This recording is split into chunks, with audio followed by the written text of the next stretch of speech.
Mountains and Monsters. Book 1 of The Rise of the Scythe. By Sam Whitaker. Read by Sam Whitaker. Chapter 1. Although he did not know it, young Taggart held in his hands the instrument of his own fate. By all accounts, it was nothing more than a simple mowing scythe, with a 6-foot-long shaft and 4-foot-long blade. He swung it as his father had instructed him years before, cutting the tall grasses to bundle later into hay. He was unaware that in a short while he would use it to harvest not grass, but the blood of those who would try to kill him. The heat of the day was sweltering, and sweat poured down his brow. He grunted as his young, strong muscles moved the scythe in its hypnotic sweeping motion, cutting yet another band of grass. But while his hands worked the instrument, his mind wandered elsewhere. If his father had known, he might have reprimanded his teenage son. When working the field, it was best to keep one's mind on one's task, or so his father had lectured many times. Otherwise, one might end up injuring oneself. Nevertheless, Tag's mind focused elsewhere on a fantastical adventure he longed to have. He imagined himself fording a shallow river out in the wilderness. In his mind's eye, he could almost feel the rushing waters pushing against his forward progress, as well as the weight of the pack of supplies he carried on his back. He also imagined a sword strapped to his side, because of course he might need one. One never knew.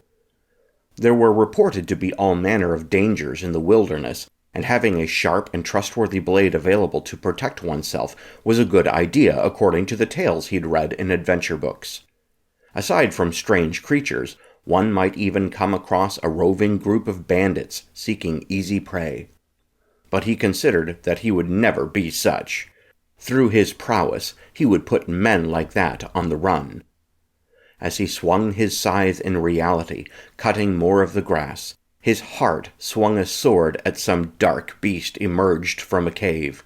The snarling thing was the size of a bear, but covered in reptilian scales and had glowing red eyes. Tag did not know if such things existed or not, but it mattered little to his fanciful, roving thoughts. A gentle but refreshing breeze blew across the field he was working, and it made him come to himself. The grasses around him waved like thousands of fingers. He set the butt of the scythe's shaft down upon the ground as he closed his eyes and allowed the wind to sweep over him, cooling his flesh. He smiled a little at the feeling, which was a delight given the excessive heat of the day. He had been working all morning with his father at the opposite ends of the field. His thoughts turned serious. The smile slowly evaporated from his face as he began to think about the hard thing he would have to do soon.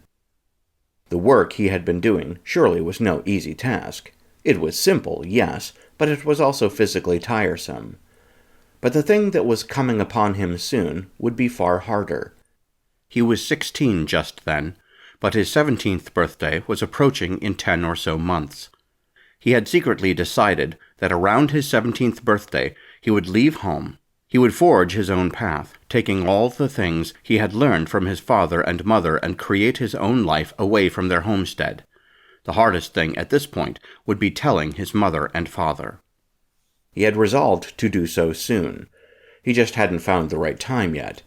He suspected the longer he put it off, the more unlikely it would be to ever happen. He did not want to lose his nerve. They had only talked about Tag's future in vague generalities for some time. Many things were expected of him, but he did not quite know if he wanted those things. Both his mother and his father talked about him finding a good woman one day and having a family with her. This was typically followed by his mother lamenting that there were no women of quality in the city close by. The best that could be done, she surmised, would be to go to one of the families at a nearby village or perhaps other farms. Tag and their family knew many of these other people, but Tag was not altogether enthused by the prospects to be found among them. He was not even sure he wanted a family of his own. Companionship was just fine, but the great responsibility that came with raising sons and daughters and supplying the needs of a wife seemed far beyond what he desired for himself, and certainly beyond his capability. Perhaps he would change his mind somewhere down the line, but he did not feel that way now. He had decided the best thing for himself would be to go out and discover whether or not he wanted something different. That meant he could not remain on the farm. He had been careful to hide these thoughts from his parents. He did not think his mother would approve, nor his father.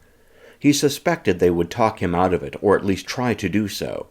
He had decided that the best thing for it would be to prepare his journey, let them know that it was happening, and leave reasonably close to that same day. "Does the grass tire of mowing, or is it my son who loses strength?" said a stern voice. Startled out of his thoughts, Tag whirled around to see his father, Stenik, standing not far away. His arms were folded and one brow was arched. "Father?" Tag stammered, but couldn't think of the next thing he ought to say. A broad smile cracked Stenik's face. He dropped his arms to his side and said, "Fear not, boy. I only tease." Tag felt a wave of relief wash over him. "What are you doing?" his father asked, genuine curiosity in his voice. Tag cleared his throat and looked away. "Only taking a brief respite, father," Tag said. "I stopped only moments before you arrived, I promise." "It is a hot day, son," Stenik said. "Do not feel bad. I was just coming to tell you we were finished. We need to go inside and find relief from the sun." Tag expelled a relieved breath. He was shaking his head in acknowledgment and said, "Yes, father, I agree." Stenik began to look around his field. He made a face and said, "You didn't get as much done as I would have liked." He turned back to Tag and said, "Are you sure it was only this one brief break?" The eyebrow arch came back to his face. Tag felt his cheeks flush. He looked away again and said, "Well—" "I see," Stenik replied. This time the sternness was real. "I got as much done as I did last year by this time," Tag whined. "Yes," Stenik said, "but you are a year older and more experienced than you were last year. I suspected you would have gotten at least 10 or 20% more of the grass mowed by now. Perhaps we need to revisit some of the old lessons." Tag tried to keep the disappointment off his face, and his shoulders from slumping too much, but apparently he was not entirely successful in this. Now, Stenik began. "There is nothing wrong with receiving a little correction every now and again. We all need it." He lifted his chin a little and looked down his nose and added, "Especially teenage boys." That was something Tag had heard more times than he could recall. A smart remark concerning how his mother had often had such words for his father came to mind, but Tag thought wiser of using it. Doing so would only extend the lecture far beyond reason. Instead, he simply said, "Yes, father." "Very well," Stenik said. "Show me how you hold the scythe." A frustrated grunt escaped Tag's mouth, and he said, "Father, must we—" "We must," Stenik replied dispassionately. "Now show me." Tag adjusted the position of the scythe and showed his father how he had learned to hold it. "Very good," his father said. "Now use it," he added, pointing to a stand of tall grass. Tag grudgingly walked over to the stand of grass and drew back the scythe and then swung it. The grass fell at its passing. He then turned and gave his father a look that said, "Are you satisfied?" His father nodded slowly as he ran the demonstration through in his mind. "Not bad," he said, "but a little imprecise. I think you could have gotten more with that than you did. Try it again." Tag turned away from his father and rolled his eyes. "None of that now," his father said sternly. Tag threw a look over his shoulder and said, "How did you—" "I'm a father. I'm not an idiot," Stenik replied. "Now show me." Tag sighed and turned back to the next bit of grass. He drew the scythe back and put a little more concern into the motion. More grass fell this time than did at the first. "Very good," Stenik said. "Again." and again Tag swung the scythe and felled more of the grass. His father urged this demonstration to go on another 4 or 5 minutes, until Tag had satisfactorily displayed a consistent, competent use of the tool. "Very good, boy. That's the kind of work I've come to expect from my son. Quality work. I will have no child of mine turning out a poor offering to the world." Tag snorted a derisive laugh. He said, "Father, I'm the only child you have ever had." "All the same," Stenik replied, "I want to release a competent son on the world, not a lazy one." Tag's face went serious all of a sudden when his father had said this. Stenik apparently detected his son's change of mood and asked, "What is it?" Tag held his father's gaze for a moment, then dropped his eyes to his feet. He cleared his throat again and said, "I have something I have been meaning to talk with you about." He raised his eyes again to look upon his father and added, "Both you and Mother." After a few moments, his father urged him on, saying, "What is it, son?" This was not how Tag wanted this conversation to start. For one thing, he was not prepared to leave at this point. For another, he wanted to be ready in his heart to say what he needed to say, rather than have it suddenly pulled out of him. But he supposed there was nothing to do about it now. He did his best to hold his father's gaze as he started to speak. "I have been doing serious thinking lately." He paused and looked away. He was not sure how to say the words and look his father in the eye at the same time.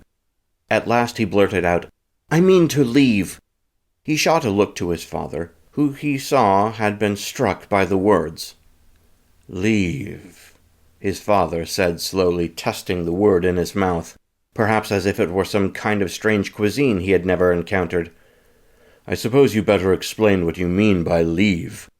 Tag was relieved to hear there was no hurt in his father's voice, at least none that he could detect.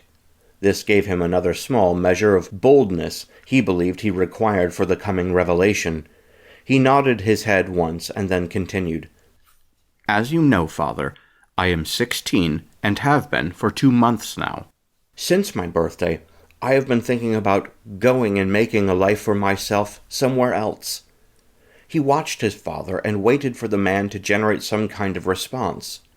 Instead, Stenik simply looked at his son with expectation, waiting for the boy to go on. Tag continued, "I have learned valuable things from both you and Mother here on this farm, but I do not know that life on a farm is what I am meant for. I feel I should try to discover if there is something more for me, but I do not think I can do that if I stay here." His father made a small, thoughtful noise. I see," he said. Again his father's voice remained thoughtful and calm. Tag hastened to add, "I've only ever lived here. I've seen this small city nearby, and I've seen the villages and some of the other farms, but I've never been to another land. I've never seen other places, only this place. How do I know that I will not thrive better somewhere else, doing something else?" "For instance?" Stenik asked. Tag tossed his hands as he let the scythe drop to the ground. "I don't know," he said in response. "That is just it. I have only sampled such a small bit of life and what it has to offer in this corner of the world. And I don't say that to belittle what you have built here. This is a good place, Father, and I appreciate it. I just don't know if this is what there is for me in this life. Maybe I should be a blacksmith, or perhaps a cobbler. Or maybe I could be a ranger." He said this last with a bit more excitement.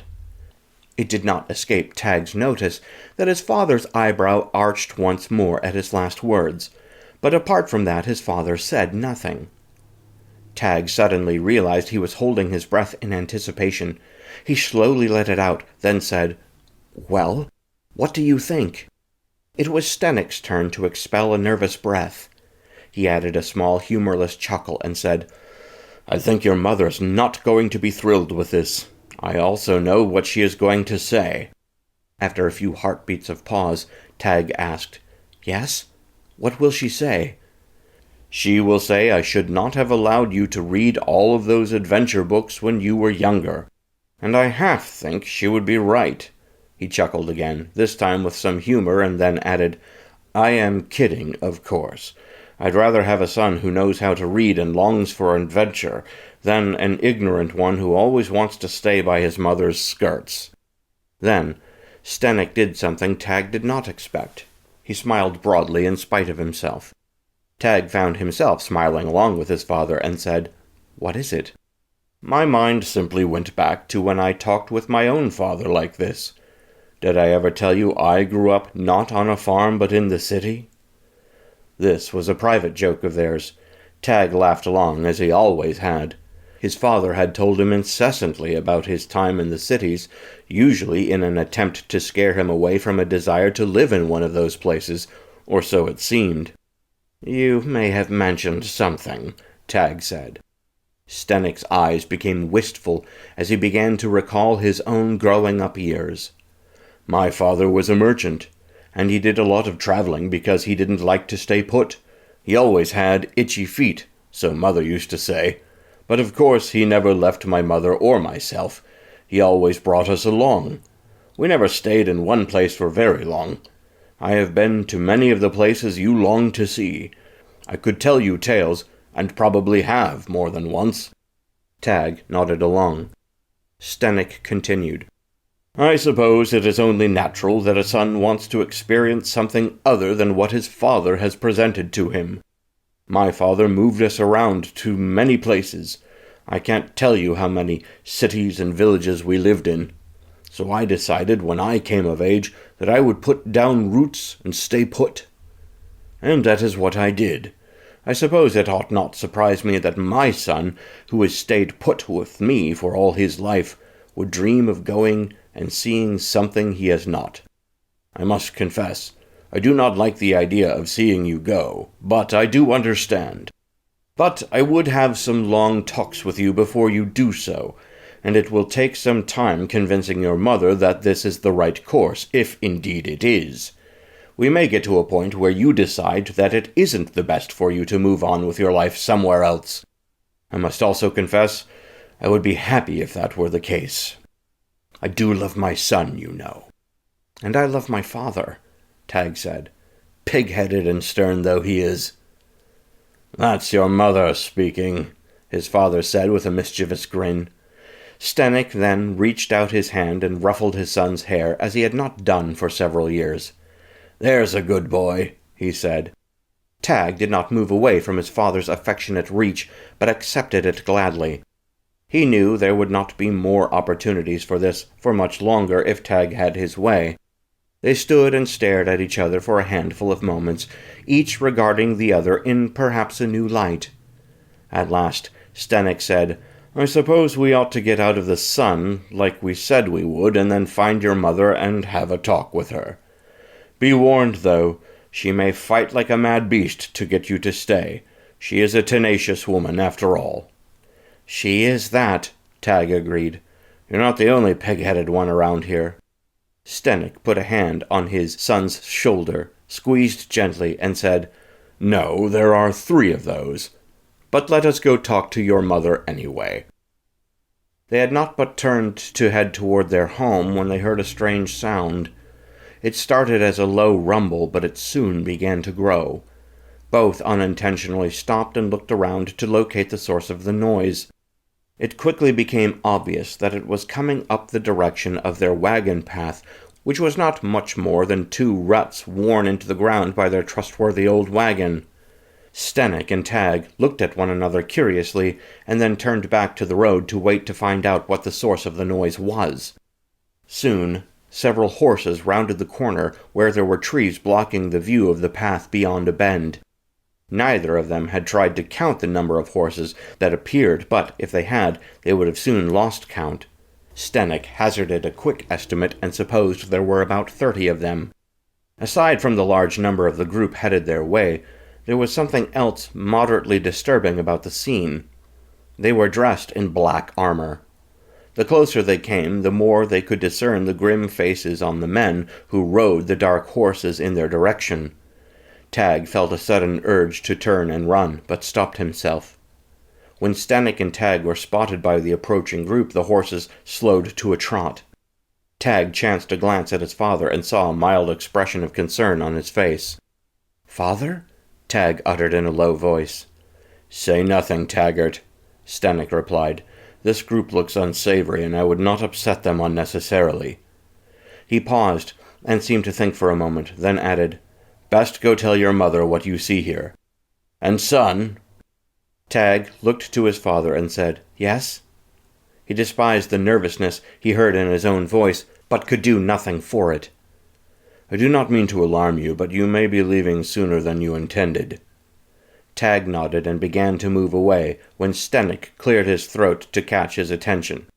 Tag turned back and saw his father pointing to the fallen scythe he had left upon the ground. "Pick it up, please. Regardless of what's going on, we are not sluggards." Tag nodded, darted forward, and obediently snatched the scythe from the ground. Then he turned and began trotting toward the house. He felt a cold ball of nervousness form in his chest as he headed to find his mother. He spared a final glance over his shoulder in time to see the troop sitting upon their dark horses come to a halt before his father.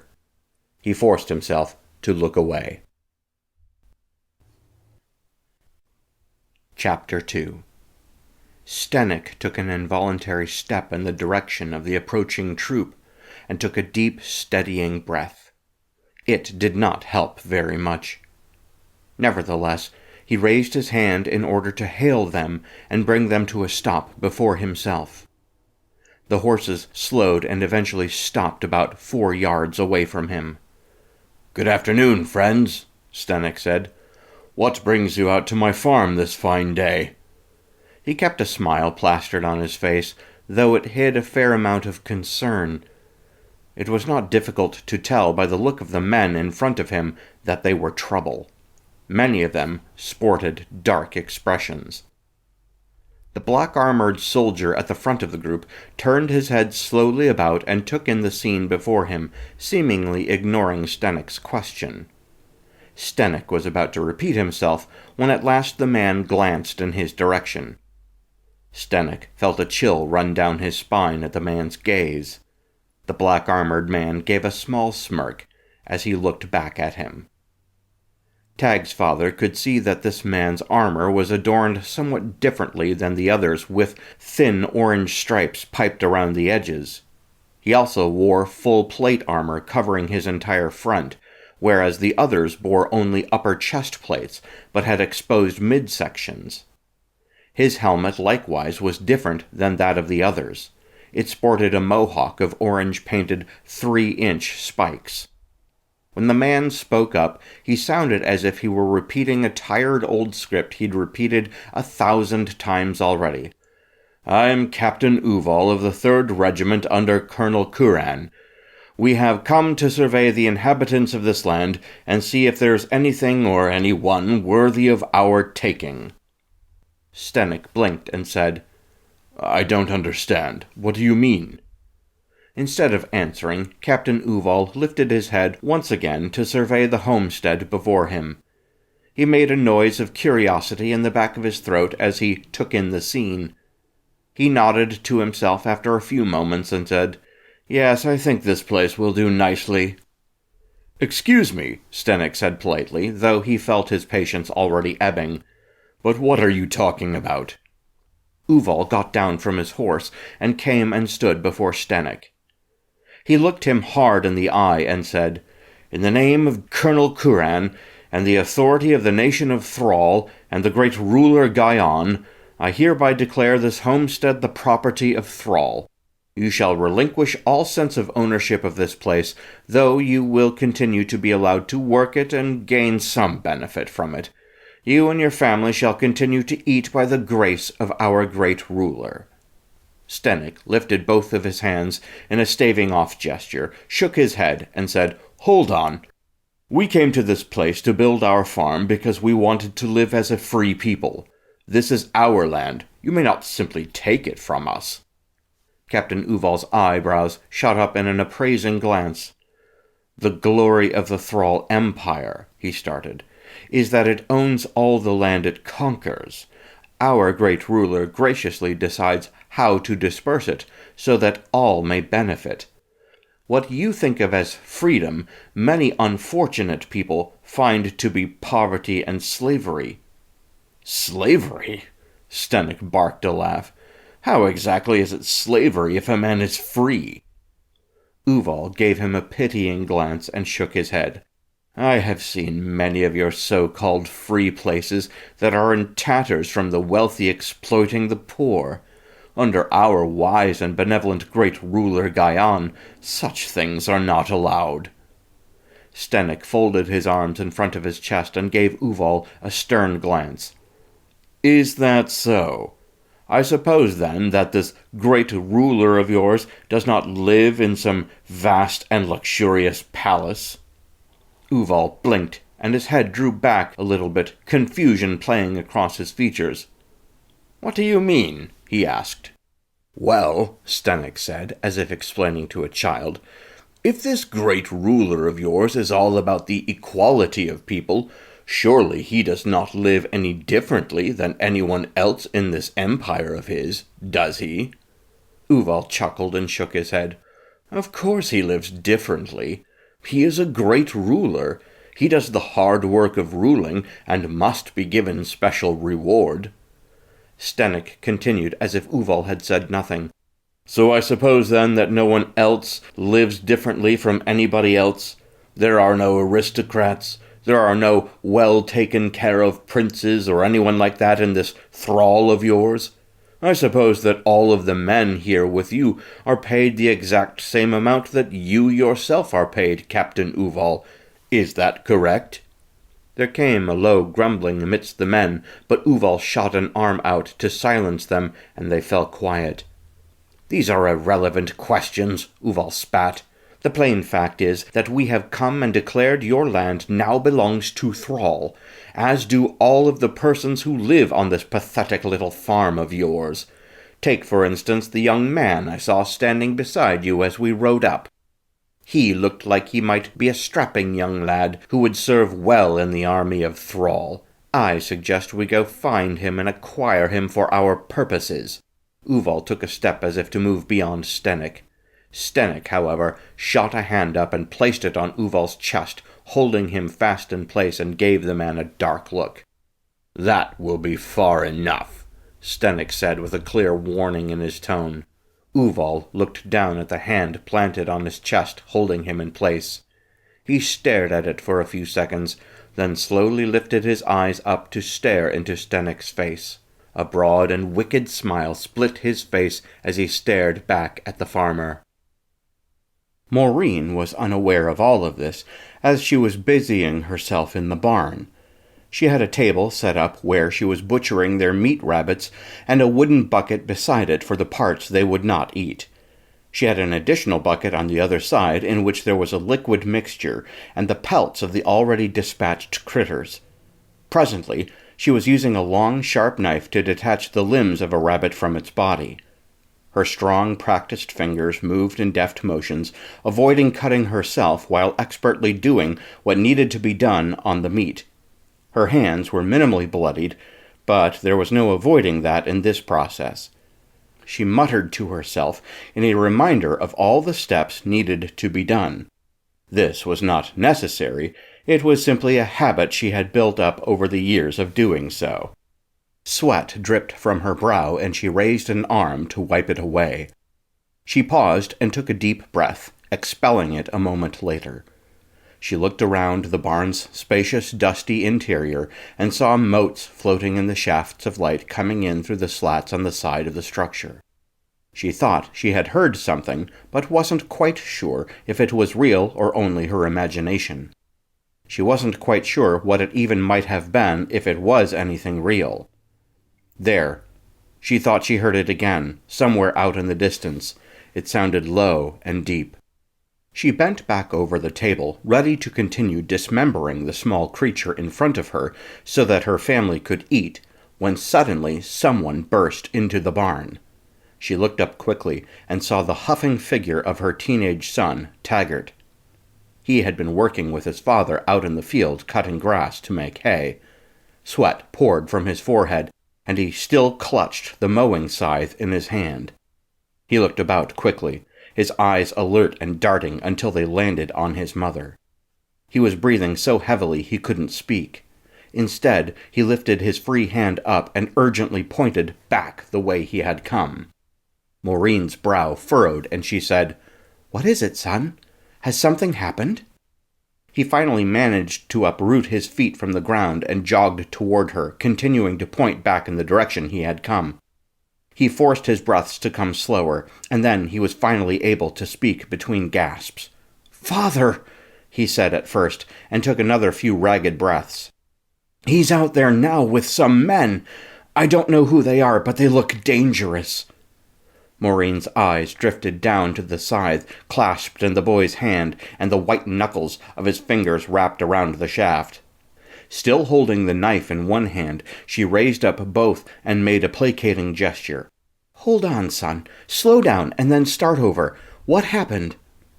He took a few steadying breaths so that he was finally able to speak without gasping, and continued. "We were working the field, and were just finishing up and ready to come this way and find you. But suddenly these men came around the corner on horses, lots of men." Her mind flicked back to thinking she had heard something, and yet not knowing what it was. That must have been it. It was the arrival of these men her son was rambling about. She shoved those thoughts aside and focused on the matter at hand. Tag continued, "Father sent me to come tell you." He stared at her with pleading eyes. She tried her best to keep her growing worry out of her voice. When she heard her own words, though, she found herself not entirely successful. "Does he want us to come join him? Is that it?" Tag shook his head vehemently. "No, I don't think so. He may mean for us to do the opposite. Mom, this feels like bad danger to me. There were many of them. I couldn't get a solid count because there were so many." The boy seemed to suddenly clamp down on his emotions and stared at her from under a dark brow and said, "They were dressed in black armor and carried weapons." "Armor and weapons," she said disbelievingly. There was no militia closer than a day's ride. What could such men be doing coming uninvited onto their farm? And who were they? She came around the table and started walking toward her son in the doorway behind him. "Do you know what they wanted?" Tag shook his head once more. "Father made me come find you before they arrived and could start talking with him." A deep fissure of concern opened up inside her heart. She looked beyond Tag toward the door of the barn and then strode past him. She still brandished the knife in her hand and the blood upon it. As she was passing through the doorway, she heard her son come up behind her and to her shoulder. "Mama, what are you doing?" Tag demanded. "I'm going to see what this is about," she said. "I'm not sure that's a good idea. Father said—" She stopped in her tracks and rounded on her son. She leveled a dark gaze at him, and he immediately ceased what he was saying and froze in place. They stared at one another for a handful of heartbeats. Then she turned and continued stalking toward where her husband ought to be found. "It would be wise of you to remove your hand from me," Uval said. The threat was clear in his voice, but Stenik did not move. He simply continued to glare at the captain. "Get off my land," Stenik said. "Now." "This is no longer your land," Uval replied casually. "It belongs to the great ruler Gaian. This is your only warning. Remove your hand from me now." Anger boiled up inside Stenik as he stared at the man. Maureen, his wife, had sometimes commented to him about how he needed to watch his temper. This, as it would turn out, was one of those times. There is no telling whether or not him remaining calm would have helped the situation, but things certainly could have gone better. "Very well," Stenik said in a growl. Instead of withdrawing his hand, however, he pushed forward as hard as he could, throwing his shoulder into the action. Captain Uval, clearly not used to being treated this way, widened his eyes in surprise as he staggered backward from the powerful push. He barely was able to catch himself from completely falling over at the last moment. He stared back at Stenik in surprise for a handful of stunned heartbeats. He turned his head to look at his men, who were all staring at him, waiting for their orders. He pointed to one of them and said, "You there! Get down from that horse!" The man immediately obeyed and dropped to the ground beside his beast. Uval then turned a murderous glare upon Stenik and said, "Kill this fool!" "As you wish, my lord," the man replied. He began stalking towards Stenik as he drew a sword from its scabbard. Stenik shifted his attention to the new man approaching him and moved one of his feet back. Everyone thought he was getting ready to run, but instead he was bracing himself to gain a bit more stability. The soldier arrived within striking distance and began to swing the sword at Stenik. The farmer stepped forward and reached out and seized the man's wrist in mid-swing. The farmer's powerful muscles rippled as he gripped the soldier's arm and held it fast. With his other hand, Stenik drew back and then drove a fist directly into the man's throat. The soldier coughed once and his knees buckled beneath him as he started to fall to the ground.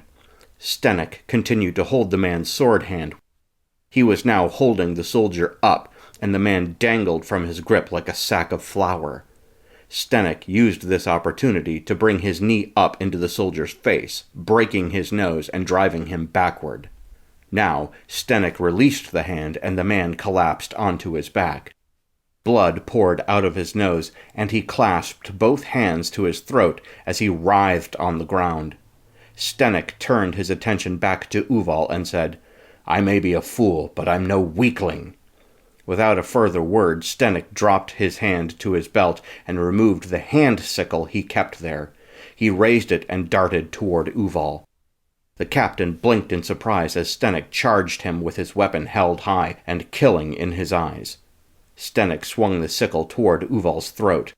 The captain had enough presence of mind, however, to step back quickly out of the way.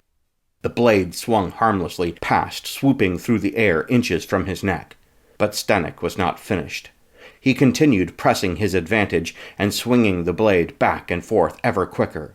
Uval matched his movements and stayed well out of reach of the weapon. The captain suddenly took an opportunity and stepped forward after Stenik completed one of his strikes. He came now inside the farmer's reach so that Stenik could not simply make another strike against him. The farmer would have to readjust himself if he intended to continue the attack. Using this momentary advantage, Uval drove a gauntleted fist into Stenik's midsection. The farmer let out a surprised sound as he doubled over. Stenik tried to straighten himself, but Captain Uval backhanded him with the metal on his gauntlet, sending blood flying from the corner of his mouth. He staggered backward to put some distance between himself and the soldier. Stenik looked up at the man in time to see Uval charging at him with the captain's own sword now extracted from its sheath and swinging in a deadly arc towards him. Stenik jumped backwards and lost his footing in the process, stumbling and falling over. He rolled away and then pushed himself back up to his feet. He had managed to maintain hold on the sickle in his hand and now felt his fingers tightening around the handle. He was about to launch another attack when he heard his wife scream his name in the distance.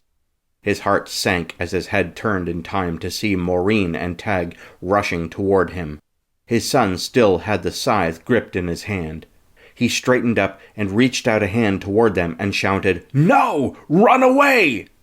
He saw Tag's steps falter, and then his son stopped, looking back at his father uncertainly, but Maureen simply continued running toward him.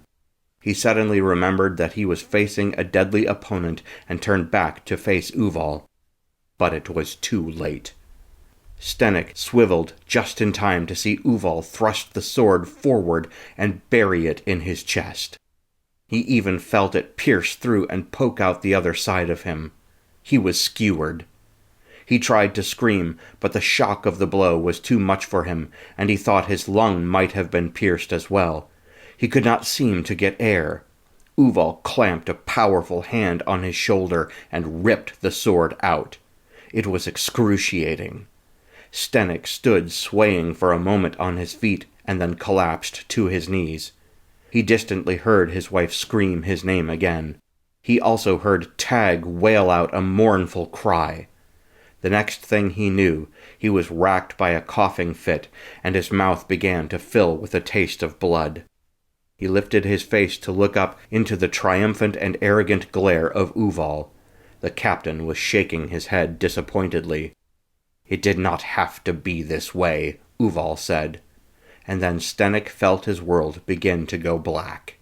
The last thing he felt before he left life was Uval placing a powerful kick in the center of his chest, knocking him flat to the ground. A scream of rage and grief was torn from Maureen's lungs. She watched in disbelief as the man standing before her husband pulled the sword back out of his body and then allowed him to fall to the ground. Her feet continued to pound on the surface of their farm as she made it ever closer toward them. She knew there was almost certainly nothing she could do to save her husband at this time. All she could think about now was avenging him. Her anger arose another notch as she watched the man in black armor kick her husband, driving him backward into the ground. As he landed there, his arms shot out to his sides and the hand sickle flew from his grip. Time seemed to slow for her as she watched her husband's dying moments. She could tell by the vacant look in his eyes that he was no longer there. The muscles of her legs burned with the effort of the run, but the rage seemed to take over her entire body, almost pushing her forward against her will. Suddenly, she was leaping over the corpse of her husband and thrusting the knife in her hand toward the man who had felled Stenik. She aimed the knife at his face, but he quickly reached up a hand and batted the strike away. She collided with him nevertheless, which pushed him back a few feet. He remained steadfast and did not fall over, though she scrambled against him, striking with both hands in manic frenzy. She grew even more furious as she heard him begin to laugh at her. Suddenly, she went dizzy as he landed a blow on her face with his steel-covered fist. She stumbled and landed on one knee, but quickly pushed herself back up. She maintained her grip on the butchering knife and located him again. "That's enough of that, I think," the man said. In response, she screamed at him and leapt. He had not seen this coming, and so was caught off guard when the knife slashed across his face. He made a pained growl as he drew away from the strike. He raised his hand protectively to cover his face, although far too late to prevent the strike from happening. He took a few steps backward, and then pulled his hands away and looked at them. Blood covered his gloves. His angry eyes shot up and found the woman, and he growled. Maureen could see that her strike had slashed a deep cut into his cheek and part of his nose. She lurched forward again, striking at an opening in the man's armor plates, trying to get the blade in between them. She nearly succeeded, but the man pivoted away. At the same time, he threw another punch and landed it directly on her jaw. She spun from the blow and landed on the ground, face down. The knife had flown out of her grip this time, and she had no idea where it was now, though she couldn't really think of anything besides the pain at the moment. She felt a heavy boot step onto her back, pinning her to the ground. She cried out in pain as the man pressed her hard against the ground. She thrashed against it, but it was no use. She was held fast. She felt something sharp powerfully pierce her back. She knew that the man had stabbed her with his sword, and she felt many vital things within her contract from the attack. She screamed in pain against the terrible strike. The sword was drawn out again and stabbed into her. Suddenly, she could scream no longer, but the blows continued to come. Stab, remove, stab, remove, stab, remove. Suddenly, she felt all of her energy leave her body, and she simply relaxed against the ground, feeling the blood and life pour out of her. She felt a wave of cold wash over her just then and wondered why it was getting so dark in the middle of the day. Then, she wondered nothing more as she died. Tag felt numb as he stood in his field, gripping his scythe in his hand as he watched both of his parents die. His world was torn apart. 1,000 decisions cried out within him. One voice in him seemed to tell him to run and raise his scythe and begin hacking away at the men who had killed his parents. Another told him to stand and die because there was nothing worth living for any longer. Yet another voice, a wiser voice, told him he needed to run and run now. But he did not know which he should believe. From the place of his parents' murder, he saw the man who had killed both his parents look up at him and stare at him. An eternity seemed to stretch on as they looked at one another across the distance. The man turned and said something to the men who were with him, and he saw 3 horses detach from the group and begin trotting forward. They were coming for him. That decided it for him. With only another bare moment's hesitation, Tag gave one last thought of grief to his mother and father. Then he turned and ran. Chapter 3. Tag was propelled forward by a combination of a pounding heart and pounding legs. He still clutched the scythe in his sweaty hand, fearful to throw it aside and not have anything left with which to defend himself. He knew that he would not be able to escape the horse riders on foot, and that they would eventually catch up with him. Still, he pressed on as if he had a chance. He heard the hoofbeats drawing closer to himself, although they were still moving their horses at a trot and not a full run. That meant they were probably playing with him. They wanted him to have hope and then overrun him at the last moment. That sent a burst of anger coursing through his veins, and he furrowed his brow and set his jaw. He vowed to take down at least one of the men before they felled him. He felt his energy ebbing away with each step. Yet the tree line loomed ahead, and he thought he might have a chance to make it after all. The horses might be able to maneuver through the forest, but they would be much slowed by the closeness of the trees. His anger was now mingled with a tinge of hope. It was fractional at best, but it was still there, and he could feel it. His breath was coming in desperate, ragged gasps. It sounded as if the 3 riders were almost on top of him now. He chanced to glance over his shoulder and saw they were much closer than he would like. He saw one of the riders draw out a sword and hold it at the ready to swing at him. He knew he would have very little chance to make it through this day alive, and that he might soon be joining his parents in death. As he heard the hooves against the ground, he knew that his moment was drawing close at last. If he did not act within the next 2 or 3 seconds, he was finished. He decided to act. Instead of continuing to run, he slid to a halt and ducked low. Just at that moment, one of the horse riders burst past him, swinging his sword at the place where Tag's neck had just been. It passed harmlessly overhead as the horse and rider shot past him. Tag spun around to face the other direction, adjusting the scythe in his hand to use as a weapon instead of a farming tool. He had never trained to fight.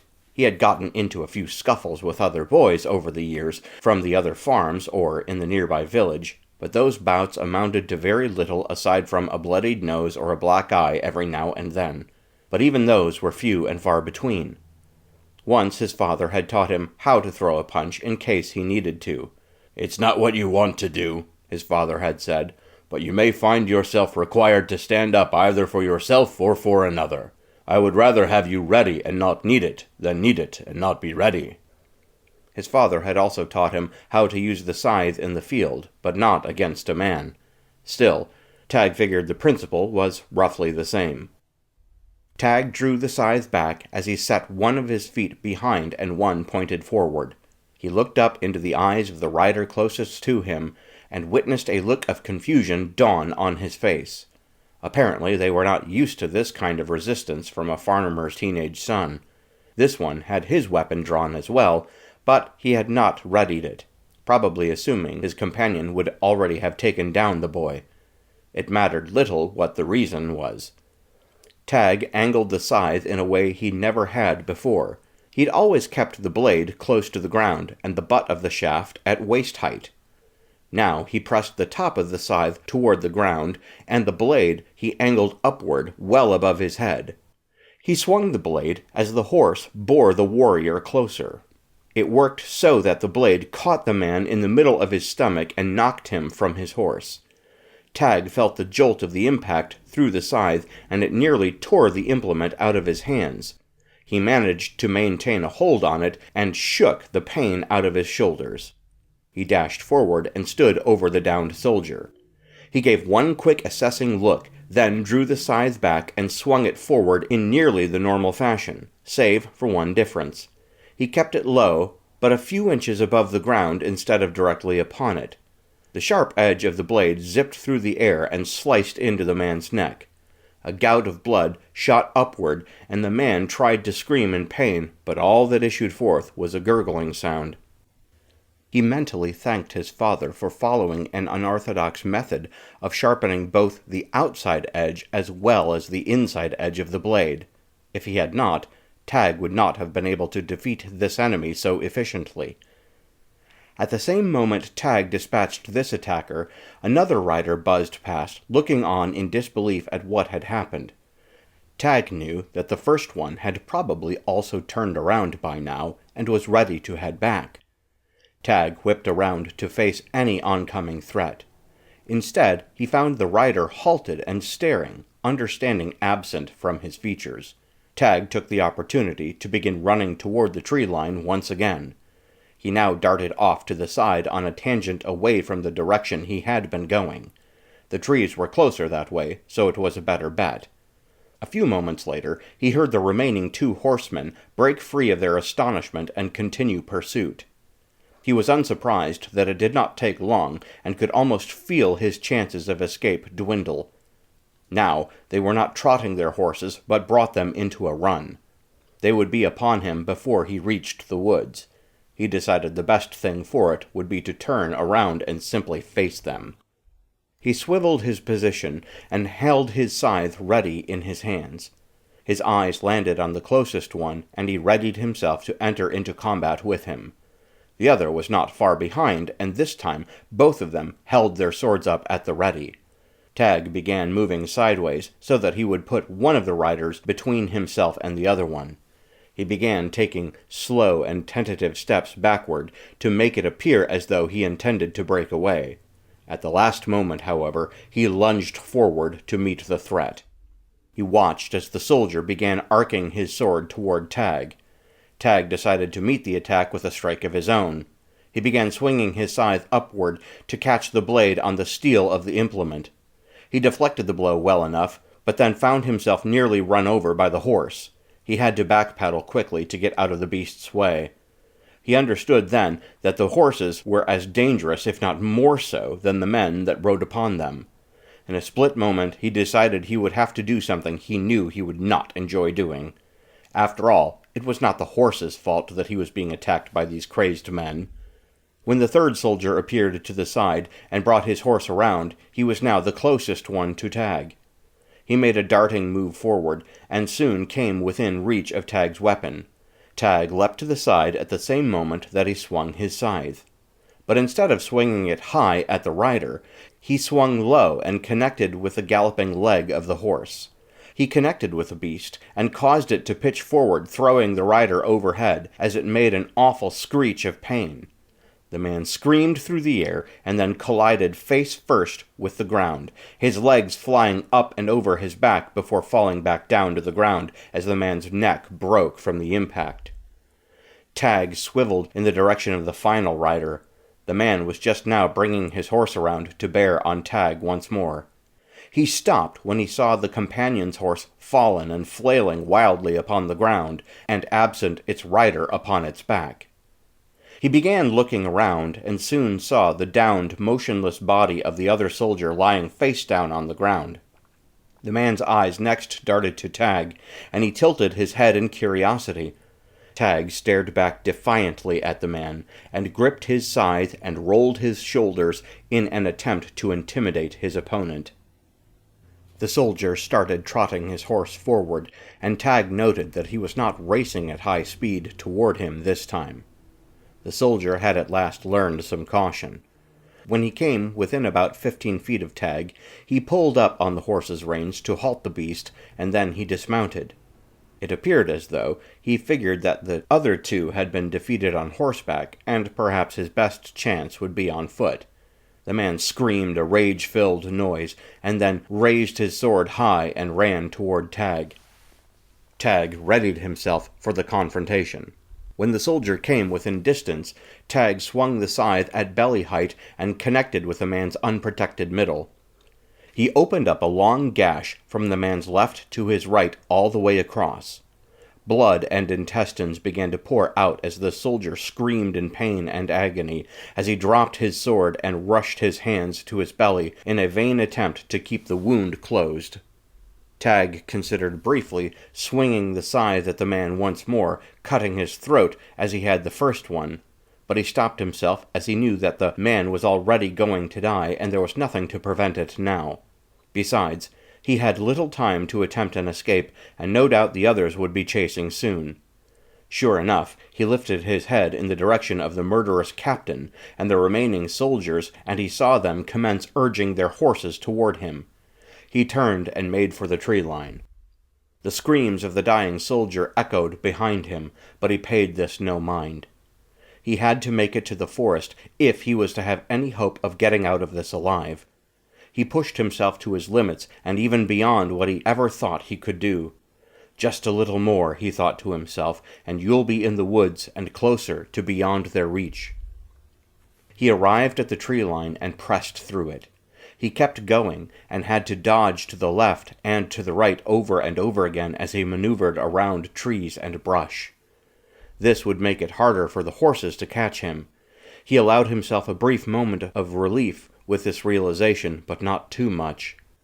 He did not want to become too confident yet. There was still a long way to go if he was to get away, and he realized the soldiers themselves might dismount their horses and begin chasing him on foot. If they did that, he would have a much harder time of it. He decided not to look back yet. Doing so would only potentially bring despair and shorten his will to keep at it. The sounds of the men pursuing him were bad enough. He soon heard the horses reach the tree line behind him as men gave up shouts of frustration, but he kept pressing forward, knowing that they would soon be in the woods after him. He dodged the low-hanging branches as best he could, but many of them still whipped his face. Behind him he heard horses crashing through the brush, breaking off many of the branches he'd no doubt dodged as they came. He hoped it would serve to slow them somewhat, but he was not sure the forest would provide enough resistance.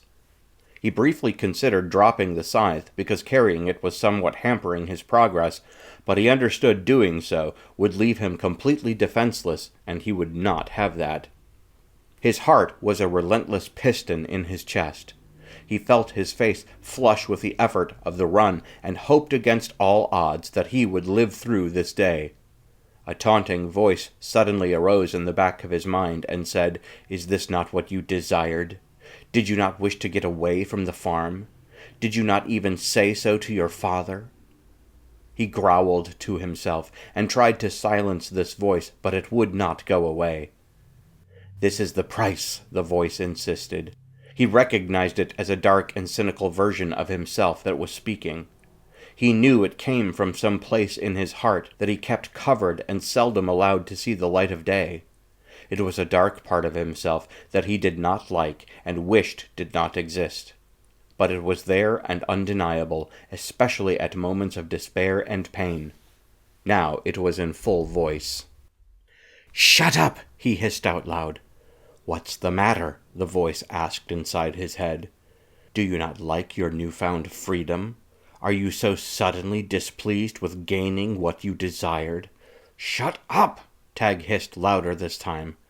The voice seemed to fall quiet at this, but he knew it would be back. If he ever managed to get away from these men, he expected to argue with the unhappy part of himself during the sleepless nights to come. He wished he was wrong, but he knew he was not. At last he looked over his shoulder and saw the men still approaching, but farther behind than they probably would have preferred. Some of the soldiers had dismounted, yet they continued to hold the reins of their horses as they moved forward. Good, Tag thought. That will slow them some. The captain who had killed his father remained on horseback and trotted behind the line of men. He was barely visible, but Tag could still see him. "One day," Tag swore to himself, "one day I will find you, and I will end your life, you miserable wretch."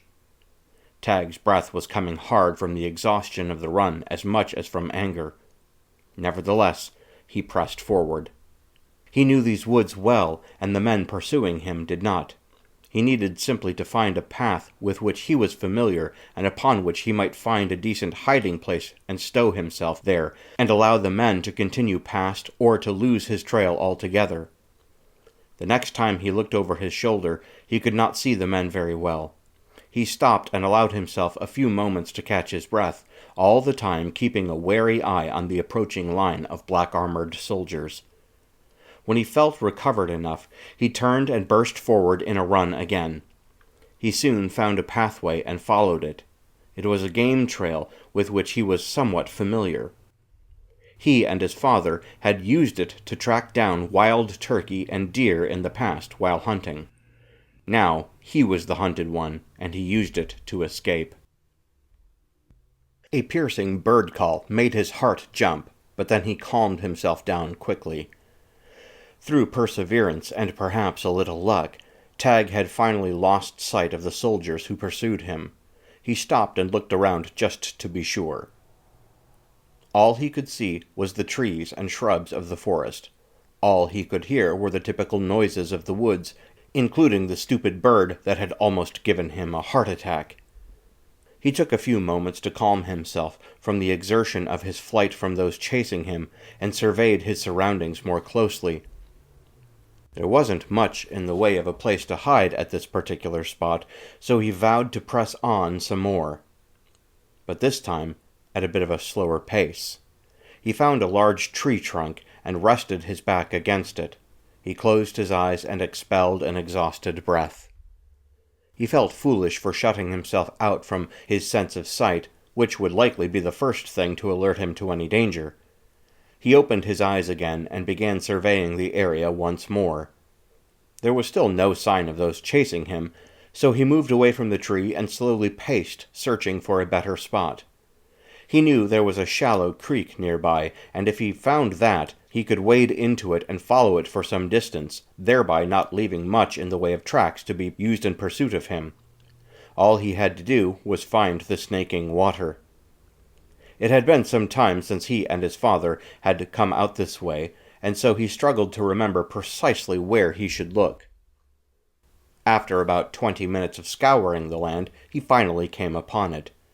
It was shallower and narrower than he recalled. He guessed this probably had to do with the fact that it was still late into the summer, and the rains had not yet come to swell it. He waded into the center of the shallow creek, which was only about 4 feet in. He did not give any thought to the direction he would go. He simply turned and began walking. The cold water splashed around his legs, coming up to just below his calves. The coolness of the water against his overheated skin was a blessing. He looked down at the rushing water and adjusted his hold on the scythe, dipping the bloody steel into the water. Crimson trails flowed away from the blade until it was washed clean, and he lifted the steel out again. Now that he was not frantically scrambling for his life, his mind began to turn to the loss of his parents. Sadness pounded his chest like a war hammer. Tears sprang to his eyes and began coursing down his cheeks rapidly. His breath now started coming in shaking sobs, destroying the calm he had brought to himself. He stopped his stride and crouched down low. He took care to set the shaft of the scythe against his shoulder and released his grip from it. His vision blurred, but he could still see tears fall from his face and drop into the babbling and rushing waters of the creek. He cupped his hands together, plunged them into the water, and brought up 2 handfuls and splashed them in his face. This cooled the flushed flesh of his face, but did little to relieve the overwhelming pain he felt in his heart. He thought briefly about lying down, face first in the creek, and allowing the water to fill his lungs and drown him. It would not take much, he knew, and at least the crushing sorrow would be over. but it was more than just pain he felt. There was another sensation clawing at him from the inside, judging him. He felt guilt. He was sure there was something he could have done differently to save his mother, if not his father. He should have tried to reach out and stop her from running toward the man who had killed his father. He could have shouted at her and forced her to turn around and run away with him. Was it his fault his mother was dead? At that thought, he felt a tidal wave of hatred for himself roll over him. "What good are you?" he asked himself out loud. "What kind of son are you, to allow your mother and father to face enemies and die? I should have stayed with them. I might have died by their side, but at least I would not have fled like a coward." An angry cry in the distance brought a rude cessation to his wallowing. He looked up and tried to locate the source of the sound. As of yet, he could see nothing but trees. Then he heard it once again. Whoever had shouted was drawing closer. He had to get away. He stood back up, took hold of the scythe's shaft, and began quickly pacing along the stream bed. The rocks were slippery beneath his feet, so he had to be careful. "This water is no use," he whispered to himself. "It's only slowing me down, and they are still coming this way." He crossed over to the other side of the creek and began padding deeper into the woods, careful to make as little noise as possible. He wondered at how far they had followed him into the forest.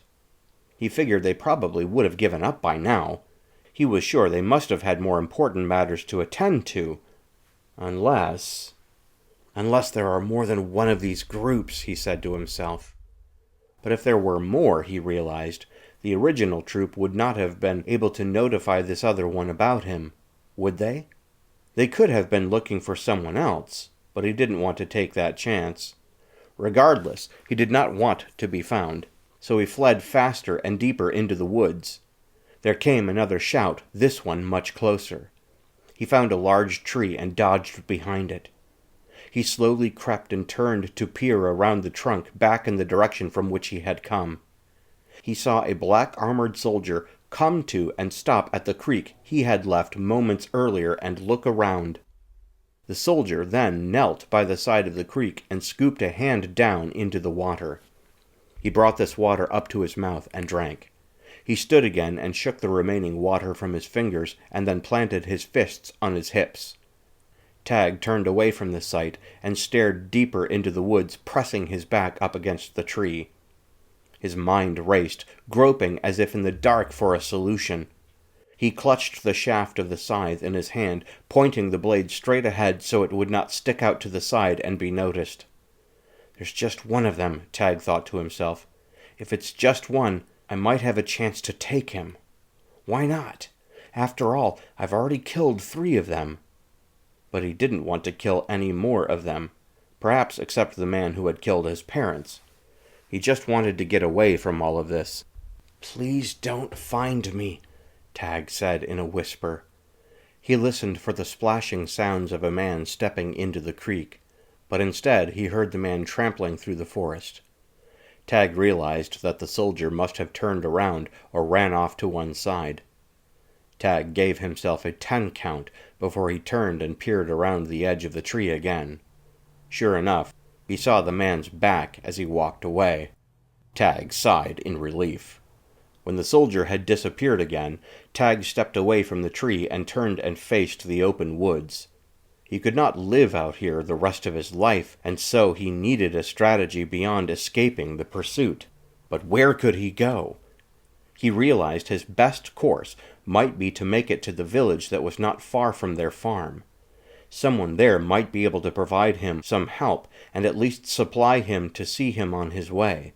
He did not have any money, and he did not want to go back to the homestead to try to find his mother and father's savings. He assumed that the soldiers would have taken over the place by then. No, he decided it would be safer to rely upon the generosity of those in the village who knew his family. He figured he could probably find his way through the woods because he knew the basic direction in which he ought to go. It would take him longer by far than if he simply found the wagon road and followed it. However, he knew it would be too dangerous to use the road, as the odds were too great that there would be troops associated with these awful men who had brought violence and blood to his farm. And besides all of that, his family had friends in the village. There were boys he knew and had grown up playing with and hunting with there. He looked down at the scythe in his hand and hefted it for a moment. He gave it another moment of consideration as to whether or not he ought to keep it with him, but realized he would rather have it with him than regret not having it with him if it was needed. He might sell it to someone for a little bit of money. Not enough, of course, for anything serious, but perhaps he could get a traveling cloak or belt of pouches for it. He steeled himself for the few hours' trek it would take to make it through the woods to find the village.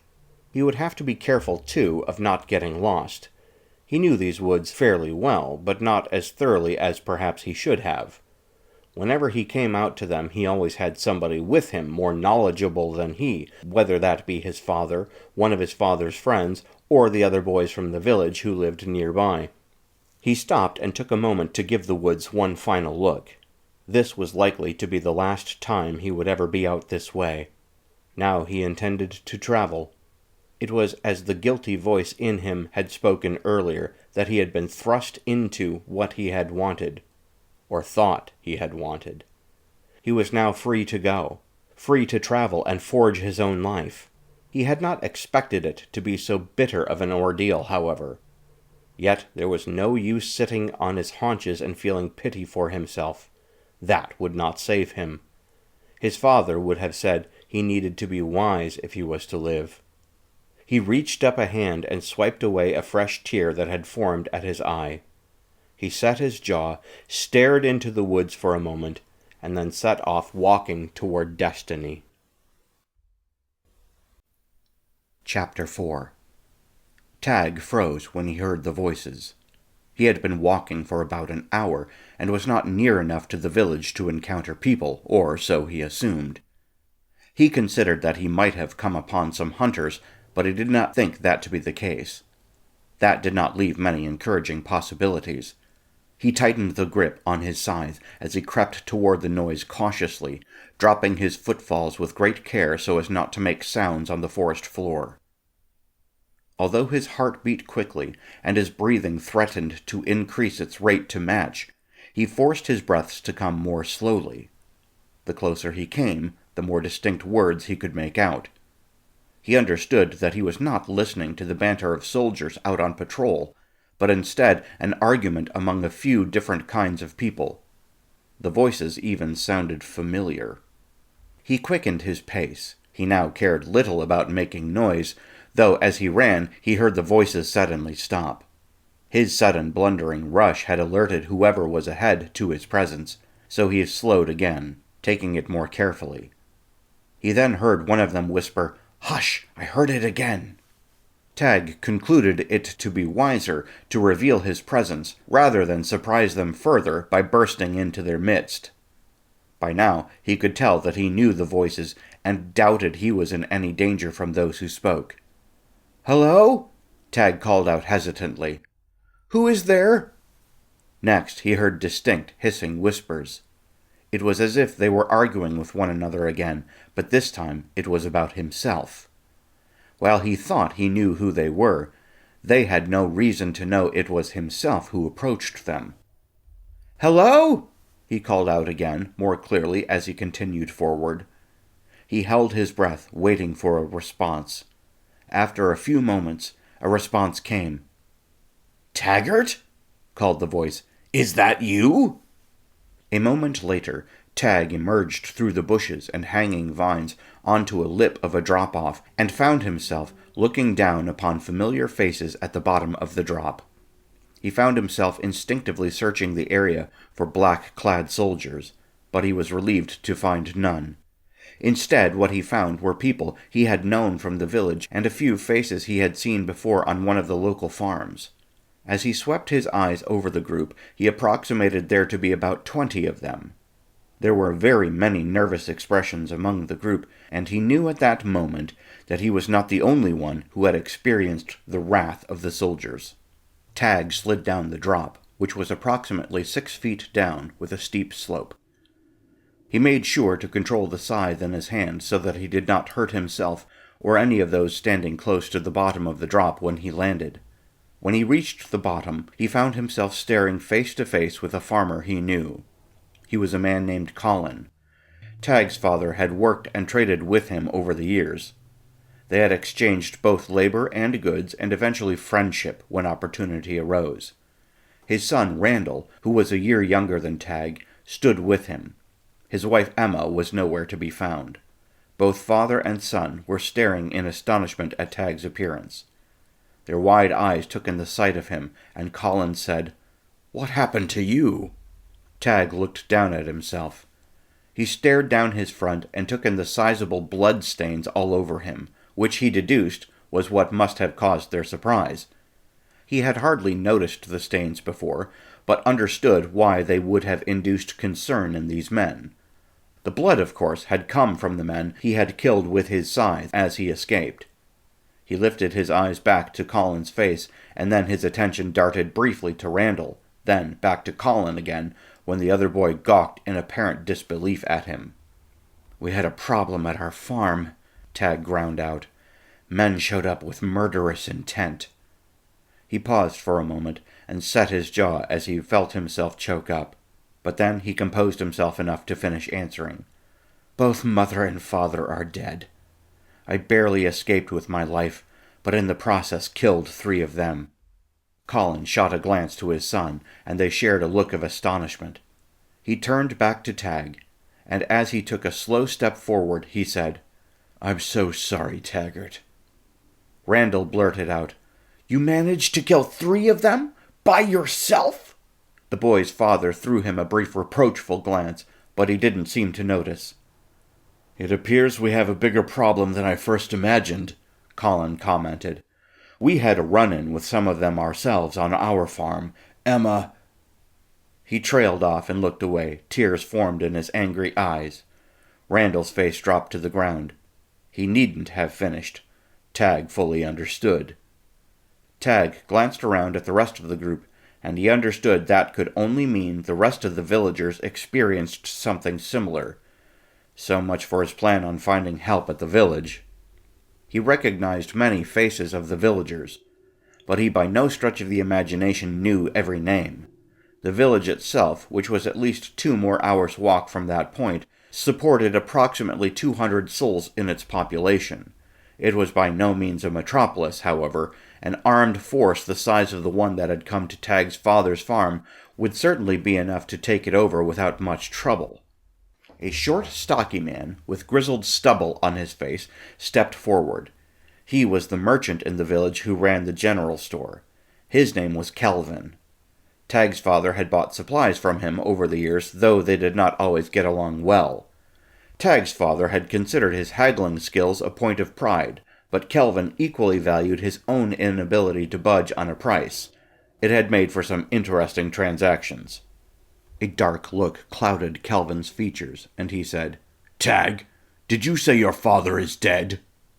Tag stared at him for a handful of heartbeats, but could not bring himself to say the words again. Instead, he gave a simple nod of acknowledgement. Kelvin growled deep in his throat and turned to the rest of the group and said, "See, it is as I have said. These men are going around and killing off the strongest of us. They mean to rule us, but we cannot allow this." "But what can we do?" cried a voice from the group. Kelvin, louder, replied, "We have to organize. We have to find more men who can join us in this fight. We cannot let this evil thing stand. We must answer their aggression in kind." "Those men are trained killers," Colin answered evenly. "Kelvin, what hope do you think a group of merchants and farmers has against them?" He scoffed, then spat to the side. Kelvin held up a hand and indicated Tag. "What about him?" he asked. "He's just a boy, yet he killed 3 of them by himself. What does that tell you?" "It tells me he was lucky beyond reason," Colin replied. As Colin and Kelvin got into an argument, Randall stepped closer to Tag and said, "Are you all right?" Tag stared back at him for a moment, then shook his head slowly. "There is no such thing as all right after today. But you know that already, don't you, Randall?" Tag's eyes bored into the other boy. Randall stared back for a moment, but then averted his attention once more. In a hoarse whisper, he said simply, "No, I don't suppose there is." Tag appraised the boy for a few more moments, then asked, "What happened, Randall?" Randall looked back up to Tag with pleading eyes. At last he said, 12 soldiers came to our farm. They saw me, and one of them seized me by the arm and began dragging me toward their group. They told me I was going to be one of them. Mother ran screaming at them and laid her hands on the man's arm, trying to pry me away from him. The man backhanded her quickly. When I saw that, I got so mad I thrashed and hit him in the arm that held me fast. When that did not work, I drew back and struck him in the face, bloodying his nose. The soldier stepped back and beheld me as if for the first time. Then he drew his sword, raised it, and I knew he was about to strike me down, when my mother threw herself in front of me, and he cut into her instead. Randall's eyes were wet with fresh tears. His jaw quivered, and he simply could not go on. Tag could guess what happened next, however. It was then that Tag noticed Colin and Kelvin had stopped arguing with one another, and were staring at the two of them. Kelvin's eyes were filled with anger. Colin's were filled with sadness. "You ran," Tag said flatly as he turned back to the other boy. He drew in a deep breath and said, "Randall, there is no shame in this. Your mother wanted you to live, and you did." Randall's face fell to the ground again, and he shook his head. "I know," he replied weakly, "but still, I feel so—" Tag put his free hand on the boy's trembling shoulder. "I understand," he said. Tag looked over into Colin's eyes and repeated, "I understand." As they stood frozen in their grief, there came a noise. Something was moving through the woods. Something big, or perhaps many somethings, man-sized. Everyone went completely still and held their breath at the same moment. They started looking about at one another. Many faces filled with worry could be seen throughout the group. There were several small children who clung close to their parents' legs, looking up in fear, hoping for reassurance. They found very little, however. Mostly, the children were met with fearful looks from their mothers and fathers as well. Colin turned swiftly to Tag and in a hissing whisper asked, "Were you followed?" Tag stared back blankly with wide-open eyes and a gaping mouth. He scraped for reassurances he might give, but he could find none. Finally, he managed to stammer out, "They followed me at first, but I was certain I had lost them." Colin shook his head and said, "Perhaps you were mistaken. I think we are about to find out." He snatched a short-bladed knife from his belt. Tag knew it would serve little purpose in defense, but it was better than nothing. "Wait!" whispered Randall. "What if it is somebody like Tag, somebody else who has fled from the soldiers?" "After the ill fortune we have all had these last few days, I would not wager on it," Colin replied. The sadness had vanished from his features and was replaced with rage. Colin meant to kill whoever came through the woods and found them. Tag understood the sentiment. He gripped his scythe shaft in his hand and held it at the ready. Worried murmurs arose from the displaced villagers, and Colin turned his head and harshly whispered, "Hush!" Kelvin, who brandished a thick tree branch as his only weapon, turned and quietly said to the group, "Be ready to run if need be, or stand and fight if you have enough steel in your spine." Randall pulled his own short-bladed knife from his belt and clasped it firmly in two shaking fists. Trembling breaths escaped his mouth as he stared wide-eyed into the woods, as if waiting for some snarling dark monster to come charging out at them. Time seemed to slow for Tag. Sweaty palms gripped the handles of his scythe as he readied himself to start swinging it and drawing blood.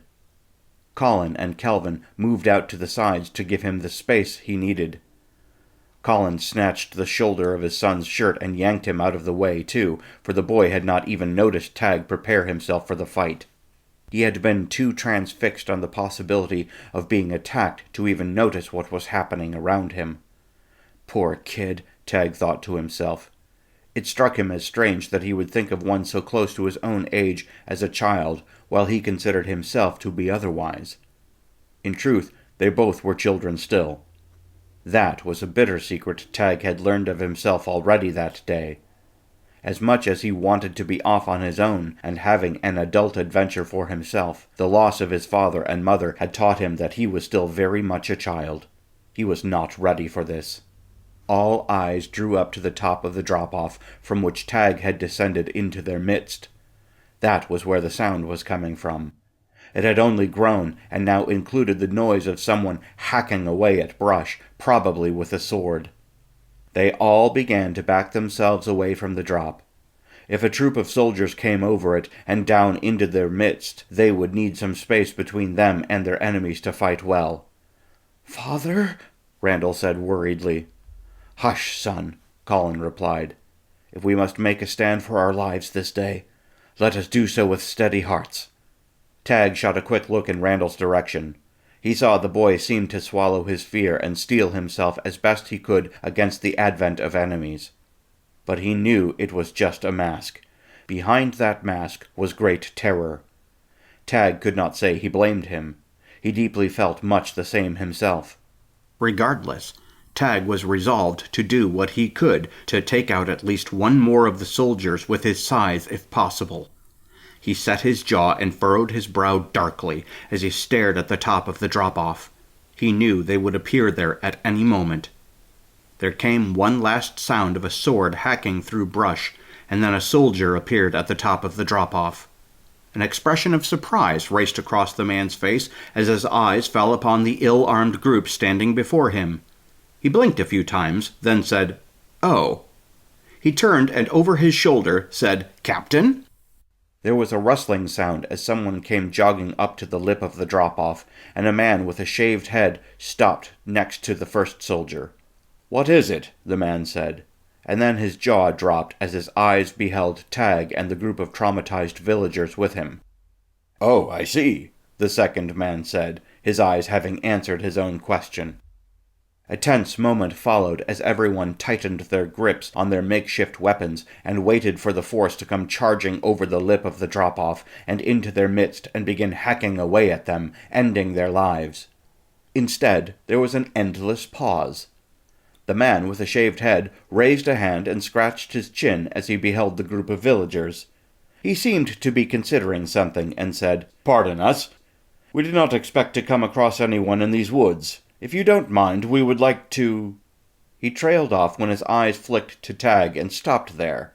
He stared at the boy for a moment, then pointed to him and said, "Is that young man all right?"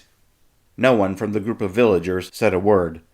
The man with the shaved head continued to wait for some kind of answer, his eyes flitting between the faces of Colin and Kelvin.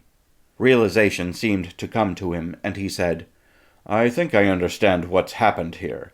My guess would be that very recently soldiers have come into your lands and started causing trouble, even killing people. Soldiers wearing black armor. Am I correct?" "Who are you?" Kelvin growled. "What do you want?" The man looked at Kelvin for a few moments, then said, "We are not with them." Kelvin's eyes narrowed as he stared up at the armored man. He lifted a hand away from his branch, pointed it at him, then said, "You come wearing armor. You come with weapons. How do we know you are not with them? This could be a trick." The shaven-headed man raised a hand. Several more soldiers suddenly came and stood next to him. Tag noted their armor was not black like that of the ones that had come to his farm. Instead, it was dull, unpolished gray steel. None of them were on horseback.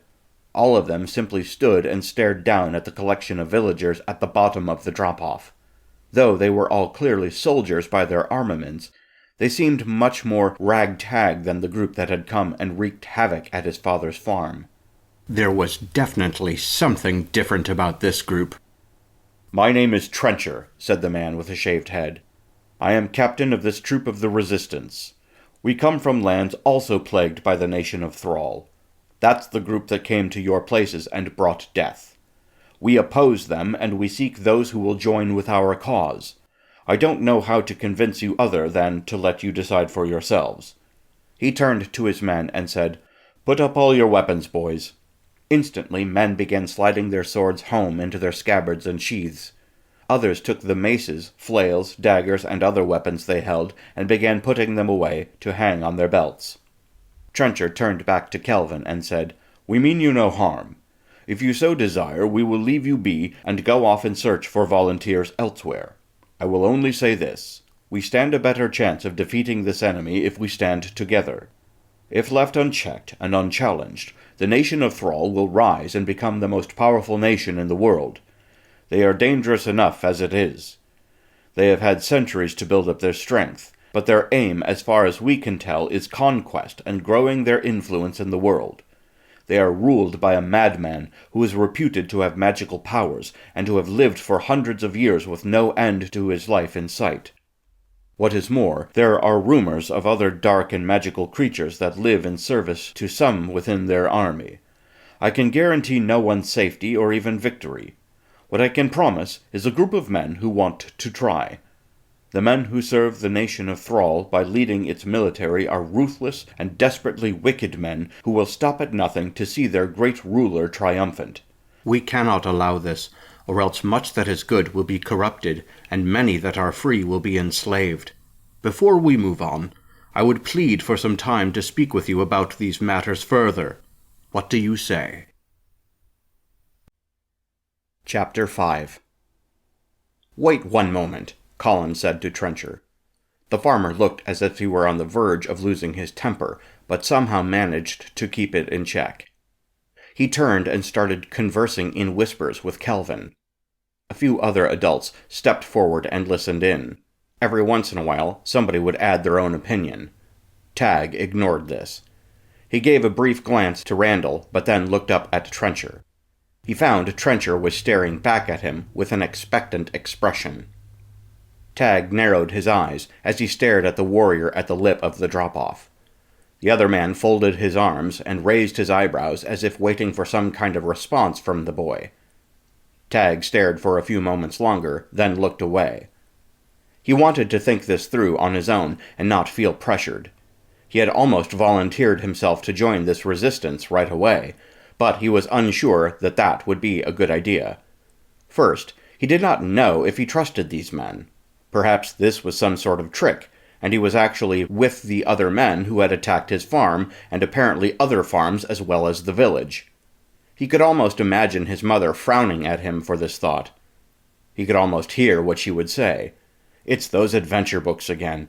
They are putting ideas into your head about the way the world works, but it is not that way. Those are fanciful tales devised by clever men. They have very little to do with reality." She had said similar things once upon a time, and his father had argued the point. The banter between his mother and father on the matter was mostly playful, but he detected an edge on his mother's side of things. Tag had remained an amused observer of the conversation, and it had amounted to very little in the end. He had simply gone back to reading his adventure books. Now he found himself wishing that what he had read in those books, and eagerly devoured from all of those fanciful pages, had turned out to be much less real than what he had discovered. The dangers of the world turned out to be quite real, and he had been thrust into the midst of a seriously dangerous situation. Colin cleared his throat and addressed Trencher. "We have some differences of opinion. We have agreed to hear you out on this matter, but we are going to need more information. What else can you tell us about these men who have invaded our lands?" Trencher gave the man a grave look and replied, "The information we have is sketchy and somewhat cobbled together, but we believe we have gained a picture concerning this problem we think is accurate to a degree. I am more than happy to share with you what I know, but I would also like to hear from you. What happened to your group? Would you mind sharing this information with us? Anything you have could be helpful." A murmuring arose among the traumatized villagers as they began speaking among themselves. Tag threw a look over his shoulder at the congregated group and watched them for a bit. He could tell some of them were arguing with one another about the wisdom of telling this man anything. He realized he did not have any reservations, and so he turned back to Trencher and raised his hand. "Yes?" Trencher said, looking right at him. "You have something you would like to say?" Tag unfolded the tale of what had happened on his farm, concluding with his flight into the woods and the pursuit of the soldiers. When he arrived at the part where he had faced off against 3 of the soldiers and taken their lives one at a time, Trencher's eyes widened a little in surprise. "You mean to tell me you went into combat against 3 soldiers by yourself and lived to tell about it? And you used this scythe of yours to do the job?" A few of the men standing with Trencher began to chuckle in disbelief. Tag felt his face flush with embarrassment as well as anger. Trencher turned to his men and harshly said, "That will be enough." He looked back to Tag and added, "Is this true, son?" Tag stared hard at him for a moment and nodded once. "It is true," he replied. He lifted his arms out to the sides to display the vast bloodstains on his clothes to emphasize the point. "Very interesting," Trencher said, almost to himself. "That's the kind of spirit we're looking for." "Excuse me," Colin interjected abruptly, "but Taggart is just a boy. You cannot mean to say he ought to join with you and become a warrior, do you?" Trencher stared at Colin for a moment, seeming to ponder his point. He looked back to Tag and said, "Did the soldiers from Thrall try to recruit you? They have a habit of trying to entice young men, especially strong ones like yourself, to their cause. Frequently, they simply co-opt people without their permission. My supposition is that they tried to do so with you." Tag shrugged. "I do not know.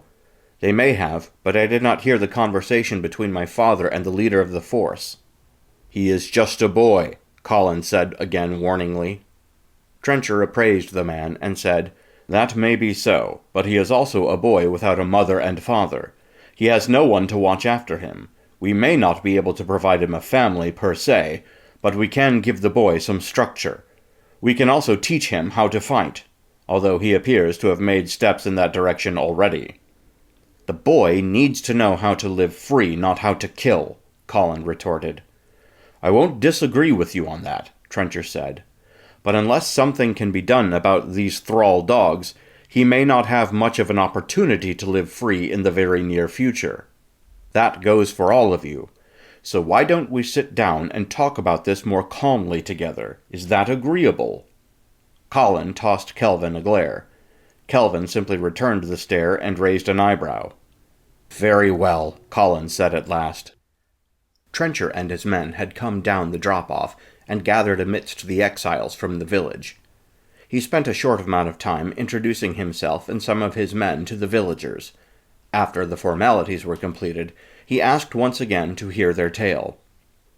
Colin stepped forward first and related to him in slightly greater detail the same story he and Randall had shared with Tag about what happened on their farm. Randall stood close by, but was very closed off. He didn't make eye contact with anybody, and he huddled closely to himself. Trencher asked a few questions along the way, and Colin gave whatever answers he was able. When he had finished his tale, he turned to Kelvin and asked about what happened at the village. Kelvin was much more forthcoming about his narrative than Colin had been about his own. Tag listened with rapt attention as the merchant unfolded his story. It had all started 4 days previous, when 2 black-armored soldiers appeared in the midst of the village and began speaking about a man who was coming soon. They proclaimed themselves heralds of the nation of Thrall, and talked about a man named Curran, who was on his way to the village and intended to bring the light of truth and justice to the place. Their appearance was initially greeted with much skepticism from the townsfolk, but then the 2 heralds began to warn the people of a great coming danger. When they were asked about the nature of this danger, they replied that there was a horde of evil men in the land. They were going about and conquering whomever they could, taking whatever they wanted, and killing many, leaving death and destruction in their wake. The heralds claimed that the forces from the nation of Thrall were on a peacekeeping mission. They had ridden about the land, searching for places to bring salvation and rescue from this encroaching horde. Many of the people in the village, upon hearing this, grew concerned for their safety. But there were others who remained skeptical. The heralds promised they would do their best to bring protection to the village, but they needed the cooperation of all the citizens to do so. That meant they needed to gratefully receive Curran and his men when they arrived. At the end of the first day, the heralds said they would return the next morning and continue to tell about the greatness of the nation of Thrall, and many wonderful promises for those who bent their knees to the great ruler. The heralds would remain outside of the town during the nights to keep a watch and make sure nothing was coming at them secretly. They had said that often there were infiltrators who would come first and insinuate themselves into the lives of the towns over time and ready the horde's path. The next morning, the two men arrived at the center of the village square once again. This time, they read a letter concerning what was to come. Trencher responded that they had heard the contents of that writing several times before, and so Kelvin did not need to repeat it at this time. The merchant nodded his head and continued. Overnight, there seemed to grow a dissent among the village. Many people appeared ready to accept the man named Curran into their midst for the purposes of protecting the village. Others, however, did not believe a word of it. Kelvin was chief among these, according to himself. Tag noted that several of the villagers present nodded approval and agreement. Partway through the second day, a few men rose up and began to speak their dissent. The heralds had said they required the full support of the village if they were to provide protection. Several people in the village began booing and hissing at the dissenters. Arguments began to break out, and the heralds could no longer continue proclaiming their message. The constable had to step in and calm things down. When the arguments finally seemed to conclude, the constable himself turned to the heralds and said they were bringing disruption to the town, and perhaps it would be better if they left for the time being. The heralds had simply stood their ground and refused. The constable asked once again if they would please leave peacefully. Again they refused. It was apparent the constable began to lose his temper over the matter, and advised them that if they did not leave peacefully, then they would be removed forcefully. At that moment, the heralds had looked at one another, and without another word, one of them quickly drew his sword and slashed the constable across the throat. The man had fallen over, spurting blood from his fresh neck wound, and writhed a short while on the ground as he lay dying. The crowd had been stunned to silence at this, but then a few men, who were volunteers underneath the constable, rose up and began to run at the heralds. They were met with equal and efficient violence. 7 more men were felled that day by the heralds. Those with dissenting opinions learned to keep it to themselves. Those who had agreed with the heralds and desired to welcome Curran into their midst started having second thoughts. But by then, it was of course too late. In the next hour, 50 troops arrived. They were led by a man named Captain Uval. The troops began to station themselves throughout the village. A curfew was announced, and public meetings were strictly forbidden. These edicts were issued under a pretense of keeping safety and order. The soldiers claimed that if the village had been infiltrated by the enemy, then they would likely try to host meetings and convince people to rebel against those trying to protect them. For men such as Kelvin and others, this was too far.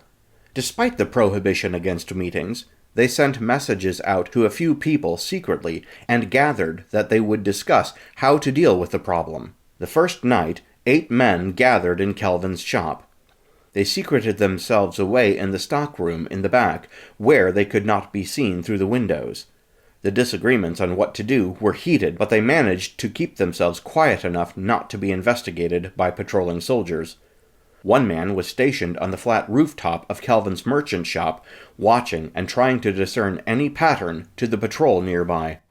2 hours into the meeting, the man stationed on the roof descended through the trapdoor into the storeroom, where the meeting was still being held. He revealed his findings, which were far from certain, though he thought he at least had a somewhat decent grip on the way the patrol worked. Everyone listened with rapt attention as the man unfolded his findings. This led to further heated discussions about the strategy. Half of them seemed to want to organize some sort of violence against the soldiers and drive them out if possible. Kelvin argued against this. He knew that some sort of force would be required somewhere down the line, but at the start they simply needed to get away from the place. Many were reticent about leaving their homes behind and living off the land. Kelvin expressed he believed this would be their best move. Only once they were away from the prying eyes of their invaders would they be able to plot an overthrow. Plus, they needed to find out just how vast the problem really was. Was it confined to their own town only? Or was it that the impressions given by the invaders were false, and it was not truly a sizable group? Or was it true what they had been saying, and they had very little hope of defeating Thrall in an open contest of force? Late into the night, everyone grudgingly agreed with Kelvin's assessment. But how they would escape, and where they would flee to, were difficult things to decide. That was the subject for the next evening's meeting. By the time the second meeting had concluded, there were over 30 people from the village who were prepared to leave. Most of them could not be present for the meetings themselves, but relied upon representatives, usually family members or close friends, who could be at the meetings to relay the plan back to them later. So it was the third night they put their strategy into practice. Having taken another day to analyze the movement of the patrols throughout the village, they had discovered a way for a small number of people to exit the village at a time. It took several hours to get everyone out, and there were many close calls and near misses. But in the end, everyone who planned to leave the village did so. Their absence would be noted the next day, they well knew this, but they had to act in order to preserve their lives and their freedom. A handful of people volunteered for the designated purpose of remaining in the village so that they would have a point of contact should they attempt an insurrection later on. But in order to do that, they had to raise up a force from other places who were willing to get their hands bloody. All of them knew that was a risky proposition, especially since they had yet ascertained the size and true nature of their enemy. There was also the very real possibility that once their absence had been noticed, that patrols would likely be sent out to look for them in the area. The escapees traveled by night deep into the woods until they had at last established a camp that was to be temporary. That was the place they now stood. They had been discussing just how far and in which direction they needed to go before Taggart showed up. Trencher listened and nodded along with this unfolding. When Kelvin's tale of woe reached its conclusion, there followed an extended pause where no one seemed to want to say anything. Trencher was absorbing and digesting this information when finally Colin, frustrated that nothing was being said, cleared his throat noisily. Trencher lifted his eyes to the man and raised an eyebrow as if asking, "Yes, what is it?" "I believe it's your turn," Colin said firmly. "You've heard from us, now we need to hear from you. Tell us why you think it is so important that some of us join up with some of you." Trencher stared at the man another moment longer, before he gave a reluctant nod. "Yes," he said. "I've already given you the basics, the big picture if you will, but let me back up and tell you how I came into this." He drew in a deep breath and seemed to be gathering himself for his telling. He expelled the breath and began. "Far to the west lies a city called Gadra. I was born and raised there. My coming up there was among those who were of influence in the city, my father being a councilman and my mother a socialite. Service to the city was more or less expected of all of us in the family. When I came of age, I looked to law. I spent 2 years volunteering under the main city constable and learned the ins and outs of keeping law and order in the city from an enforcement standpoint. I put in my time and eventually became a district overseer. Our city had 6 districts, and I was in effect the under-constable overseeing one of those, but still underneath our main city constable. I've had my fair share of run-ins with tough characters, drunken brawls, fools, you understand. Civilized life breeds opportunity, but it also breeds crime. So I learned how to recognize criminals and fight them. About 1.5 years ago is when Thrall showed up to my city. Just like in your village, 2 heralds entered and began proclaiming the greatness of their Colonel Kuran. It smelled bad to me right from the start, but I had a hard time getting the council to listen. Our city square was a place many came to from distant lands, hawking wares and proclaiming their messages. Prophets, politicians, charlatans of all stripes, you name it. So they weren't inclined to reject these men out of hand. No matter how much I warned them, I thought they were trouble. They sat up to attention when Colonel Curran came up to our city gates with 500 men at his back. They rode in like they owned the place unopposed. I begged the council to let us do something about these men and their presence in our city, but by then they were too afraid. So I resigned and got out before the real trouble began. Thankfully, I was able to convince a few other level-headed folks to join me. Before I left town, knowing that this was all going to turn out very poorly, I was approached by a stranger. He began to tell me about Thrall and how they were invading lands and overtaking cities for their great ruler. He told me of a resistance movement that was beginning to gain ground. He asked me if I wanted to be a part of it. It didn't take much persuading, and I was in. Ever since then, I have ridden many places and seen the captivity and ensuing blight of Thrall take root. It is a poisonous weed that promises prosperity, but produces desperate conditions among the populace of its places they overtake. Any doubt I have ever had about the resistance against Thrall were quickly erased. I have seen men executed, publicly thrashed, and all manner of other despicable acts, all for voicing a dissenting opinion. To Thrall, thinking differently is a crime, punishable by severe measure. This is why they must be stopped. That is why anyone who does not wish to live under a yoke of oppression must take it upon themselves to rise up, join this resistance, and be a part of what we are doing to bring an end to Thrall's ever-widening stranglehold. Colin turned to Kelvin. Kelvin, apparently more than satisfied, having heard Trencher's words, raised his eyebrows in anticipation of the vindication of his perspective. The two men shared a non-verbal standoff. Kelvin was the one to break the silence in the end. He turned to Trencher and said, "Count me in." He turned back to Colin and gave him an expectant look, waiting for the farmer to commit as well. "I remain unconvinced," the farmer replied. He shifted his body to stand a little bit in front of his son, Randall, who looked torn and shot nervous glances between his father and Trencher and Tag. Tag could tell the boy was having thoughts about going with Trencher and leaving his father behind. He could also tell the boy did not have the spine to stand up to his father, which likely meant he did not have the spine to join in this resistance. He would be a liability. Tag, however... Tag took a step forward and said, "I will go with you as well." Trencher gave him a smile. "You will be welcome among us," Trencher said. "Wait just one moment," Colin cut in, indignant. He turned to Tag and said, "Are you sure this is a good idea? You just lost both your father and your mother in the same hour. Boy, I do not think your head is on straight. Maybe you had better—" "I can make my own decisions now," Tag said firmly. He stood unbudging before Colin, who drew back in surprise from the comment as well as the tone in which it was delivered. Randall cleared his throat and said, "I will go too." Colin whipped around to stare in surprise at his son. "What?" he exploded. "You will do no such thing!" Randall straightened his back, and though there was a quiver in his lip, there was steel in his eyes.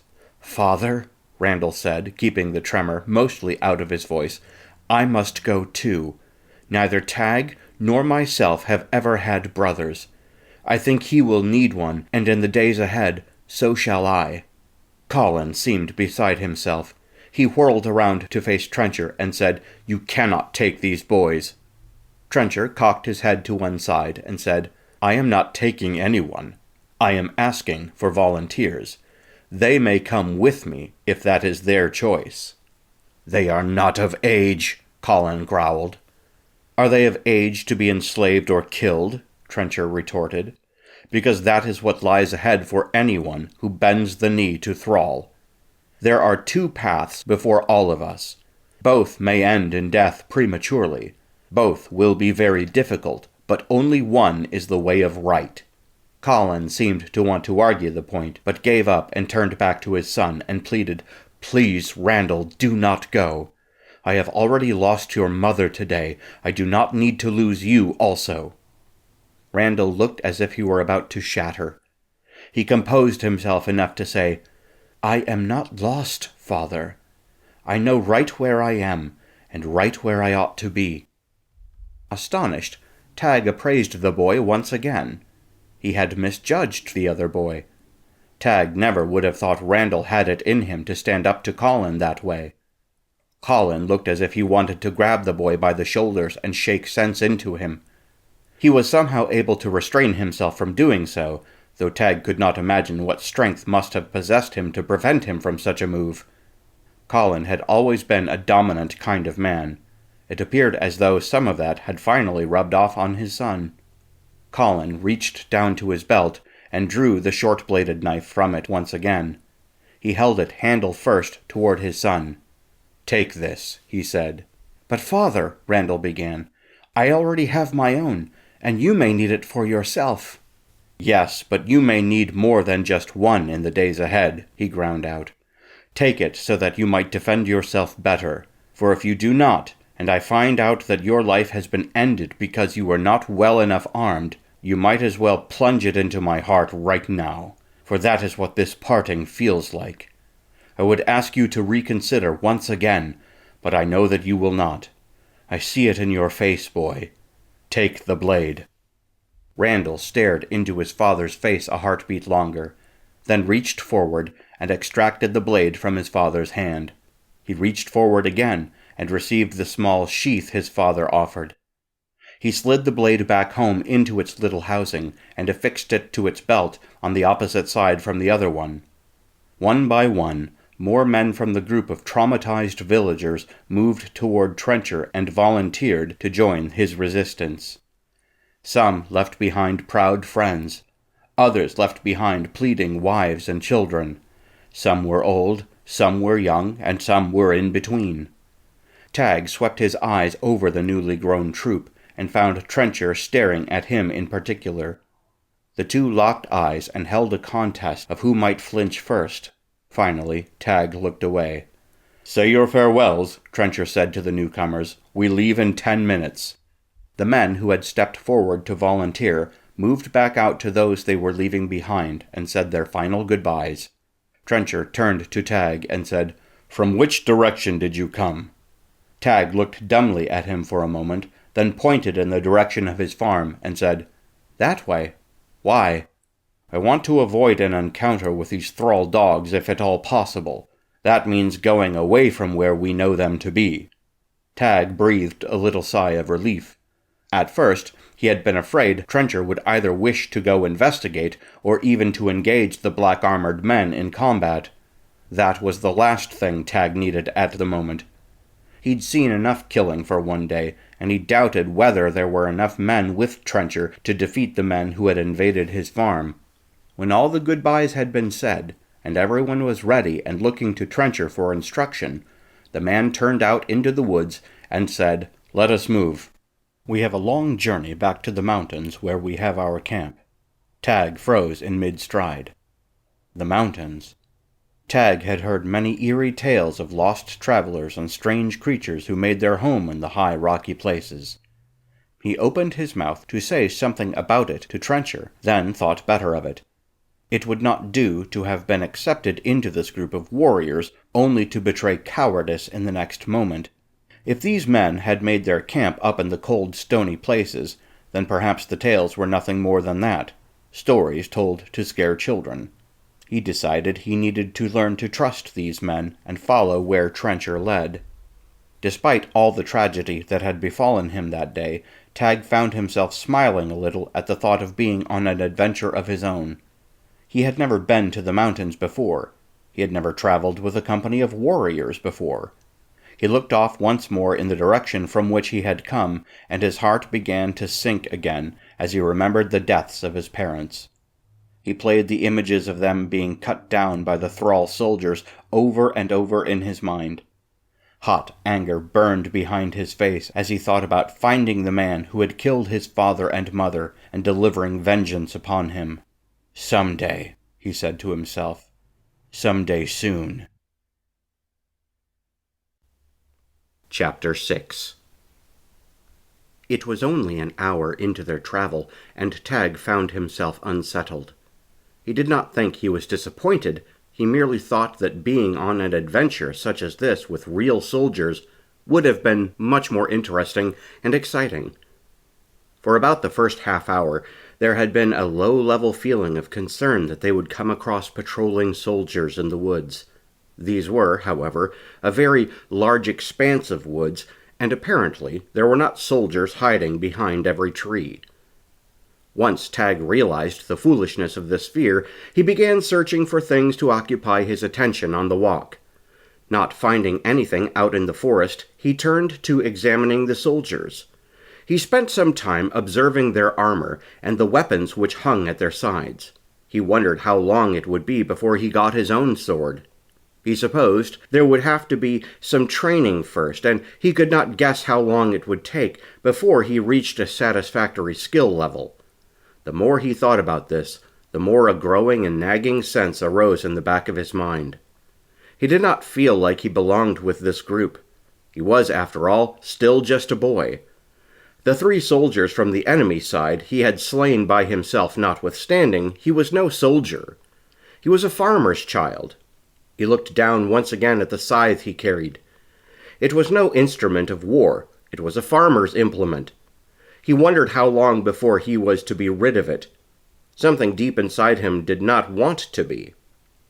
It was the only thing he had from home, aside from his blood-stained clothes, and there would be no going back there to collect any personal items. He supposed the military was no place to carry around sentimental trinkets anyway. He guessed his life was soon going to become sparse and Spartan in many ways. A creeping sense of anxiety rose up in him at that thought. It must have been written all over his face, because when Trencher saw his expression, he said, "Something bothering you?" Tag averted his eyes from the man and looked down at the scythe once again. As he stared down at the tool, he replied, "I am no warrior. I am a farmer. I am not sure I should be here." Trencher was silent for a moment as he pondered the statement. At last he said, "I understand. This is all so sudden, isn't it? You haven't had the time to process the deaths of your parents yet. You suppose you might not have been wise or ready to make the decision to join us, correct?" Tag looked away from the tool in his hand and up into Trencher's face. He did not see judgment there, only understanding. Tag smiled weakly at him and replied, "Something like that. It's just that—" He trailed off, not knowing what to say. Trencher stared patiently at him and waited for him to finish. When he did not, the captain said, "Go on." Tag sighed and said, "It is just that I am no fighter." "I respectfully disagree," Trencher replied evenly. "I think you are more of a fighter than you realize." "That's just it," Tag said. "I'm not. I do not even like fighting." "Liking something and being good at it are not the same," Trencher said. "When you found your life threatened, you stood your ground and killed 3 experienced soldiers, though you do not have the training. Is that not what you told me?" Tag shrugged. "Well, I guess so, but—" "But nothing," Trencher interrupted. "I'm not suggesting you liked killing those men, or that you even should have, only that you did do it, and that you did it efficiently enough not to get yourself killed in the process. Not a lot of people without training can do that." "Maybe it was just dumb luck," Tag offered. "I don't believe that," Trencher said. "Look, here is what I do believe. Not every man can or should be a fighter, but some men seem to have the fight buried deep down inside of them. It comes out sometimes, and when it does, it's vicious and effective. And what those men need is training. Now, you don't have the training, but I do think you have the fight buried deep down in you. My goal is to help bring it out of you again." Tag allowed silence to fall over him as he chewed on these words. After a few heartbeats, he said, "But what if I do not have the fight in me?" "I think you have already shown that you do," Trencher said with a knowing smirk. "And I think you know it. You are simply having a hard time owning it. I don't blame you, because it's not an easy thing to bear. Just give me some time and your trust, and I will help you unearth it and train it to do well. Deal?" Tag looked at the man for a few moments more. then said, "Deal."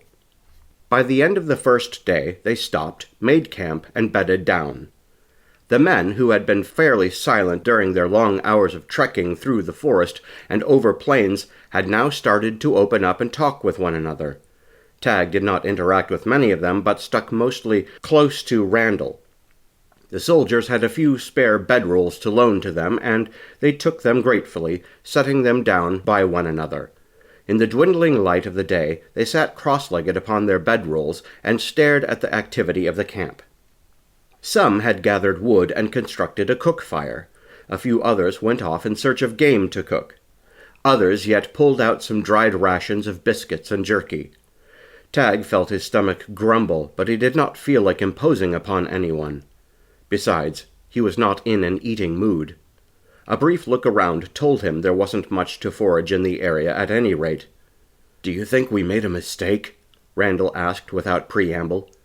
The boy had been silent like many of the soldiers had on the journey thus far, and his voice intruding into the silence was unexpected and caught Tag by surprise. He threw a glance in the other boy's direction and beheld Randall's anxious expression a few heartbeats. "What do you mean?" Tag asked. "I mean, I don't know that I should be here. Maybe Father was right. Maybe I shouldn't have come. Maybe—" "You can maybe yourself into oblivion if you don't watch it," Tag replied. "I don't think it will do you any good, however.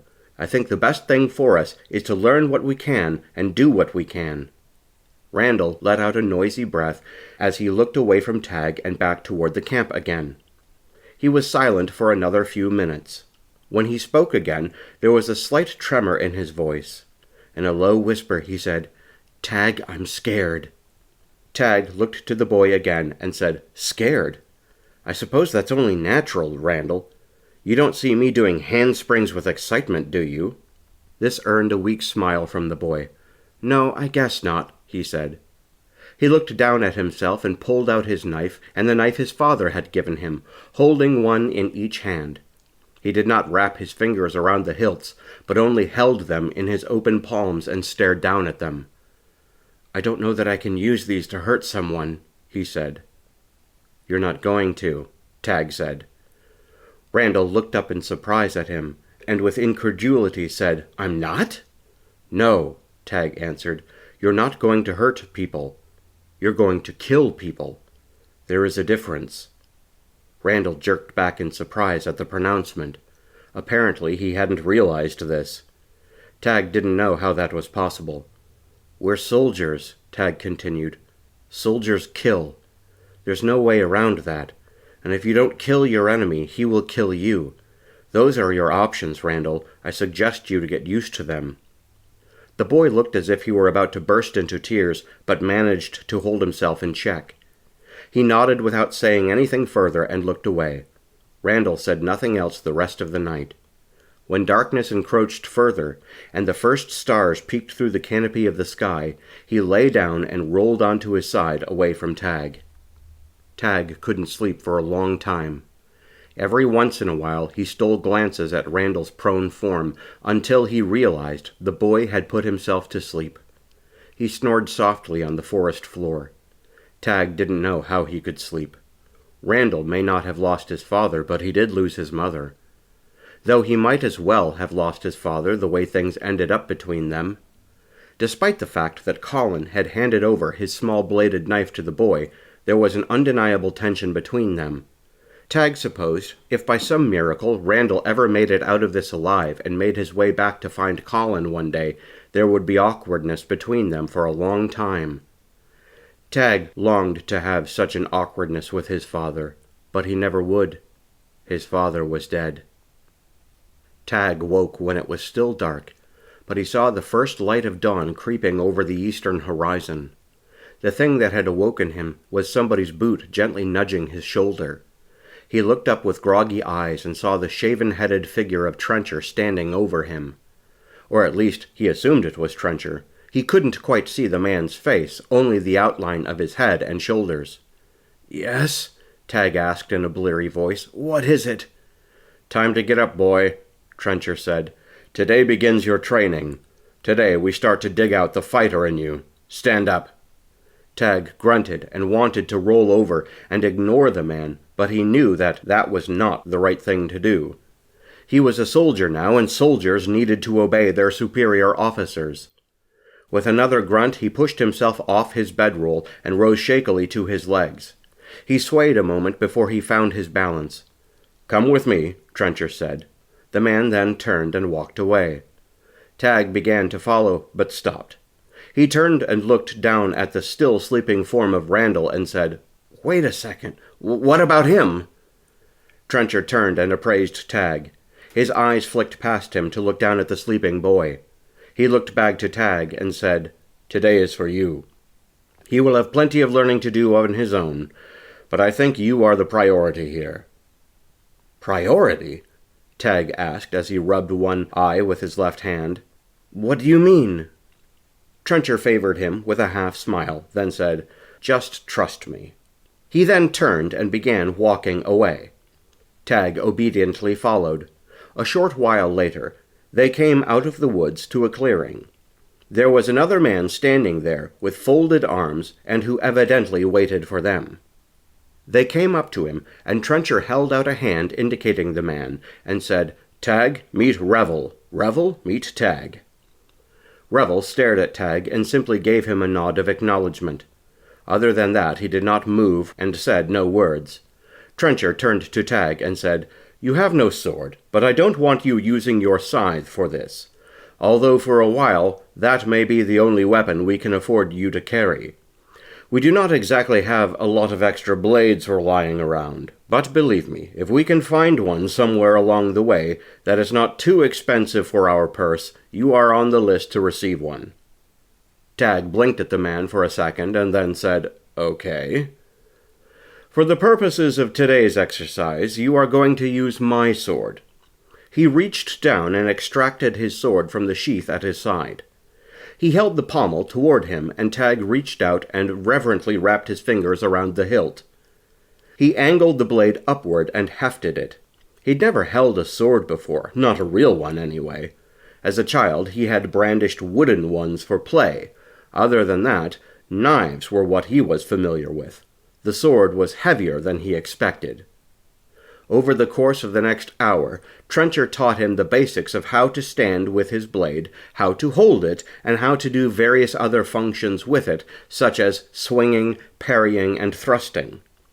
Revel merely served to meet Tag's practice strikes and offer blows the boy was to deflect. By the end of it, Tag was exhausted and dripping with sweat from his brow. Revel did not appear tired at all. But now Tag had something to latch onto. He had some ideas of what he would be doing. He had some forms he had to think through and learn. He would not have a sword with which to practice by himself, which he cursed. But he was sure he could find some reasonable substitute along the way. Perhaps a branch or something. What Tag noticed above all was that despite his earlier protestations, he felt quite at home holding the blade. Travel to the mountains where the Resistance had their camp took approximately a week or so. Tag didn't mind the travel so much, though they did move at a fairly quick pace, and he was tired by the end of each day. He was grateful, however, that it afforded him a lot of opportunity to practice with the blade. By the time they had arrived at the foothills near the base of the mountains, Tag was beginning to feel the first hints of competence in his use of the weapon. Though it was summer, it was decidedly cooler farther north. They stopped at the crest of a hill and took in the sight of the ever-expansive mountain range which disappeared both to the west and to the east. Higher up in the mountains there was even snow. Though they had not yet begun to ascend to the colder heights, a shiver ran through Tag's body. His thoughts went once again to the tales he had heard of people getting lost in the passes.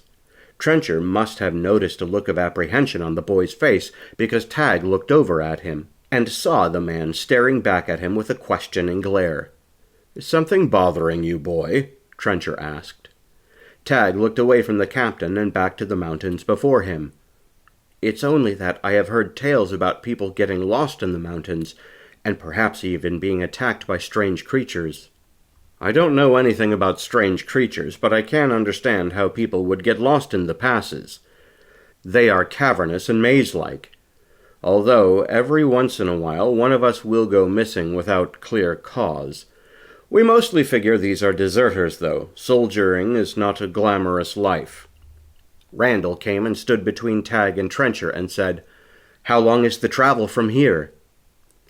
The boy tended not to say much, now that he was out of range of his father. Mostly, what he had said before was something that acquiesced to another thing his father had already said. Now that he did not have the man around, he was perhaps struggling to figure out who he was by himself. "It is still a few hours from here before we arrive," Trencher responded.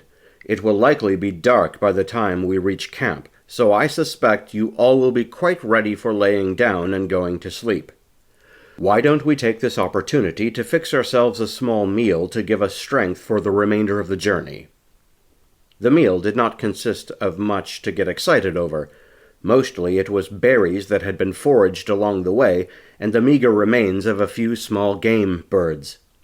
A few of the men had managed to save some biscuits from their ration packs, but other than that, there was not much besides water. Tag's stomach growled as he thought about eating something a little more significant, but there was naught to be done about it. After the scanty offerings had been finished off, the troop set out once more. Within an hour, they found themselves in a cold and windy pass trudging ever upwards.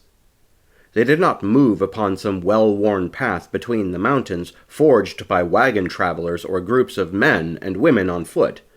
Rather, it was a narrow and craggy pass that not many people used. The rationale seemed to be they did not want to root themselves in an easily findable position. Thrall had not taken too much notice of the resistance by this point, according to Trencher, but one had to be prepared in case the behemoth force rose up and struck out at you. It was best to have a place worth running to and in which to hide. Tag had never spent much time in the mountains, and therefore did not know much about climbing through the rocky places. Additionally, he began to feel the bite of the chill wind through his clothes, which were not made for such an environment. He suspected by the time they reached the camp he would be downright freezing and would need to find better garments to protect him from the cold.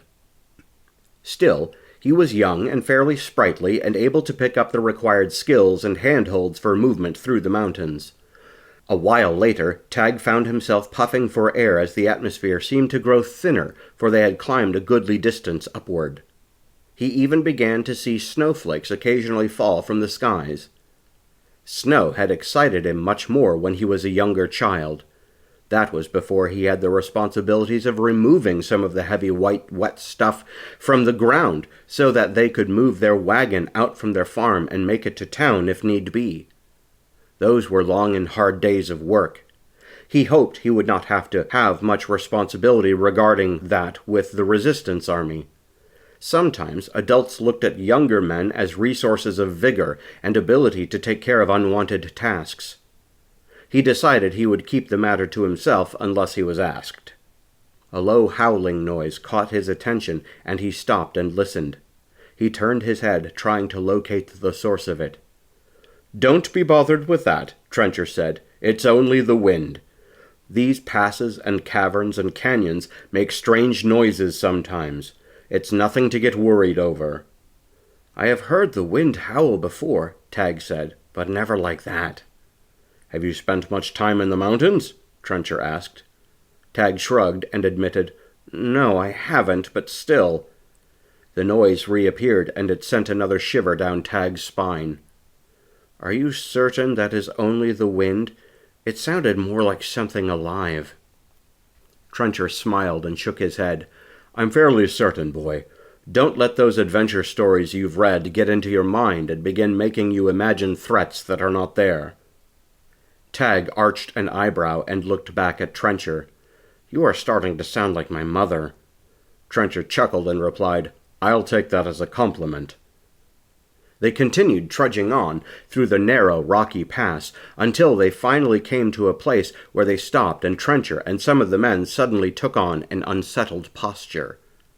Trencher looked around with concern, his brow furrowed and his fists planted on his hips. "Something bothering you, Captain?" Randall asked. "In fact, there is," Trencher answered gravely. "This is our camp, but there is no camp here." "What?" Tag asked. "Why not?" "I wish I could say," Trencher responded as he began looking at the ground more closely. He knelt down and placed his fingertips in indentations on the snowy ground. There were footprints that were still somewhat clear in the freshly fallen snow. He said, "Something appears to have happened here." "Blood!" someone shouted from off to one side. Trencher lifted his head from the footprints on the ground and then stood and jogged over toward him. He looked at the ground and saw traces of crimson in the white snow. "Captain?" someone else called with a quavering voice. "I don't know, Sergeant," Trencher replied. The howling sound they had heard earlier returned, only this time it seemed much closer, and there appeared to be a growl hidden inside it. All heads came up and began looking around. "That was not the wind," Tag said. Trencher slowly pulled his sword from its sheath at his side. "No," he said darkly, "it certainly was not." All around them more howls and growls began to sound out. More steel became exposed as men yanked swords and other weapons free from their belts. Tension suddenly settled over the group like a giant blanket. Trencher turned to Tag and Randall and said, "I want you boys to get into the center of the group. We're going to form a defensive ring around you and the other villagers who are still unarmed." Tag nodded. Trencher then said, "All right, everyone. If you have a weapon, get it out. If you don't, get in the center, and we will do what we can to fend off anything that might come." Feet scurried about as people shuffled to get themselves into the middle of the group, while the soldiers who had armor and armaments moved to the outside to form the protective ring. Tag gripped his scythe tightly and prepared himself to swing it at anything that might charge. "What is it?" Randall asked worriedly. Tag simply shook his head and remained watchful at the outskirts of the group. They were in a reasonably wide plateau within the mountain range.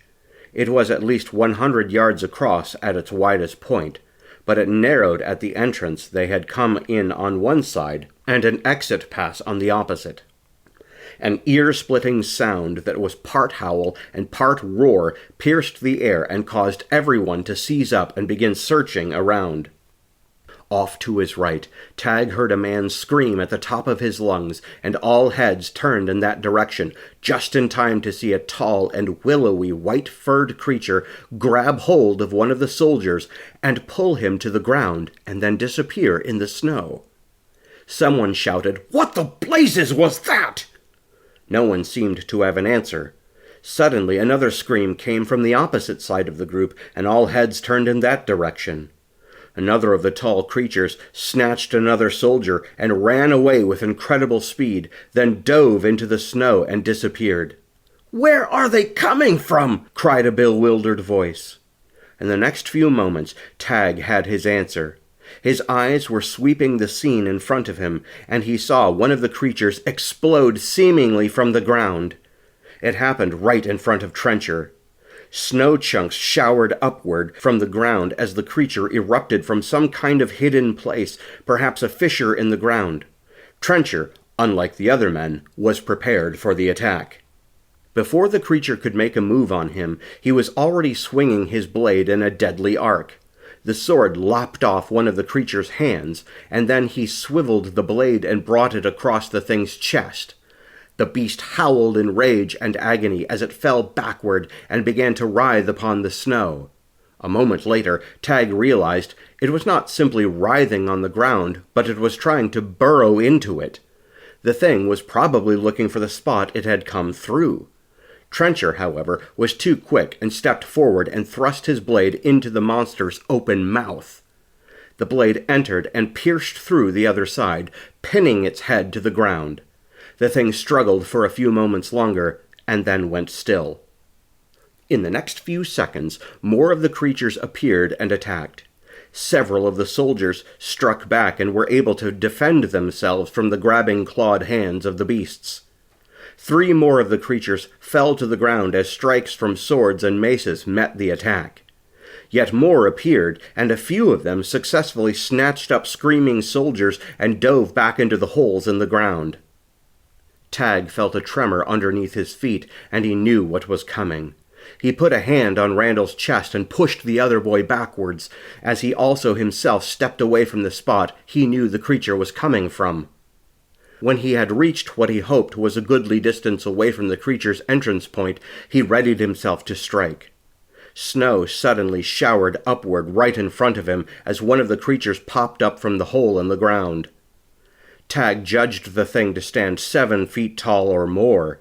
It was lanky and ugly.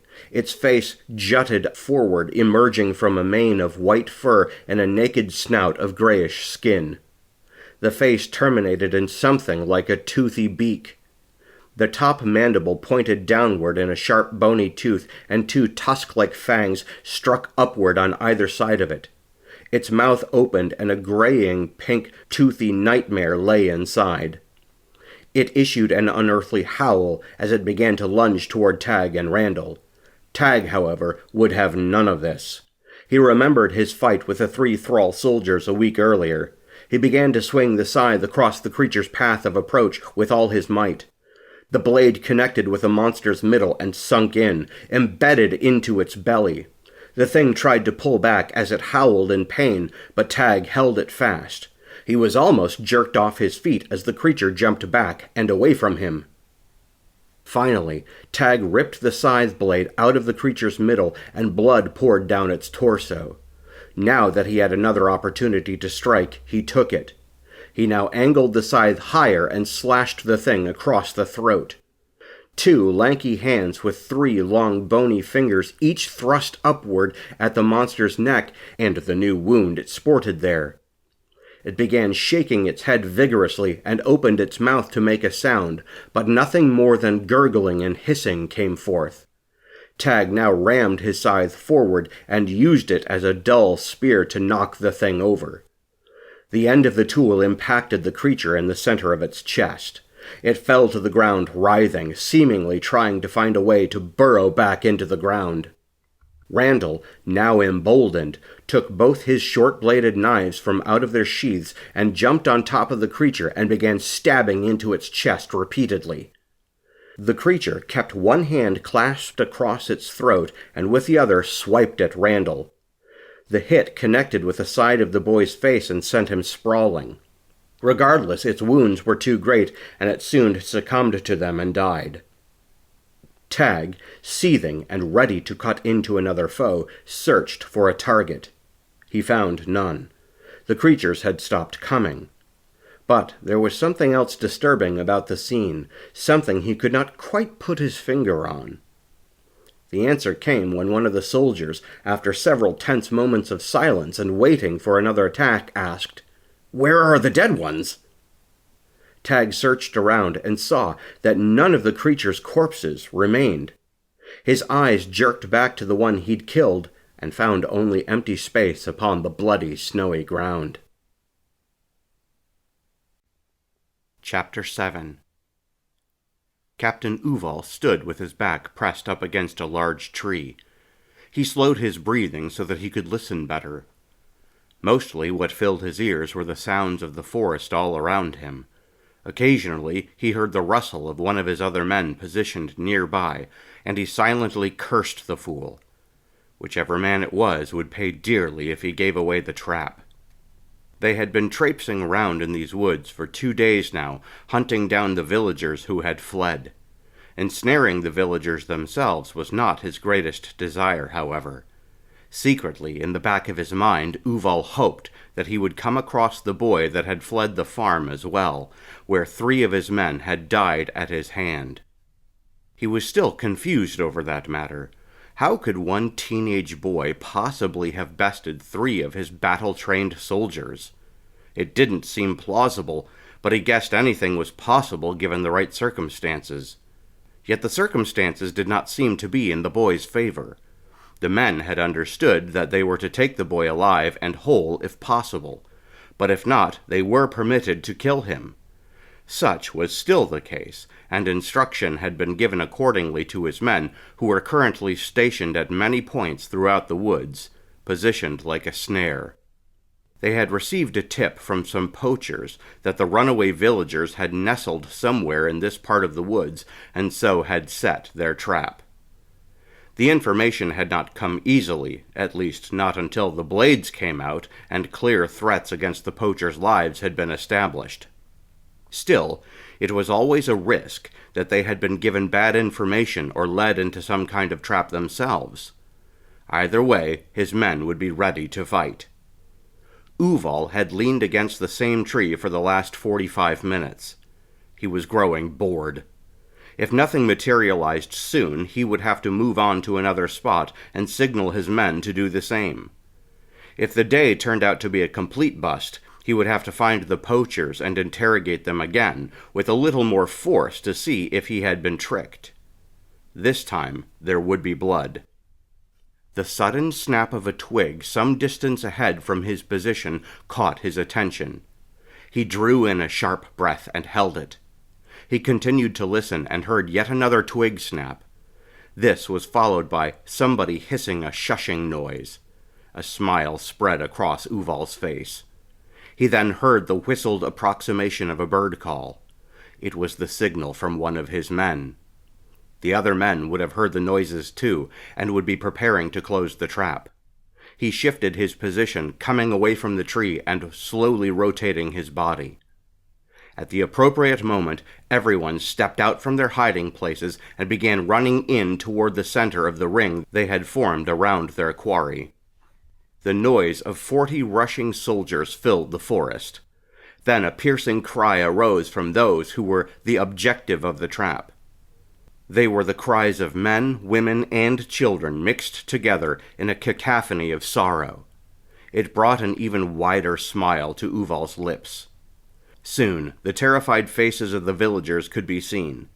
The youngest ones were pushed to the center of the group, while the remaining adults, who were mostly women, shuffled outward in a protective ring. For all the good it will do them, Uval thought to himself snidely. He already had his sword in hand. He had the weapon drawn for some time now, just in case he needed to employ it quickly. It saved him the trouble of yanking it from his scabbard as he ran. As he and the other men bore down upon the group of villagers, he selected a target. There were not many men left in the group, and of those that did remain, they obviously were not at the peak of their lives. The one he selected was probably in his 60s, with graying, thinning hair. Oh well, he thought to himself, I suppose one must take what one can get. He and his men reached the group of villagers at the same moment and employed their deadly force at the same time in a synchronized sweep of death. The man Uval had selected raised a stick he had found somewhere in the woods as his defense. Pathetic, Uval thought. He swung his sword, and the blade soared through the air until it connected with the man's flesh. The older man attempted to raise his stick to block the attack Uval leveraged against him, but to no effect. Uval came up underneath this attempt and severed one of the man's arms near the wrist. The man screamed out in anguish as his hand came away from his arm. The other hand released the stick. The severed hand still gripped the branch and fell with it. Uval wasted no time, but pivoted his attack and struck again. This time the sword swung high and slashed the man across the throat. The remaining hand shot upward to the large new bloody smile, and the man collapsed gurgling to his knees, then onto his back. A woman beside him screamed in hysterics. Her eyes shot to Uval, wide and lacking comprehension. She stepped toward him with open palms, pleading with him, but no sensible words came out. Suddenly, an angry-faced boy sprung around the woman and darted toward him. He could have been no more than 12 or 13 years old. Uval lanced forward with a hard kick which connected with the boy's chest and made him fly backward and collide with the hysterical woman. They both tumbled together to the ground. Uval watched the pair for a few moments longer to make sure neither of them would present further threat before he shifted his attention to another target. He saw a woman about the same age as the man drop beside the older fellow and began sobbing and pleading, trying to comfort him uselessly. Probably his wife, Uval thought. She didn't seem to present any danger, so he lifted his eyes from her and found someone else that might. He turned his attention just in time to see a branch swinging toward him. The branch was held in the hands of a younger lady. Her eyes were filled with murder and her teeth were gritted in rage. Uval easily dodged away from the attack, and then leapt forward again, slapping the branch out of her hand. He then reached forward and seized the girl by the dress at her throat and shoved her backward. She stumbled backward and then tripped over the fallen body of the dead man and his sobbing wife. She quickly recovered herself, stood, and launched herself at him again, this time empty-handed. Both hands reached out toward him, seeking his throat. He knew he would have to end her. Uval shifted one of his feet back and angled the sword that way as well. Then, in a sudden slashing move, he arced the blade forward and caught the girl across her midsection. Her dress as well as her belly tore open and her insides began to spill out. She froze, seemingly unsure of what had happened. Then her eyes shot downward to her middle and stared in disbelief at her sizable wound. She blinked a few times as she continued to stare at it, then lifted her eyes and stared at him again. Now her eyes were wide with surprise and shock. She tried to take a step toward him, but the leg buckled beneath her and she spilled forward. Uval reached down with a booted foot and flipped her over onto her back. He then speared his sword downward into her heart, finishing her off. "No!" a woman's voice shrieked. "Not my baby!" Uval looked up and saw the older woman, still kneeling by her fallen husband, staring in horror at the kill Uval had just performed. Apparently the girl was her daughter, the captain supposed dispassionately. The young boy he had kicked backward into his mother had now scrambled to his feet and was prepared to again launch himself at Uval, but his mother reached forward and wrapped her arms around his waist and dragged him to the ground. She shouted for him to stop, knowing what would happen if he continued to press the attack. Uval looked around and saw several more fallen bodies. He raised a gauntleted fist and shouted, "Halt!" Soldiers froze in mid-attack, ceasing the employment of their weapons, some moments away from cutting down an enemy. His men remained silent, yet deadly sneers covered their faces. The villagers, however, were all whimpers and cries. Uval swept his gaze over the terrified villagers for a moment, and allowed them to stew in their fear. Then he lifted his chin and said, "By order of Colonel Kuran of the army of the nation of Thrall and the great ruler Gaian, you are all under arrest. You survivors will accompany us back to the village after you bury your dead here in the woods. But first, you will be examined. I am searching for one who might be among you." The captain darkened his expression and took a slow step toward the group. A fresh set of terrified whimpers arose from the closest to him. He scowled at the collection of cowards, a wave of contempt arising in him. He began searching the faces, looking for the boy who had killed his men. When he found no recognition in the immediate vicinity, he began pacing around the perimeter of the circle of villagers. He kept his pace steady and slow, not wanting to miss finding the boy. When he had encompassed the entire group, he growled in frustration and started back the way he had just come to make sure. Again, he came back to his original spot and felt a wave of angry disappointment flush his face. He cursed loudly and spat upon the ground. With a growl, he said, "I am seeking a boy, perhaps 15 years old. He would be from a farm not far from this place. A few days ago he slew 3 of my men and escaped. If any of you have any understanding regarding his whereabouts—" He saw at that moment a few of them give each other looks and stopped. One of them was a middle-aged man, and Uval pointed at him and said, "You, come to me now." There was a hesitation where the man stood frozen in terror. One of the soldiers pushed his way to the man, seized him by the upper arm, and dragged him stumbling before Uval. Uval stood a few inches taller than he, and he looked down at him, glaring heavily. "What is your name?" Uval demanded. "Colin," the man stammered out at last. "Well, Colin, when I mentioned the boy's circumstance, you seemed to have some familiarity with it. Speak." "I don't know where the boy is," Colin said defensively. Uval arched an eyebrow as he stared at the man and observed him, analyzing. "You have no idea where he is? That doesn't mean you don't know who I am talking about." Colin stammered, looking for something to say that might get him out of trouble, but Uval backhanded him across the face. The strike left a big red mark on Colin's cheek. "Let us try this again," Uval said. "Tell me what you know of the boy." The man swallowed, hesitating. "The boy? What do you want to know about him?" "Let's start with his name," Uval replied. Colin seemed to war with himself for a moment before he finally said, "His name is Taggart. He fled with some of the other villagers to the south." "To the south, you say?" Uval said. He took a step closer to Colin, who stood his ground, but still managed to shrink back. "Yes," Colin replied. "He left to the south with a few others." Uval shot a hand forward and seized Colin by the back of his neck.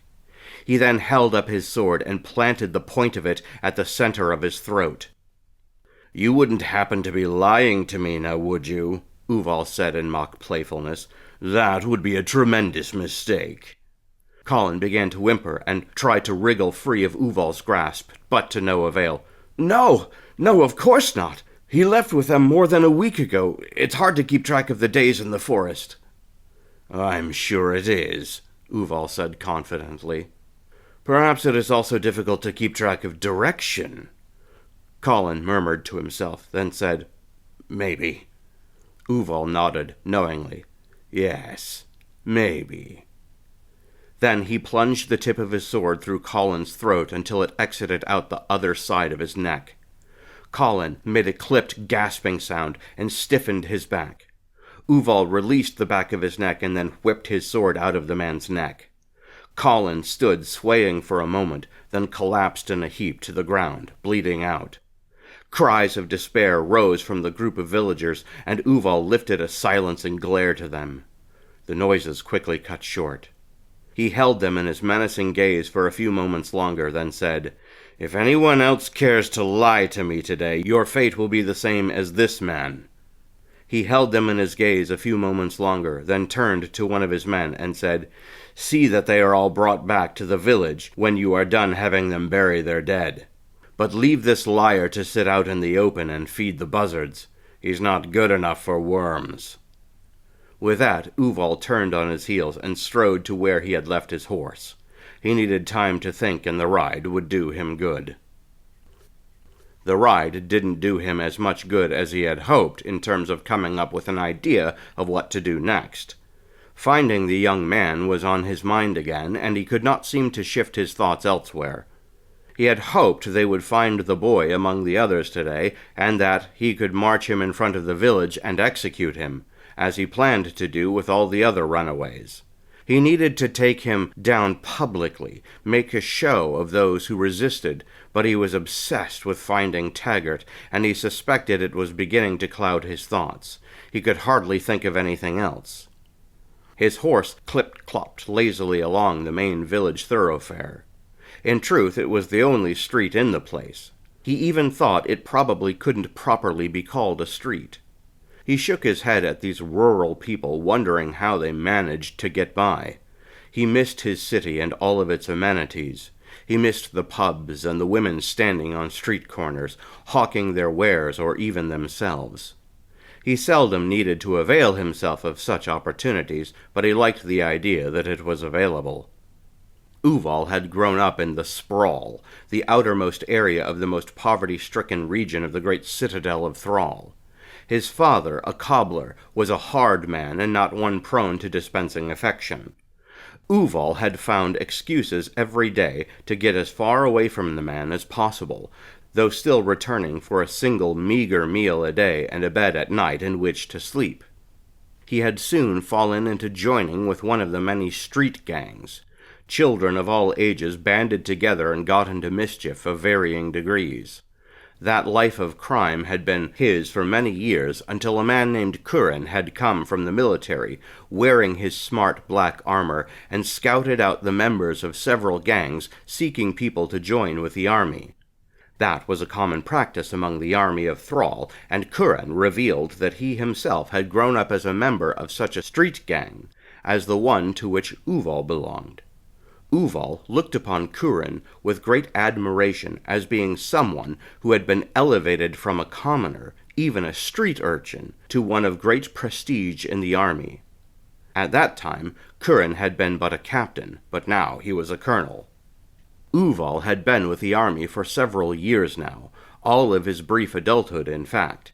He was but 24, but he had been in the military for 8 years, having accepted Curran's invitation at 16. In that time he had become a man in more ways than one. Chiefly, he had learned and practiced the art of killing, and then actually participated in it. There was no rising in the ranks of the army of Thrall without spilling blood, whether that be in battle or in executions. Uval had shed more of his fair share of the crimson flow. He had been hesitant at first to do so, but had been informed that was only natural. Now he relished it, anticipated it even. Regarding Taggart, the boy who had killed his men and gotten away, he hungered and thirsted after it. He vowed to himself that the boy would not escape him forever, but that he would one day catch up with him and put an end to his life. As he was ruminating over his bloodlust and preoccupation with finding young Taggart, he snapped out of it when he saw a messenger running up to him waving a scroll. The boy skidded to a halt a few feet away from Uval's horse, not wanting to spook the beast. He then began pacing more slowly toward his superior. He lifted up the rolled-up scroll toward him and said, "Message for you, Captain." Uval reached down, snatched the scroll out of the young man's grasp, and ignored him. He broke the seal of wax with his thumb and unrolled the scroll so that he might read it. His lips moved silently as he read through the contents of the message. It read, "From Colonel Curran to Captain Uval. I formally demand a report and update of the proceedings in your region. Send detailed numbers regarding population, kills, land seizures, and any other notable developments in your time there. Further, I, Colonel Curran, am coming to you. I shall arrive approximately 1 month since the sending of this notice. It should take no longer than 5 weeks to reach you. See to it all preparations for my arrival are made, so that when I come I am not disappointed." Uval read over the message one more time to fully absorb its contents, and then rolled the scroll back up. He placed it in a pouch on his saddle for safekeeping. So, Curran was coming to oversee the operation in these parts. Interesting. He felt a ball of cold fear mixed with excitement take hold of his heart. If Curran was coming, he had better get a move on regarding buttoning up the issue with Taggart. It would not do for the colonel to arrive and find such a disorderly event left unaddressed. Chapter 8. Despite having descended in elevation down the mountain somewhat, it was still cold. Tag wrapped the cape around himself more tightly, though it did not seem to help much. A shiver ran through his entire body, and Trencher tossed a sideways glance at the boy. Tag tried to play it tough, but it only came off as pathetic. Trencher smirked to himself, shook his head, and turned back to the task at hand. They had moved away from the place where the monsters had attacked them for 2 reasons. The first was to avoid further incident. The creatures would no doubt reappear later and take more of the men if they remained. The second was that they needed to find the survivors of the group that had been left behind, if there were any. Trencher seemed certain that there would in fact be more men to find, and that it could not possibly be that all of them had perished in the pass at the hands of the monsters. Tag hoped he was correct, but he harbored an uneasy feeling about the whole business. His outlook diminished the longer they searched. There certainly were signs of people passing back this way from the area of the pass where the attacks had taken place. Trencher said he could tell it was the trail of his men. Tag wanted to believe him, hoped he was right, but still remained unconvinced that they would find a positive end to this episode. From somewhere up ahead, a scout cried out and caught everyone's attention. Trencher spared Tag a brief look and then dashed forward to find out what the scout had discovered. Tag found himself soon trailing behind him, and Randall was quickly in tow behind Tag. They trotted the short distance until they found the scout crouched down low, observing the ground. His head came up when he heard Trencher and the others approach, and he waved them over. He then pointed his face back to the ground. Trencher, having gotten there first, bent low beside the other man and began to observe what he had been called to see. Before Tag could also get a look, a disappointed grunt escaped Trencher's lungs. He growled, then cursed under his breath. "What is it?" Tag asked, finally bending low to take in the sight. When he saw the evidence before his eyes, he understood. On the snowy ground was a clear four-toed clawed footprint. It belonged to one of the creatures. But more than that, there was a generous splash of blood beside it. There were other regular human footprints as well as they had gone along, and they continued beyond this point, though they seemed to be growing smaller in number the further they went. This confirmed why. "So they were pursued," Trencher said grimly. "Those bloody things were culling my men." The scout nodded and made a non-committal grunt. "Right," he said after a handful of heartbeats. "At least we know we're on the right path." Trencher continued to stare at the footprint and the spot of blood beside it and made no other noise or movement. Trencher stood and said, "Small comfort. If they were followed, so too could we be followed. Best keep moving." The scout stood as well, nodding, and then darted forward with great speed to continue tracking the movement of the men. Trencher turned to Tag and Randall, and in a low voice said, "Be sure you keep close to me. We just gained you boys, and I don't want to lose you in this so quickly." He tossed one final glance at the creature's footprint upon the ground, and spat at it. He then added, "Seems we are losing men more quickly than I would like." He then turned away and began striding after the direction the scout had taken. Tag and Randall immediately fell in behind him. They carried on this way in silence for some time. Tag guessed later that it was perhaps an hour they had been moving until the next event occurred. As they picked their way through the rough, frozen, mountainous terrain, their worries elevated and their awareness of their surroundings spread out as best they could manage. Tag's hand felt numb in the cold as it wrapped around the shaft of his scythe, but he gripped it for dear life. If one of those things suddenly popped out of a fissure in the ground, as they had when they first attacked, he wanted to be ready to spill its blood before it could take him. Despite the persistent chill assaulting his flesh, he felt within himself a simmering rage rise up. It overshadowed everything in his mind. It even outstripped the fear that clawed for his attention. Suddenly, a scream pierced the air, and they all froze in their tracks. Following the scream was the howl of one of the beasts. The man who had cried out sounded to Tag's ears much like the scout sent forth to continue tracking the movement of Trencher's men. In response, Trencher burst into action and was gone in a flash. Tag and Randall looked at one another in astonishment, trying to figure out what they ought to do. Tag said, "He told us to keep close. We better do so."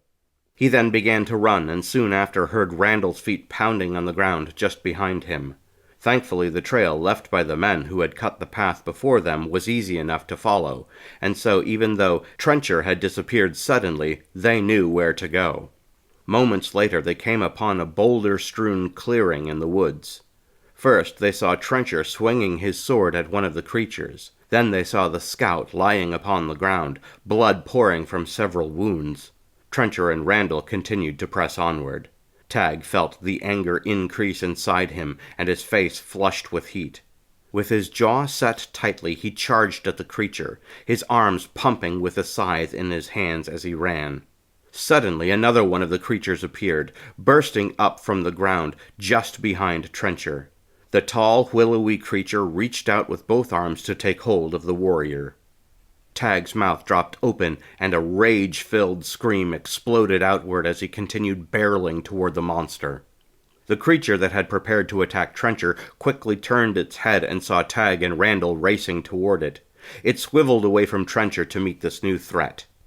The creature dropped low to the ground in a crouch, then sprang upward, soaring high into the air, and then it started to arc back downward, right toward Tag. Tag slid to a halt and began to backpedal.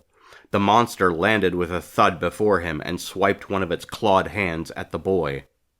Tag had just gotten outside of its reach and avoided being struck by the creature's claws. Tag's anger gifted him with unnatural speed, and he quickly levied an attack against the monster in reply. He swung his scythe, and the blade cut a large gash across the creature's right thigh. The creature opened its toothy maw and roared at him, at the same time taking a protective step backward. Tag pressed his attack and swung again, this time bringing the scythe from low to high, and cut another gash across the monster's chest. It took another step backward in response. Now Tag felt emboldened to push on. He thrust his scythe forward like a spear and caught the creature dead in the center of its chest, knocking it back. It stumbled but caught itself and was able to rebalance instead of falling over.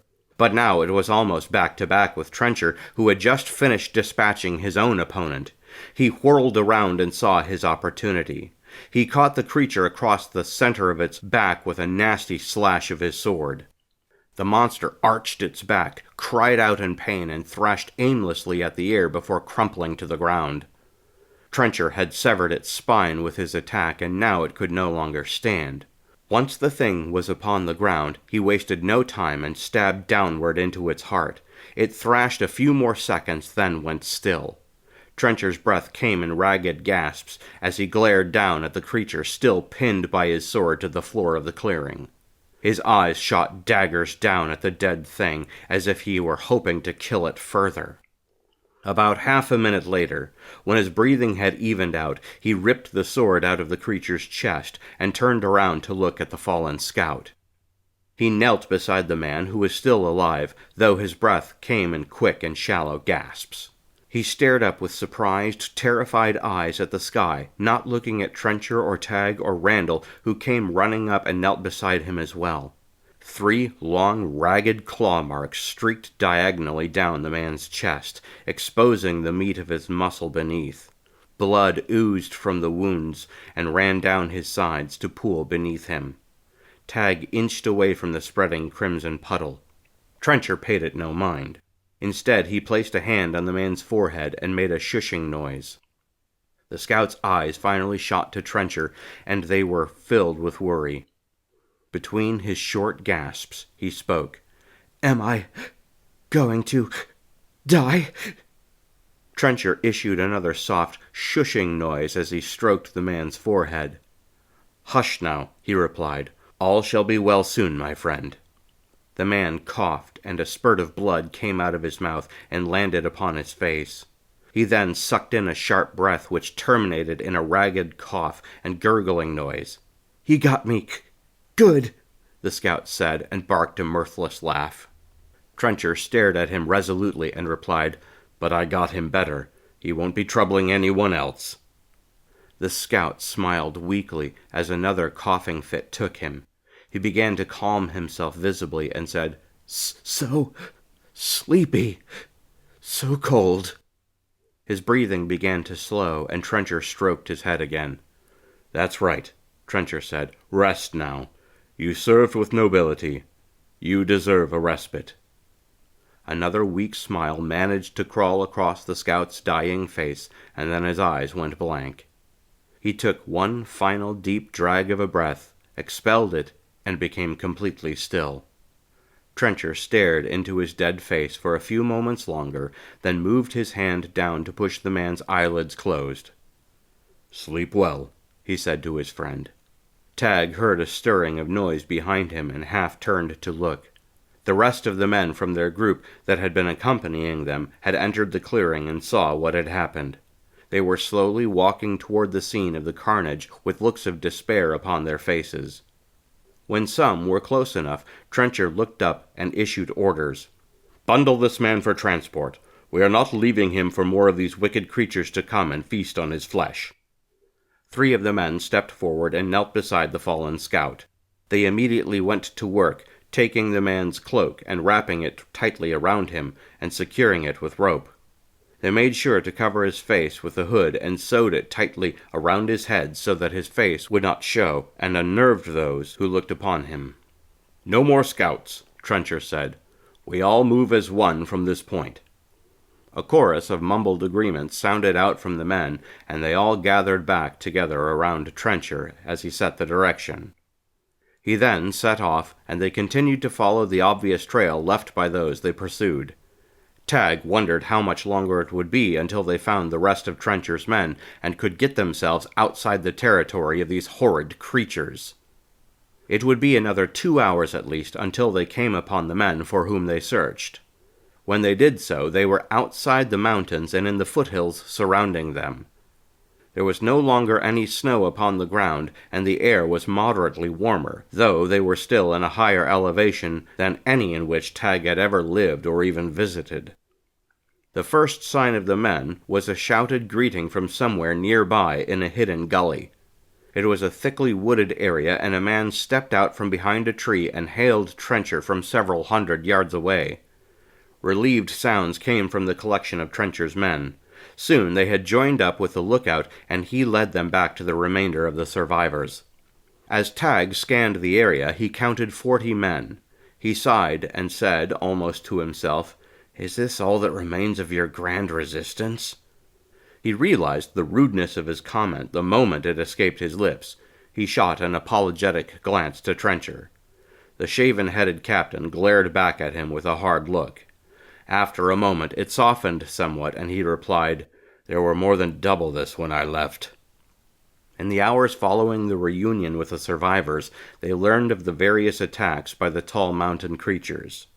It started out when some of the men had gone missing. The original assumption was that they had fled in desertion. That illusion was soon shattered in the following days when several people witnessed a man being dragged into the ground by one of the creatures. No one had been near enough to help him, and so the man screamed and thrashed as he was pulled underground. Soon his cries of protest ceased. In the following days, more such attacks had occurred until finally the group was beset by a number of the creatures all at once. The men fought valiantly to push off the threat, but many fell in the process. Finally, someone wised up and realized they ought to flee. Nevertheless, their escape had been plagued by periodic attacks from the creatures. At last, they had made it out of the mountains and stationed themselves in the wooded gully in which they now were encamped. Trencher had listened to this tale intently, never saying a word. When the telling had finally unfolded to its conclusion, he nodded and fell thoughtfully silent for a time.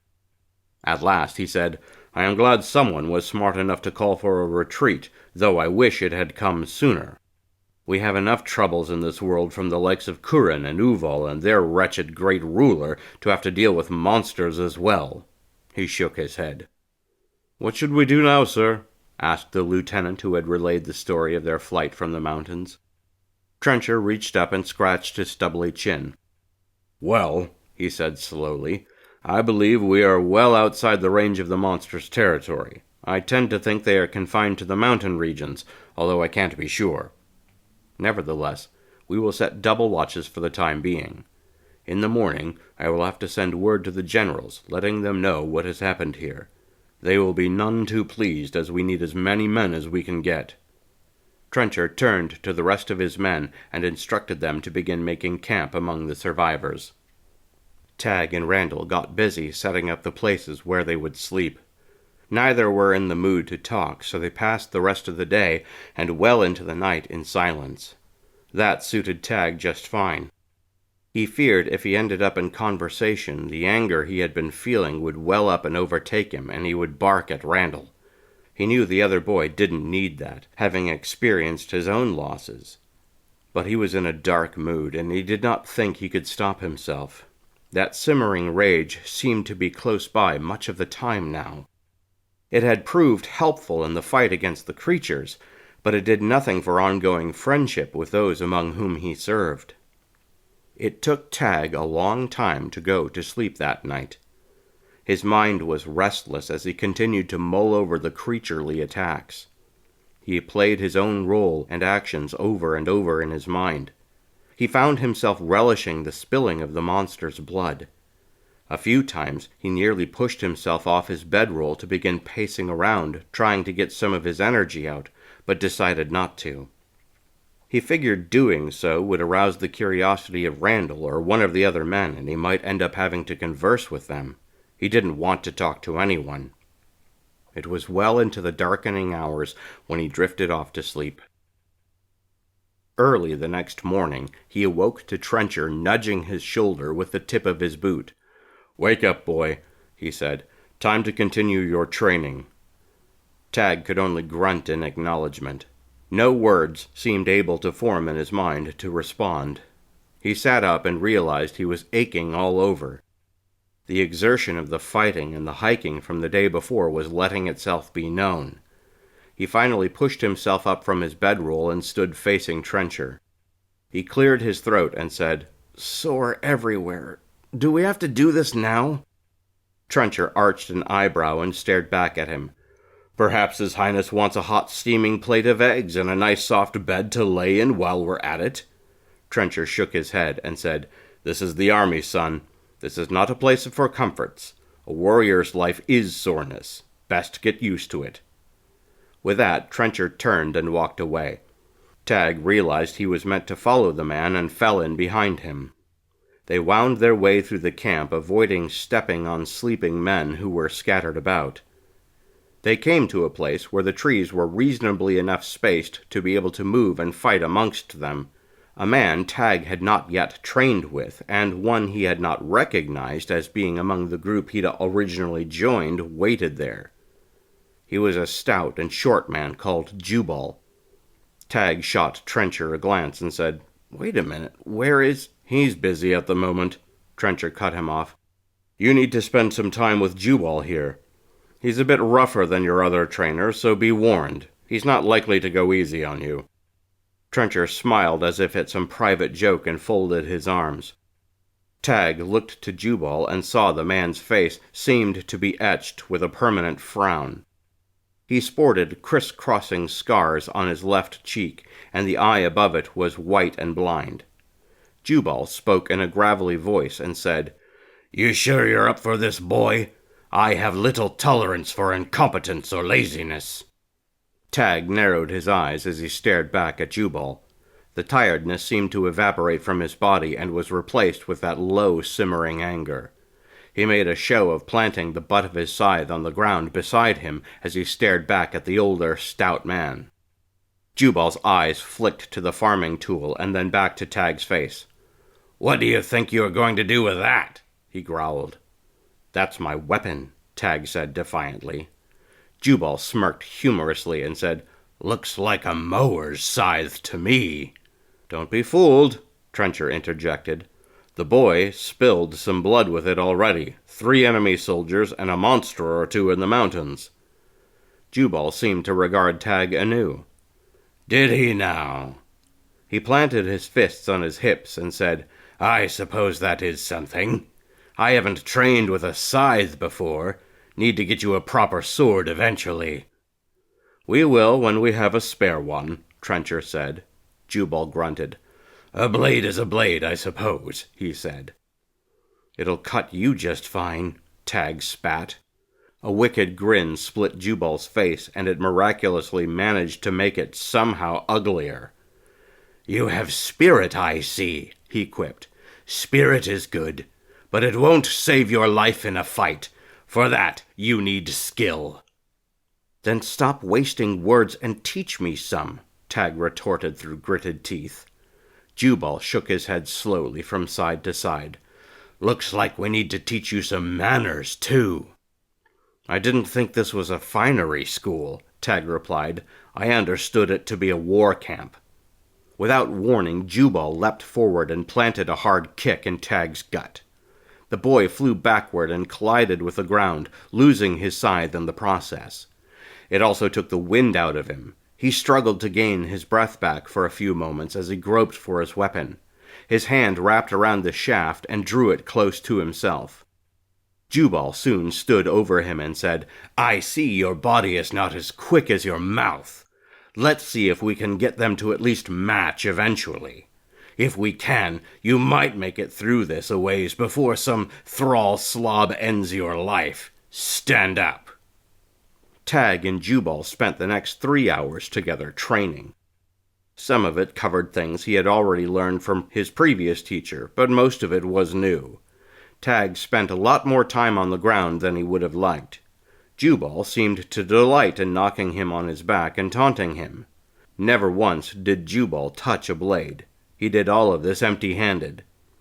The last time Tag ended up on the ground was the conclusion of their training. Jubal sat hunched down by him, looking into his eyes. In a matter-of-fact tone, he said, "You're an angry one." Tag stared up, gritting his teeth, wanting to growl and strike out at the man, barely restraining himself. He had nothing to say. "That's all right," Jubal said. "Anger is both good and bad in this business. It's good if you can control it. It's bad if it controls you. If you let your anger control you like you're doing now, it will get you killed quickly. But," and he raised a finger in exclamation, "if you can manage to master your rage, you can channel it. If you can channel it, you can do mighty things." "Which do you think he's more likely to do?" Trencher asked from off to the side. Aside from his earlier comments, the captain had remained silent and still, watching Tag be repeatedly thrust to the ground by Jubal. Jubal continued to stare at Tag, not looking to Trencher when he responded. "Hard to say," he answered. "Could go either way. I've seen some with promise go down in flames. I've seen some I thought were hopeless rise above all others and become mighty warriors." He shrugged. "Only time will tell us." He rose from his crouch and began walking away toward the camp. Trencher sauntered over to the fallen Tag and offered a hand. Tag stared up at him with dagger-sharp eyes. Remaining where he was, he said, "I hate that guy." Trencher chuckled and nodded his head. "Most people do," he said. "Not likely to win any popularity contests, that one. But he's good at what he does. He has wisdom, too. You would do well to listen to his words about anger." He proffered the hand again, and this time Tag took it. Trencher pulled him up to his feet, and Tag went and collected his fallen weapon. "Come," Trencher said. "I'll walk you back to camp, and you can get something to eat. The men took down a sizable stag in the early hours of the morning, so we have some meat to go around today." Tag's stomach grumbled at the mention of food, but the residual anger from the training session competed for his attention. Neither said anything else as they walked back to the main part of the camp. Tag found where they were cooking the meat, acquired a small portion, as well as some foraged berries, and went back to his bedroll to eat. When he arrived, Randall was sitting on his bedroll close by. The boy was smiling, apparently pleased with himself for some reason. It irked Tag to see it. "What are you so happy about?" Tag snapped. Startled at the abruptness and the edge of the question, Randall stared back dumbly at Tag, unsure what to say. His mouth fell open as he searched for words. Finally, he arrived at, "I did more training today.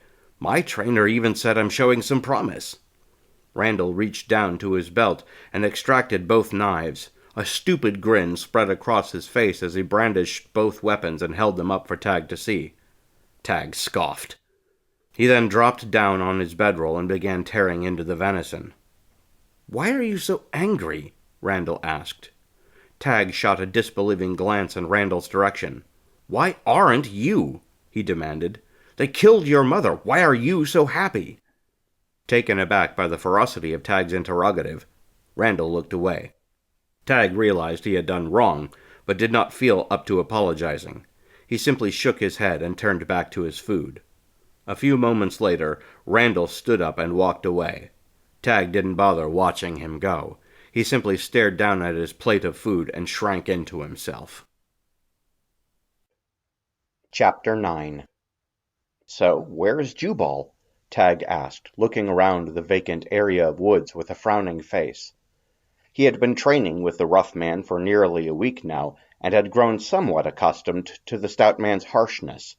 That did not mean, however, that Tag would not enjoy a respite from the man's presence. He turned his attention back to Trencher, who stood with arms folded, projecting an implacable gaze. "Jubal is away on other business this morning," Trencher replied. He seemed to have nothing else to add. He simply stood there and stared back at the young farmer. Tag blinked a few times, then said, "So what is training going to be like today? Am I to face off against you?" Though Tag was somewhat relieved Jubal was not present because of the man's relentless and hard-edged nature, he was not much comforted by the prospect that he might have to face off against Trencher. He had watched the man fight in true combat and knew that he was a capable warrior. He suspected Trencher would easily best him time and again if it came to a contest between the two. Trencher simply shook his head. Tag's brow furrowed deeper, and he said, "Then what?"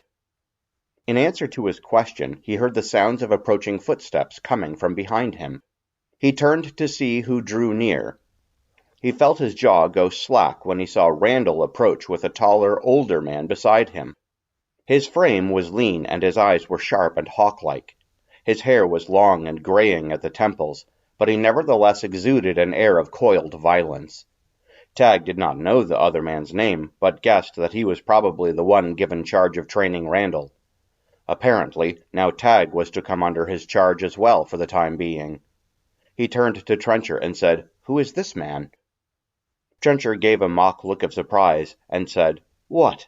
Don't you know your own friend when you see him?" A look of confusion must have ghosted across Tag's face, because Trencher then burst into a peal of laughter.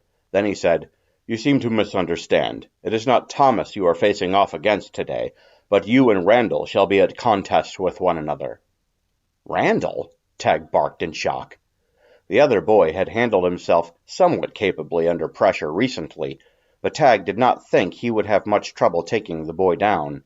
He still carried much hesitancy from the time he had spent under his domineering father. Tag began to wonder if there was something else at play here. "Hey," Randall protested, "I'm not that bad. Thomas says I am greatly improving." Tag winced, not realizing he had spoken loud enough for the other boy to hear him. Tag's mother had often accused him of having an overly loud voice. This was merely one more evidence. Tag looked to Randall with an apologetic glance, but the other boy seemingly brushed it off. "I do not recall using the word greatly in my analysis," Thomas interjected dryly. "All right," Trencher began, ignoring the banter. "Time for you boys to spar with one another." Tag adjusted his grip on his scythe and placed his other hand on the shaft, holding the tool horizontally at mid-thigh. At the same moment, Randall extracted both knives from his belt. "Not so fast," said Thomas. "This will not be a test of skill with weapons. We have both judged you to be on your way regarding those. Sometimes we do not get the luxury of blades in a battle, and you must resort to more primitive methods to survive. This exercise will be restricted to your own bodies only." Tag and Randall looked at one another with a concerned glance. Neither of the boys had received any training in hand-to-hand combat. A few minor scuffles here and there with other boys was all the experience they had ever had. Tag was fairly certain Randall had not even had much at that.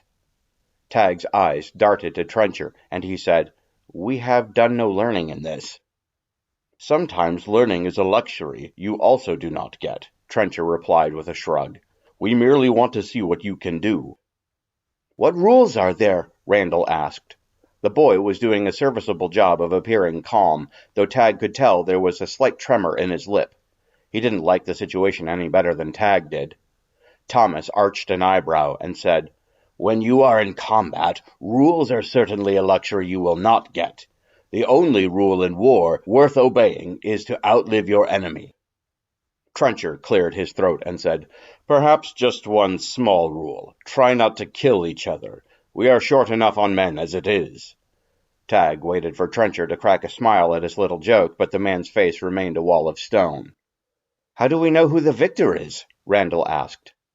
"Whoever does not yield is the victor," Thomas replied. "Now shut your gobs, discard those weapons, and get fighting." Both boys looked away from their trainers and toward one another, faces wide open with surprise, uncertain of what to do next. A palpable tension arose between them, and Tag could feel his pulse pounding in his throat. His knuckles turned white as he gripped the shaft of the scythe with great strength. How was he supposed to do this? "I said discard them now!" Thomas shouted.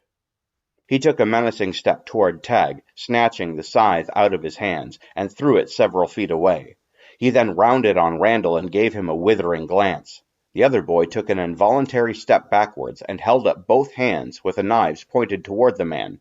A few seconds later he got a hold of himself and returned the blades to their sheaths, and then removed the sheaths from his belt, tossing them to the side. Now that both of their hands were free, they brought them up in a fighting stance, fisted and held up, partially covering their faces.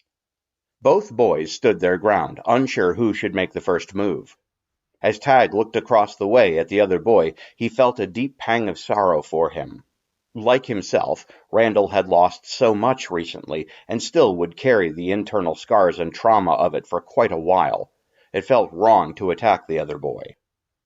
"If you two don't engage one another, you really will have to face off against me, and then you'll both walk away bloodied. Do you understand?" Thomas growled. Randall shot a worried glance at Thomas and nodded shakily in understanding. He made a noise of resignation as he looked apologetically at Tag, shrugged, and then launched himself forward. Tag, caught off guard by the move, dropped his fists a little in surprise. The opening was enough for Randall to land a weak blow on his shoulder. As far as pain went, it wasn't much worth noting, and the boy retreated from the attack and was saying how sorry he was over and over. "Never apologize to your enemy!" Thomas shouted at the boy. "Get back in there and fight him!" Tag was the next to launch into an attack, if for no other reason than to silence Thomas's angry barking. Randall brought his fists up to block any blows to his face, but Tag went low. He landed a half-hearted punch in Randall's belly. A little oof of pain was expelled from Randall as he staggered backward, though Tag could tell he was not greatly hurt by the punch. Suddenly, Thomas was standing beside Tag and shouting, "What's the matter with you two? You think you're going to be fighting children? When the enemy comes, they will not playfully bat at you like you two weaklings. Where did you learn to fight, your pathetic mothers?" The change in his own demeanor was so sudden he did not understand it himself. Almost before he knew what he was doing, Tag threw a hard punch right at Thomas's nose. The other man apparently did not see it coming either, for he received the blow without any kind of defense. Thomas fell backward, with his hands flying up too late to defend his nose. A pained growl escaped him as he careened toward the ground. Tag could not be sure, but he thought he heard a crunching noise when the strike landed. Yet this was not enough. Tag found himself following the man, ready to launch himself down upon his fallen target and continue assaulting him. If Trencher had not been standing right there, he would have succeeded. Trencher struggled to keep Tag restrained as it was, so Randall had to run up and put his hands on the other shoulder to assist holding him back. Tag struggled mightily against them as he felt compelled to pursue the violence. A scream of rage escaped his open mouth. "Stand down!" Trencher shouted at the boy. "Now!" "Tag!" Randall said in a tone of warning. "You have to stop!" The tides of wrath seemed to ebb within him a little, and he began to succumb to the efforts of Trencher and Randall to hold him at bay. Still, much awash with anger, he stood and his shoulders trembled with a desire to continue the fight. But he was gaining some control back over himself at last. When Trencher was certain he was not going to pursue the attack any longer, he gave Tag one last look of admonishment, then turned to help Thomas back up to his feet.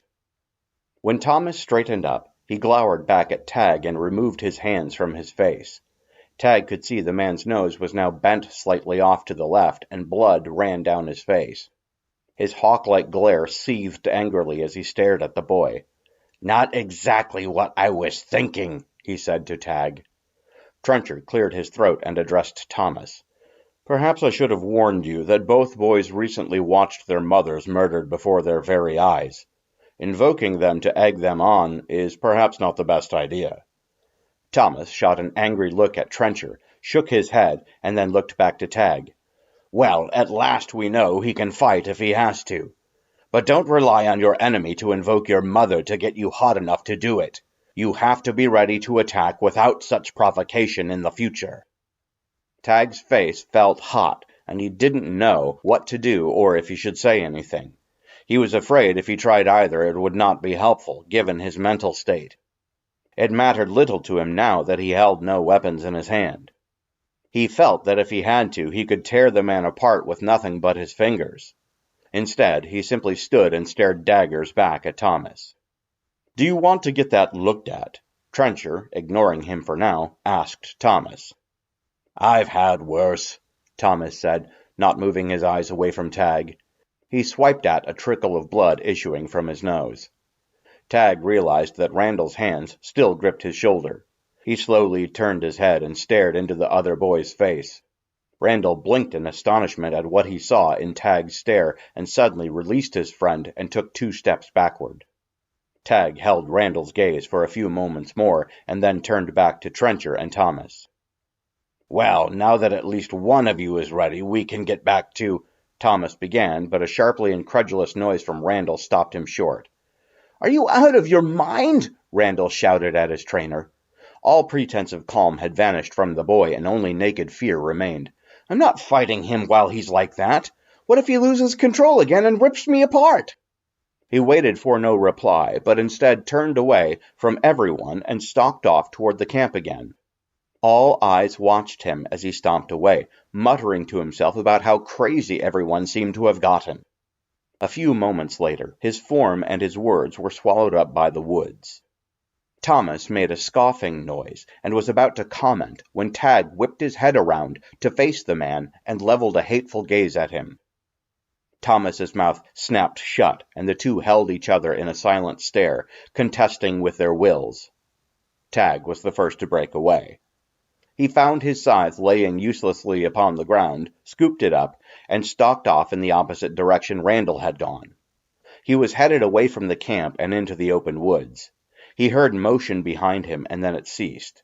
He imagined Thomas moved to pursue him, but then Trencher prevented him. Tag's brief training was terminated for the day. Tag did not return to the army camp for another several hours. When he did, he slunk in with his head hung low and the scythe propped on his shoulder.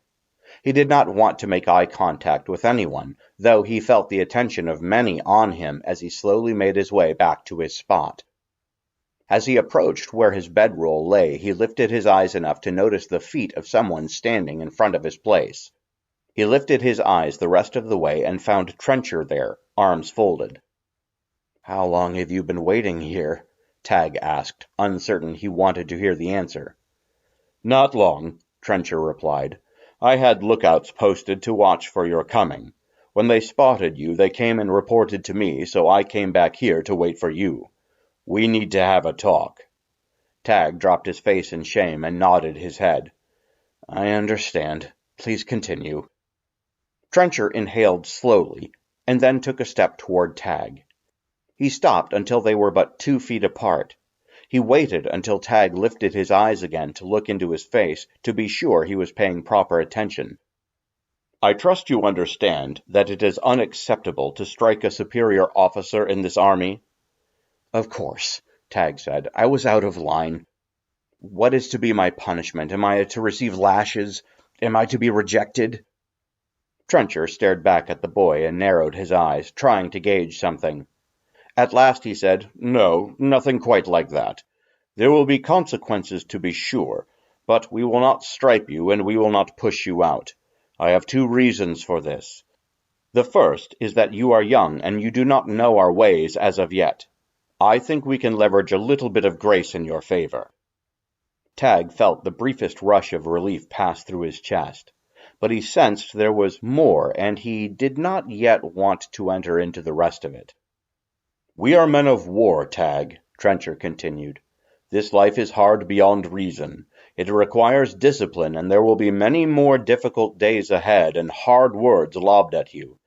You cannot lose your temper every time somebody says something that you do not like. We need to thicken that skin of yours." Tag nodded and said, "Yes, I understand." "I doubt that you do," Trencher replied sharply. "You are yet quite young and inexperienced. You may only grasp the farthest edges of this truth. But you need to understand this. Life is often pain, blood, and tears. The two responses any of us could have to this are either going to become a victim of it or to resist it. You are still playing the victim. You will need to get over that. Tag felt the risings of anger within him, and he looked up into Trencher's eyes. He found a warning there. Do not think you are the only one to have lost ones dear to you, Tag. All of us are here because something was taken from us, and we either intend to take it back or exact justice on account of what was taken. If you intend to participate in that, you must gain control of yourself. There will be lessons among us that will cause you to bleed, cause you to weep, and cause you to desire to run away. You will prove yourself only if you learn to resist and not succumb. Do you get that? No, of course you don't. Trencher took a deep breath and then expelled it. Then he said more gently, But I think you can. You have the potential to be a true warrior, Tag.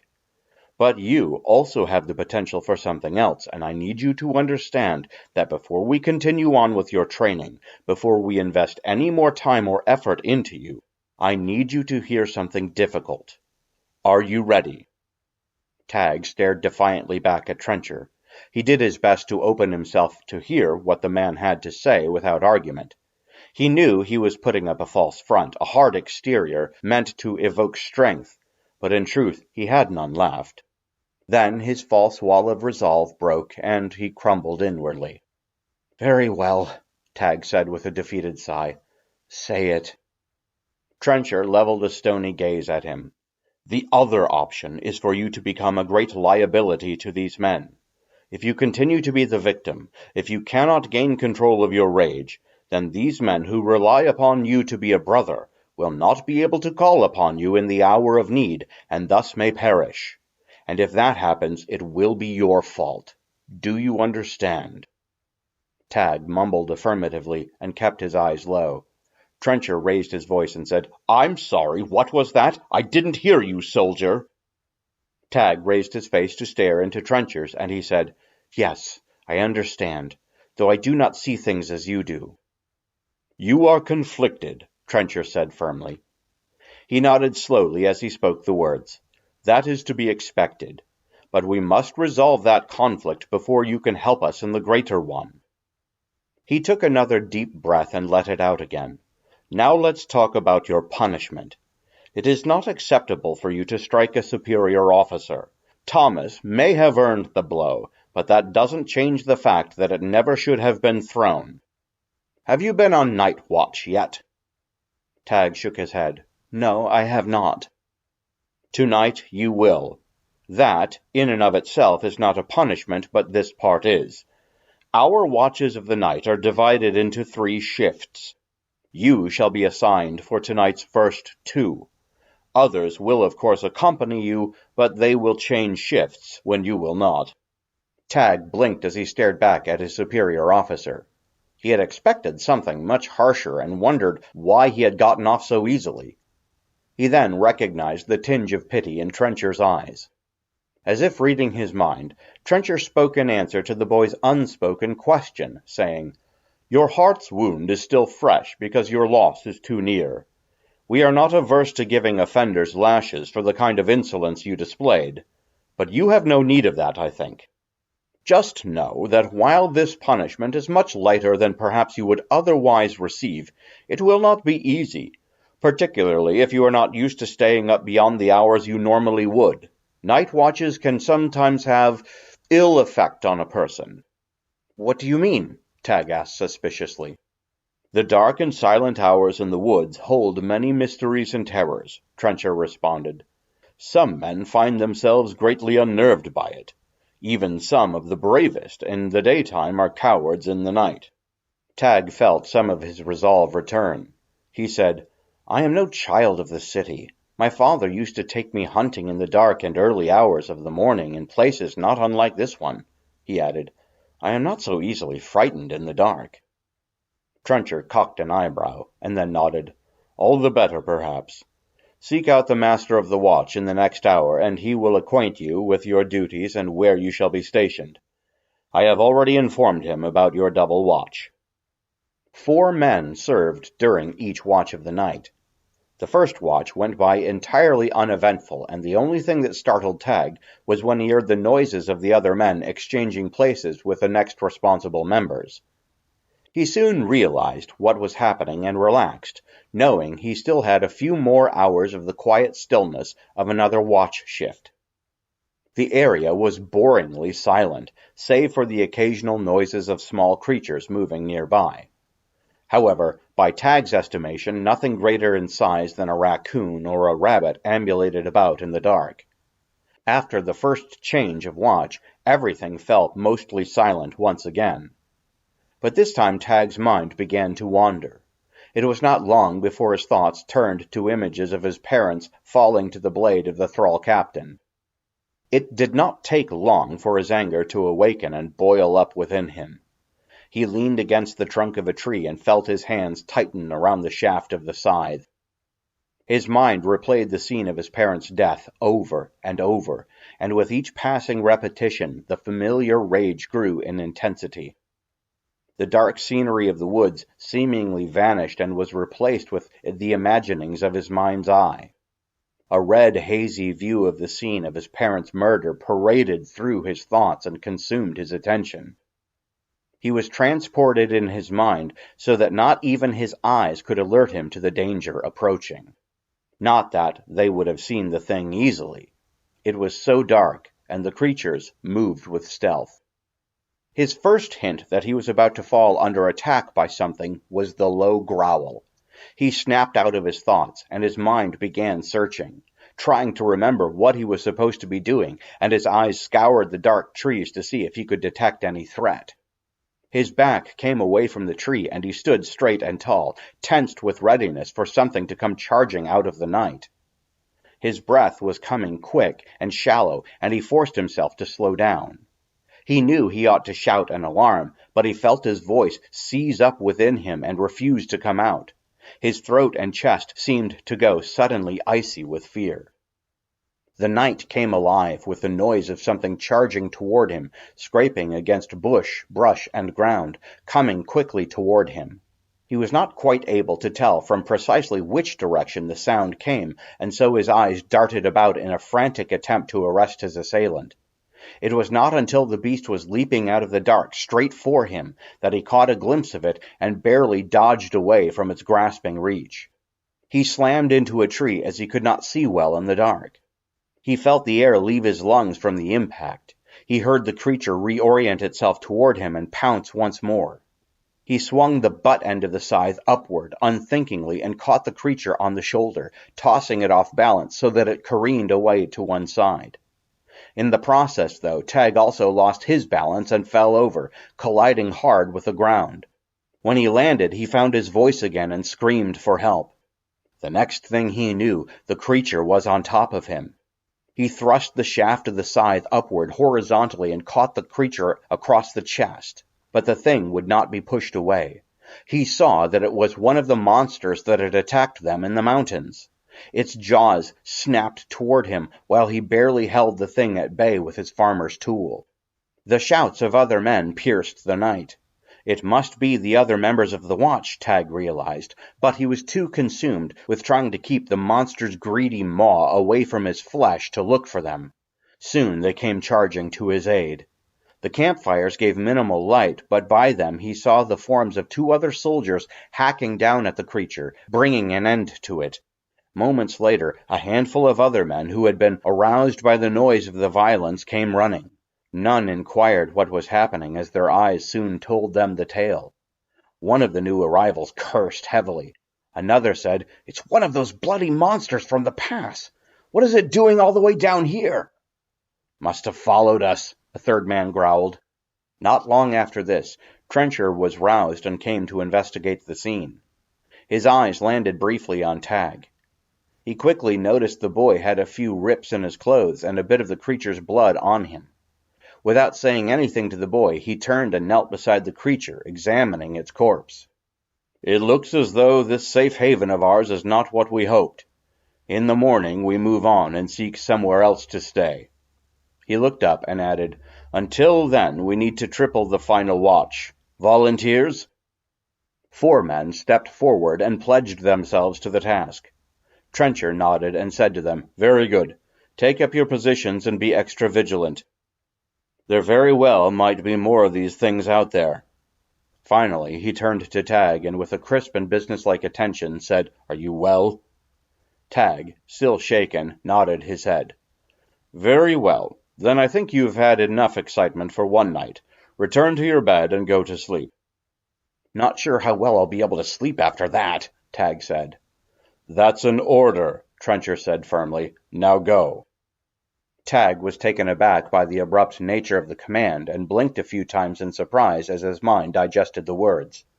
A few moments later, he turned and hurried back toward the camp. When he arrived at his bedroll, he tried as silently as he could manage to slip into it and cover himself up. Beside him, Randall roused a little bit and moaned. Tag prayed the boy would not wake up and began asking questions. "Is that you?" Randall said groggily. "Tag, is it morning?" "No," Tag whispered harshly. "Go back to sleep." The other boy mumbled an unintelligible response and rolled over and went immediately back to sleep. Tag felt a stab of jealousy at Randall's restful state and lay down, staring up at the canopy of black velvet sky with pinpricks of gleaming stars in it. He found his heart continued to race with the adrenaline rush of the attack. He tried to force himself into calmness, but it had little effect. He despaired of ever being able to sleep that night. But eventually his mind began to run down and darken, and his eyes fell closed, and rest finally took him 3 hours before dawn. While he was at last at rest, his sleep was fitful and troubled with nightmares of violence. Chapter 10. He lay with his belly flat to the ground, like the snake that he was. He remained silent and unmoving for an unnaturally long time, spending most of his hours listening, watching, observing. He needed to be sure there were no watchers hidden somewhere in these trees. It was more than likely that the rumored camp of militant resistors would have established some kind of watch system of a perimeter. More than once, he thought he had encountered such a scout, but it turned out to be nothing. His betters were not even certain that the malcontents were out this way. Some among his superiors posited that they existed only in rumor. Others insisted there was evidence, that they had even caught and tortured the information out of some of their men. This was not good enough for the detractors, however. They wanted more evidence, better evidence.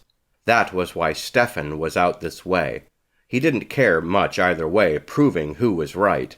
It simply gave him something to do other than hanging around the rest of the Thrall troops. Things had not been looking good for Stefan for some time. Before taking upon himself the black uniform of this branch of Thrall's army, he had been a thief, though not a great one. He had narrowly escaped capture several times while he moved from city to city. That is when his association with the Thrall military had come into the scene. He had not volunteered to serve under the likes of Uval and his deadly superior, Colonel Kuran. That decision had been made at sword point. Stefan had been co-opted into the Thrall army 2 years earlier in a much distant land. He had never been much of a joiner as it was. Mainly, he only cared about saving his own skin, and that meant not resisting the troublesome-looking men in black armor who showed up at his door and gruffly informed him he was now part of the Grand Army of the nation of Thrall. By the hard looks of the soldiers and open displays of their wicked-looking armaments, it did not take much consideration to know he ought to acquiesce. So he did. And now he found himself out by himself, slithering on his belly in the woods, searching for rebel elements. "I suppose there are worse ways to spend an evening," he grumbled to himself. He judged he had been in place long enough to ascertain if there were anyone in the vicinity. He pushed himself off his belly, got his legs under him, and stood up again. He felt a popping sensation travel all the way down his back from top to bottom.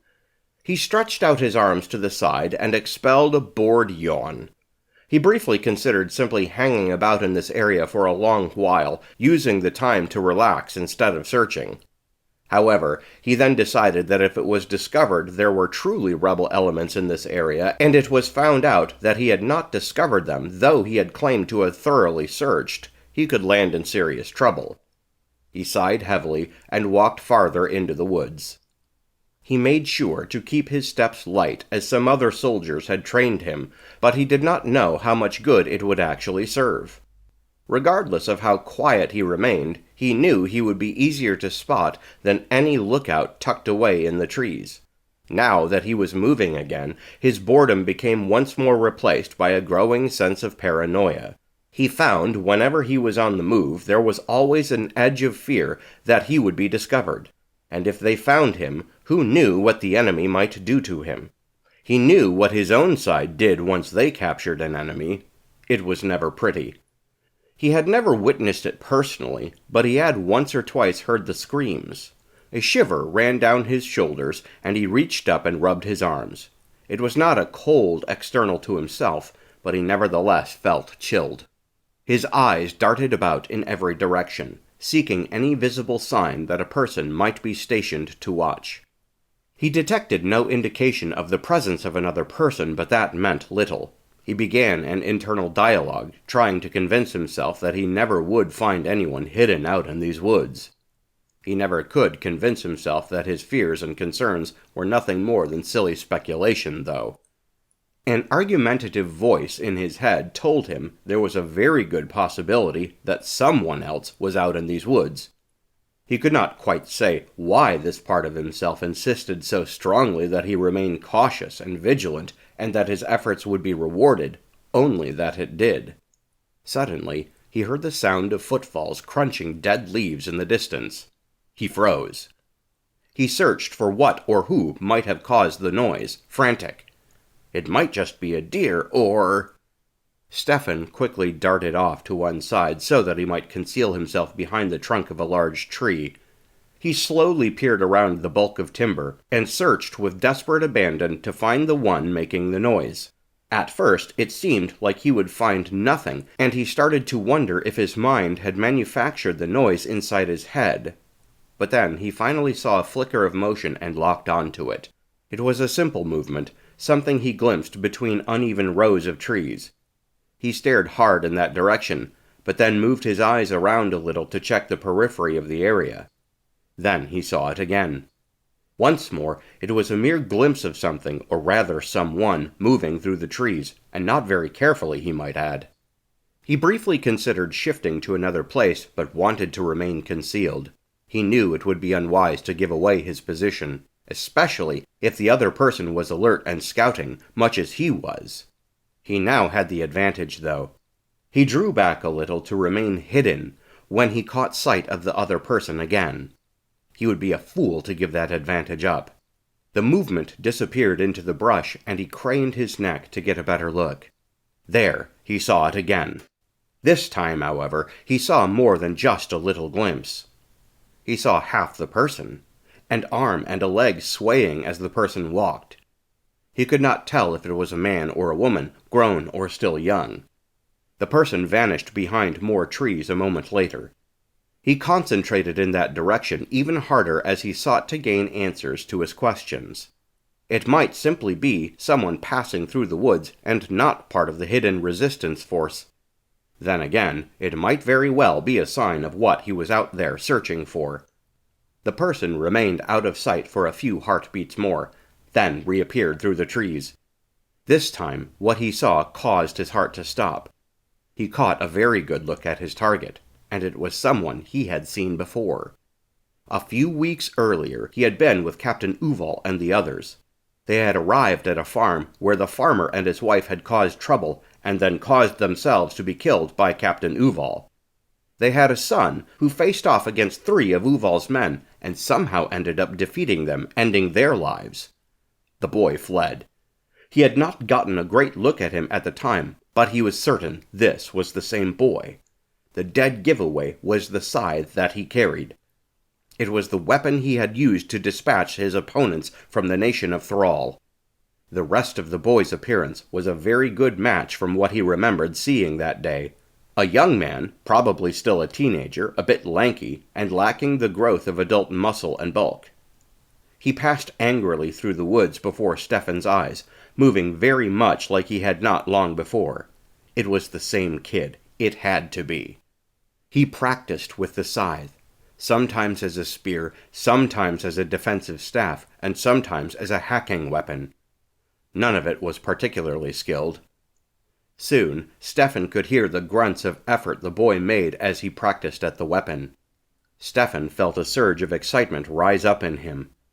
Whether or not he had found the fabled resistance force out in the woods, he had found something that was perhaps just as good, if not better.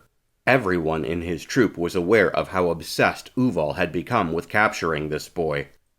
He had no idea whether his captain intended to torture the boy to death, or make an effort to break him so that he might join with Thrall. He guessed either would be acceptable. The main thing for him now was to remain careful, so that he could extract himself from the situation and return to base camp to report his findings. The problem was the young man was drawing nearer to him. He could not risk being seen. And given the fact that the boy had taken out 3 soldiers on his own, Stefan doubted whether or not he had much of a chance in single combat against him. He briefly considered making a break for it. The trouble with that was that to do so would very clearly give himself away, and he would be seen by the boy. Giving himself away in such a fashion would simply open him up to the same danger. Stefan was definitely older than the boy, and no doubt slower on his feet. Years of taking the path of least resistance had put a few extra pounds on his frame, and he never did like running to begin with. Just a cursory glance at the boy told him that he was decently athletic and would no doubt overtake him in a foot race. No, he decided it would be best if he simply stood in place and watched the boy. A few moments later, the young farmer came to a stop and set the butt of his scythe down upon the ground and leaned his head against the shaft as he looked downward. He closed his eyes and suddenly opened his mouth in an angry scream. Even from the moderate distance away where the boy stood, the sound of it was piercing, and Stefan nearly jumped out of his skin. He found himself suddenly on a very concerned ledge overlooking a chasm of fear. He found that all his muscles were tensed as if he were bracing himself for something. He stood still and continued to watch the young farmer, waiting for the next inexplicable thing to happen. His great fear was that the young man would look in his direction and discover that he was being watched by someone who was clearly with the army that had killed his parents. Stefan knew that whether or not he could outrun the boy, in that instance he would have to try. He watched as the young man's shoulders sagged, and he looked back off in the direction from which he had come. He stared that way for an interminable length, and Stefan found himself holding his breath, hoping he would simply walk back the way he had come. Wonder of wonders, that was precisely what happened eventually. The young farmer plucked the butt of the scythe up off the ground, and turned back in that same direction and started walking that way. His shoulders remained slumped, as if he were somehow disappointed with something. Stefan breathed a heavy sigh of relief as he watched the boy walk for quite a while. Even though he was still somewhat visible through the trees, Stefan decided it would be safe enough to finally remove himself and withdraw away from the place to return back to camp and inform Uval of what he had seen. He was just about to do that when a voice from behind interrupted his thoughts. "See something interesting?" An icy sword of fear pierced his chest. He swept around to behold a man standing about 10 paces away. The man was in his 30s, dressed in stained travel clothes, and wore a ragged traveling cloak which hung from his shoulders. The hood was drawn back to reveal a haggard face and long stringy hair which fell to his shoulders. His arms were folded across his chest, and his eyes stared with stern disapproval at Stefan. The first thought that entered his head, apart from cursing being discovered so easily, was to think, "At least I can outrun this man, perhaps." He remained uncertain that he could do even this, but he knew he would likely have to take his chances. The man withdrew a short sword from a scabbard and let it hang at his side. He was not prepared to swing it yet, but he wanted the threat out in the open, and to be able to employ it in short order. Stefan briefly considered reaching for his own weapon, a long knife he kept in a sheath on his belt at his back. He loathed the idea of getting close enough to use it. He quickly discarded this thought. "Let's keep those hands where I can see them, and away from any weapons you might be hiding on your person." The man then lifted the short sword and pointed it at Stefan's heart. Stefan spat on the ground and cursed and growled. He then slowly lifted his hands, palms up, showing them to this other man. He began running scenarios through his head of how he might get out of this. Not many of them were satisfactory. He simply knew, however, that he could not be caught and taken back to what must be the resistance camp. This, at least, he comforted himself, indicated there was a bigger camp nearby somewhere. The shabbily dressed man began to slowly pace toward him, keeping the sword up and pointed at his chest. When he had come half the distance, Stefan knew the moment of decision was upon him. Without warning, he darted directly toward the man and came just past halfway the length of the man's blade. He reached up with his right arm and batted at the man's sword-bearing arm, pushing it away. At the same time, he brought his foot upwards in a kicking motion and landed his boot directly in the center of the man's crotch. The strike landed with all of the ferocity he could muster, and it seemed to do the trick. His opponent's eyes went wide with the shock and pain of the attack. Then they rolled back. He hesitated, then doubled over, and Stefan reached forward with both hands, grabbed hold of the man's shoulders, and shoved him to the ground. Then he scurried away and poured all of the power he could manage into his flight from the scene. He never did look back, though he could at first hear the moans of anguish from the man he had kicked as he lay upon the ground, writhing in pain. Those sounds soon retreated in his ears, and he felt a burst of confidence that he might make it out of this alive. That certainly at one point began to ebb as doubts clawed at him when he heard the shouts of rage and curses from the downed man. He assumed that when the fellow had regathered himself, he would be up and chasing after Stefan in no time. But Stefan had gotten a decent lead on the man, and aside from that, how could the other man be sure in which direction he had fled? A short while later, he thought he heard the sounds of pursuit as the man raced through the woods after him. But a few minutes later, the sounds themselves died away, and he became more certain once again that he was in fact making good on his escape. He stopped briefly to catch his breath a few times, but the farther he got, the surer he became that he was in the clear. By the time he had exited the woods, it was growing dark. He still had some way to go before he returned to the army camp.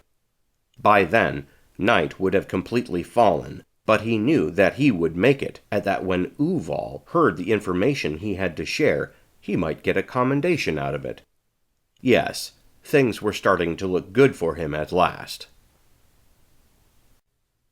Chapter 11. "I heard that you have met Thomas," Jubal said. The edge of mischievous humor was unmistakable in his voice. Tag tossed him a glance and saw the man's shoulders shaking with restrained laughter. Jubal's eyes came up and met Tag's. The smile broadened across his face, and he added, "What did you think of him?" "Oh, he was a delight," Tag replied stonily. Just as suddenly as the smile appeared on his trainer's face, it vanished and was replaced by an icy glare. He was all business again. "Be sure you understand this," he uttered in that formidable way of his, as he removed a pair of strange-looking gloves from his belt and started slipping a hand into one. "If you were to strike me in such a fashion, there would be no punishment from the whip-master. I would simply return in kind. And when I did that, you would receive tenfold the strength of what had been given to me. Are you clear on that, boy?" Tag stared hard at the man another few moments before he slowly nodded. "Yes," he said. "Fair enough," Jubal replied as he turned back to putting the gloves on. The leathery material looked old, cracked, and worn, almost as much as the man's own skin did. It had thick padding on the back of the hand, across the knuckles, and along the tops of the fingers. When both hands were fully gloved, he clapped them together, making a loud noise in the surrounding area. "Very well. Time to get on with today's lesson." He reached down to his belt and extracted a second pair of gloves, which he tossed to Tag. Tag caught them in the air and looked down at them curiously. He glanced back up to Jubal and raised his eyebrows in a questioning look. "Put them on, idiot," Jubal replied gruffly. "Why do we need gloves today?" Tag asked slowly, without obeying. Jubal sighed, shook his head, and said, "They are for protection, boy. Today we train in hand-to-hand combat. No weapons." "But I thought you just said—" "I meant striking me when it was not sanctioned. You were supposed to grapple with that friend of yours, not punch Thomas. This is different. Besides, I doubt whether or not you can hit me so easily as you did Thomas." Tag began putting the gloves on, and then looked back up at Jubal. "So why now? Why not do this before we sparred against one another?" "Why are you so full of questions?" Jubal replied, the exasperation obvious in his voice. "Do you plan on interrogating your enemy to death?" He grumbled something indistinct, then said, "But to answer your question, we wanted to see what you could do before we started filling in the gaps. Not that we were all that successful, I might add. You're going to need to work on that reluctance you have been displaying." "I wasn't so reluctant when I was facing 3 thrall soldiers," Tag quipped. "True enough," Jubal relented. "Nevertheless, I understand your heart was not in it when you sparred with Randall. You must learn to remove any hesitation, or it could cost you or someone else their life. We cannot have that." Jubal spent the next 10 minutes showing Taggart some of the basics of hand-to-hand fighting. The boy picked up the particulars rather quickly, and Jubal nodded with approval. Finally, he said, "That's good enough for starters. Now let's test your fists." He took a few paces backward and raised his arms into a fighting stance. Tag did the same. It did not take him long to feel naked without his weapon in his hands. Tag's father had taught him how to throw a punch if the situation called for it, but not much more than that. Yet, even having received some quick instruction from the training master, he felt quite unprepared.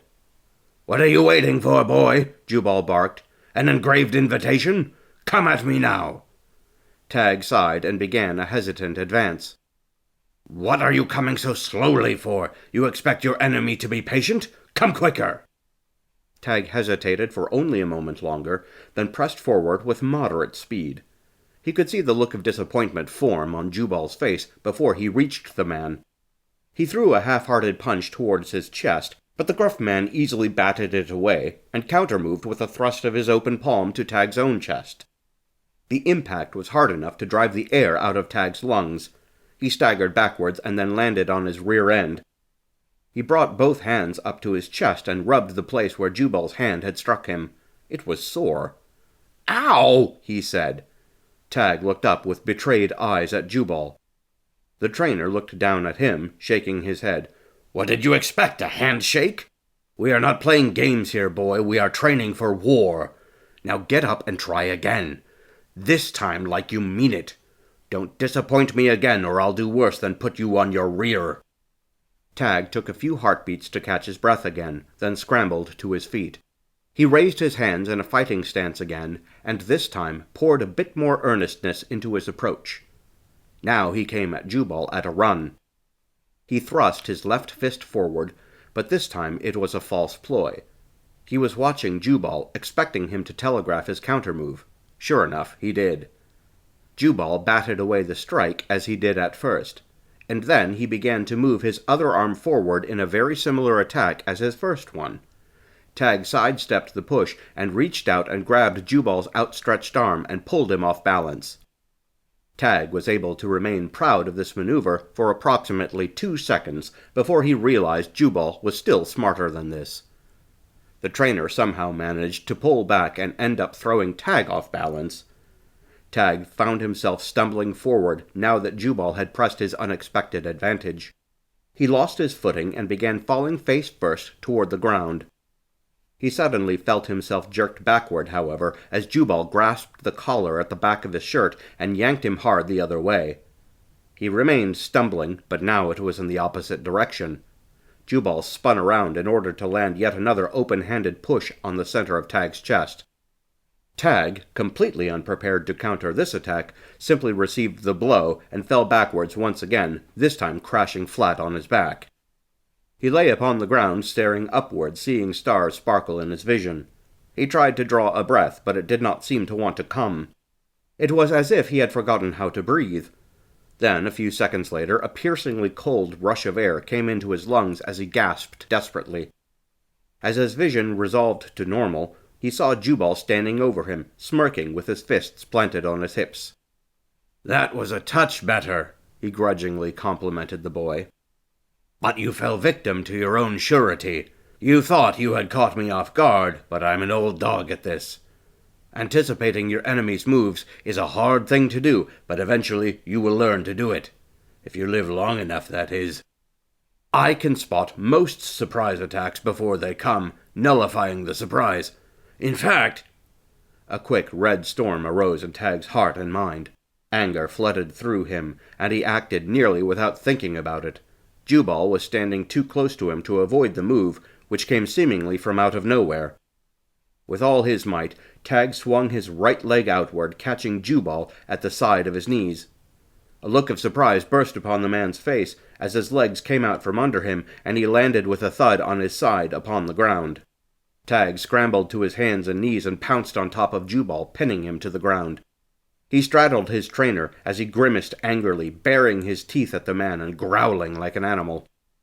Though he fell victim to the surprise ploy, Jubal quickly regained his awareness of himself and his opponent and acted accordingly. Though Jubal's entire upper body was firmly pinned to the forest floor, his lower body was significantly freer. He brought both of his legs up on either side of Tag and then locked him across his upper body at his shoulders. Then, with all of the strength of his lower body, he ripped Tag's grip from off his own chest and thrust him backward, pinning him to the ground with his leg strength. Jubal was on his feet in very short order. Tag scrambled to his own feet and took a few steps back, warily beholding his opponent. What he saw on the other man's face surprised him. Jubal was smirking as he hunched forward, prepared to receive another attack in case one came. "That was unorthodox," Jubal said, "and if I may add, a dirty little move." "We have a dirty enemy," Tag replied fiercely. The smirk widened on one side of Jubal's face, and he replied, "We do at that, boy. Now that you seem to have gotten a sense of purpose in this fight, let us continue." They continued this training session another 2 hours, and by its end, Tag was thoroughly exhausted and somewhat battered. His brow drenched in sweat, and his arms felt as if they wanted to fall off. "Not bad, child," Jubal said. Tag was not sure how the man managed it, but he seemed not at all tired. He did not seem even winded. "He's a tough old bird," Tag thought disbelievingly. "That's enough dancing for today," Jubal said at last. Tag felt relief flood through him at the words. However, the flood hit a dam when Jubal spoke up again. "But a few comments before we part." Tag found himself straightening, bracing to receive the words as if they were yet another physical blow. Jubal's criticism was often masterful and cruel at the same time. "As I see it," he began, "your strength is in your tenacity instead of your skill. This will serve you fine at first, but the skill must grow to match it, if not surpass it. You must be especially careful that you do not become overconfident in a violent contest for your life. If you cannot do this, you eventually will run up against an opponent whose skill far outstrips your own, and can even outlast your tenacious heart. When that happens, you will not live long to regret it." Tag blinked in surprise at the plainness of the comment. It seemed to be free from any kind of insult. This was new from his trainer. He stammered as he thought of some kind of response. "All you're saying is, I need a little more time. Is that it?" "Time? Time makes no guarantees," Jubal ground out as his expression darkened. There is only effort and practice. Time can make one soft if you're stupid or lazy, or it can make you sharp and hard like steel if you are tempered. Bear in mind, though, that you can only improve. You cannot become impervious." "I never thought otherwise," Tag replied dryly. It was midday by the time Tag returned to his bedroll next to Randall. He dropped like a sack of potatoes and lay down. He closed his eyes and simply rested. Randall was already resting peacefully in his own spot. Tag surmised the other boy must have had just as strenuous of a training as he had. They both lay in their bedrolls silently for quite a while. Tag felt as if he were about to nod off when he heard a commotion. He opened his eyes and sat up, his muscles protesting as he did so. He beheld a few men jogging in the same direction. Something was happening. He was curious enough to push himself off his bedroll and begin stumbling that way. He stopped when he heard Randall's voice arise from behind him. "What's happening?" the boy asked in a groggy, sleepy voice. "No idea," Tag replied as he half turned to look at his companion. Randall remained laying with his eyes closed upon his bedroll. "But I'm going to go find out. Do you want to come too?" The boy shook his head and replied, "No, thanks. If it's important, I guess you will tell me later." "Fair enough," Tag commented. He then turned and started walking in the direction everyone else seemed to be going. Within moments, he reached a huddled group of soldiers who were standing around Trencher and another man, one Tag did not recognize.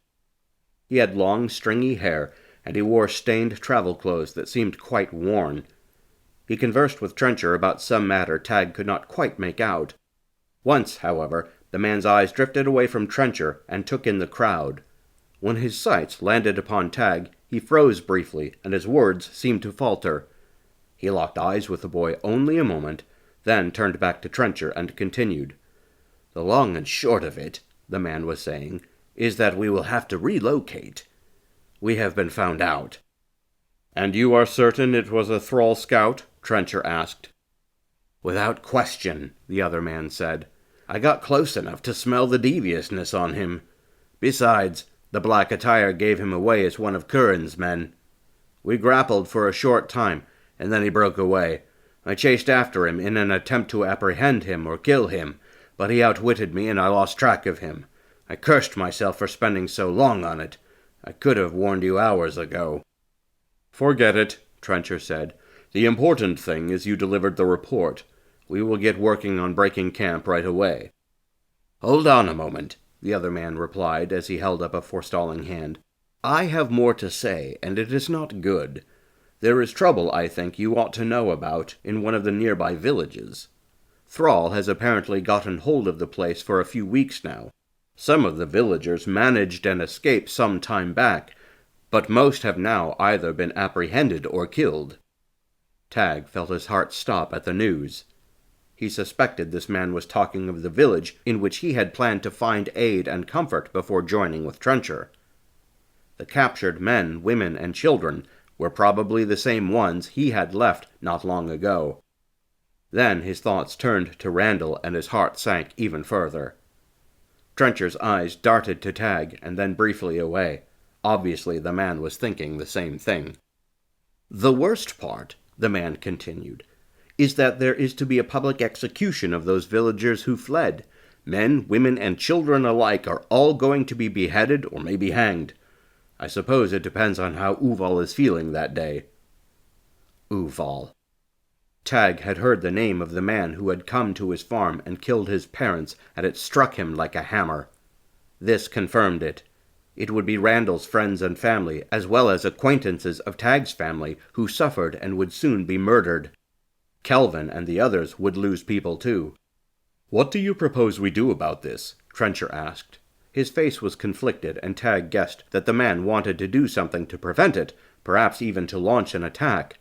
But Tag also suspected they did not have the forces required to embark upon such an endeavor. The raggedly dressed man shook his head. "No idea. But it ain't right what's going to happen. Just thought you ought to know about it." "There is not another resistance group close enough to aid us in an assault," Trencher said, thinking out loud. He turned away from everyone and paced while he rubbed his chin. He muttered to himself, and everyone watched in silent anticipation for him to come up with something, anything, that might resolve the terrible problem. Tag pushed his way through the group and came to stand face to face with Trencher. The captain jerked back in surprise as Tag glowered into his face. "These are my people," Tag said. "They are Randall's people, as well as that of others from there who have come with us. We owe it to them to try to put a stop to this." Trencher stared hard into Tag's face. The conflict in his own was apparent. His brow and cheeks softened as he gave Tag a sorrowful look. "I hear what you are saying, boy, but listen. They will have fortified the village and can hold it, with the villagers as hostages, until reinforcements arrive. We do not have the forces or time to commit that kind of attack. The best we could do is dwindle our own forces to nothingness. Certainly we would take some of them with us, but they would remain in charge of the town, and the executions would go forward regardless. There is no strategy of combat here that would allow us a victory. We don't have the numbers." Tag continued to stare intently back at Trencher. He wanted to argue, to convince the man that there was something that they could do. But Tag could think of nothing himself. He was no strategist. Soon he felt his resolve die, and tears spring to the corners of his eyes. He dropped his face to the forest floor and said in a whisper, "Is there nothing we can do? These monsters of men will—" And then he froze. A sudden burst of inspiration came to him. He looked up in surprise into Trencher's face, who was staring back at him expectantly. "Yes," the captain said. "What is it?" Tag looked to the other man who had come and delivered the terrible news. He too seemed curious. Tag also saw a recognition in his face. It was as if the other man knew him from somewhere. Tag did not think he had ever seen him, however, and so he brushed this off as he turned back to Trencher. "It's a risky idea, and I do not want to share it with an audience." Tag half turned toward the rest of the gathered men. Trencher seemed to take his meaning. The captain stared hard at him, but then nodded. "Very well," he said. "I will hear you out on this matter, but Towrick here will also come." He indicated the other man who had given him the grim report. "We will hear you together. He has a sound mind when it comes to strategy, and I value his opinion." Tag looked to Towrick, and the man nodded to him. Trencher then turned and dispersed the rest of them. When at last the final soldier had dispersed, Trencher looked to Tag and said, "All right, boy, what is this idea of yours?" Tag took a deep, steadying breath and expelled it. "Please hear me out the entire way. This is going to sound crazy." Chapter 12. His name was Edwin. Not that he suspected anyone cared. He was too nervous to care much himself. He stood just a short distance back into the woods, staring out at the vast plain upon which they suspected black-clad warriors from the nation of Thrall would soon approach. He absently played with the arrow between his fingertips, while he waited for any sign of the approaching menace. There was no way to tell when they would come, only that it was likely to be within this very day, probably within an hour or two. The rest of the resistance fighters were busy making their preparations to complete the strategy elsewhere. Edwin wasn't sure he thought it a good idea to chance doing this, but decided that he would relent his fate to better minds than his. The part that bothered him most was that it had come allegedly from one of the new recruits, one who was not quite yet even a man. He wasn't sure if he believed that, but knowing the sometimes sorry state of the resistance, he would not put it past the higher-ups to make that kind of rash decision. He remained hidden behind a tree. He was far enough back not to be easily noticed by a group of enemy soldiers cresting that hill out on the plains. Nevertheless, he wanted to remain safely concealed rather than foolishly dead. His job was simple. That didn't make it any easier to do, however. He knew when he joined up with the resistance that death was always a possibility, whether it was death he might deal to someone else, or dealt to himself by an enemy hand. It didn't change the fact that participating in this particular strategy was going to be neither easy nor pleasant. He was, after all, out here by himself, and his compatriots were depending upon him. "Just do it and run," he told himself. "That's all you have to do."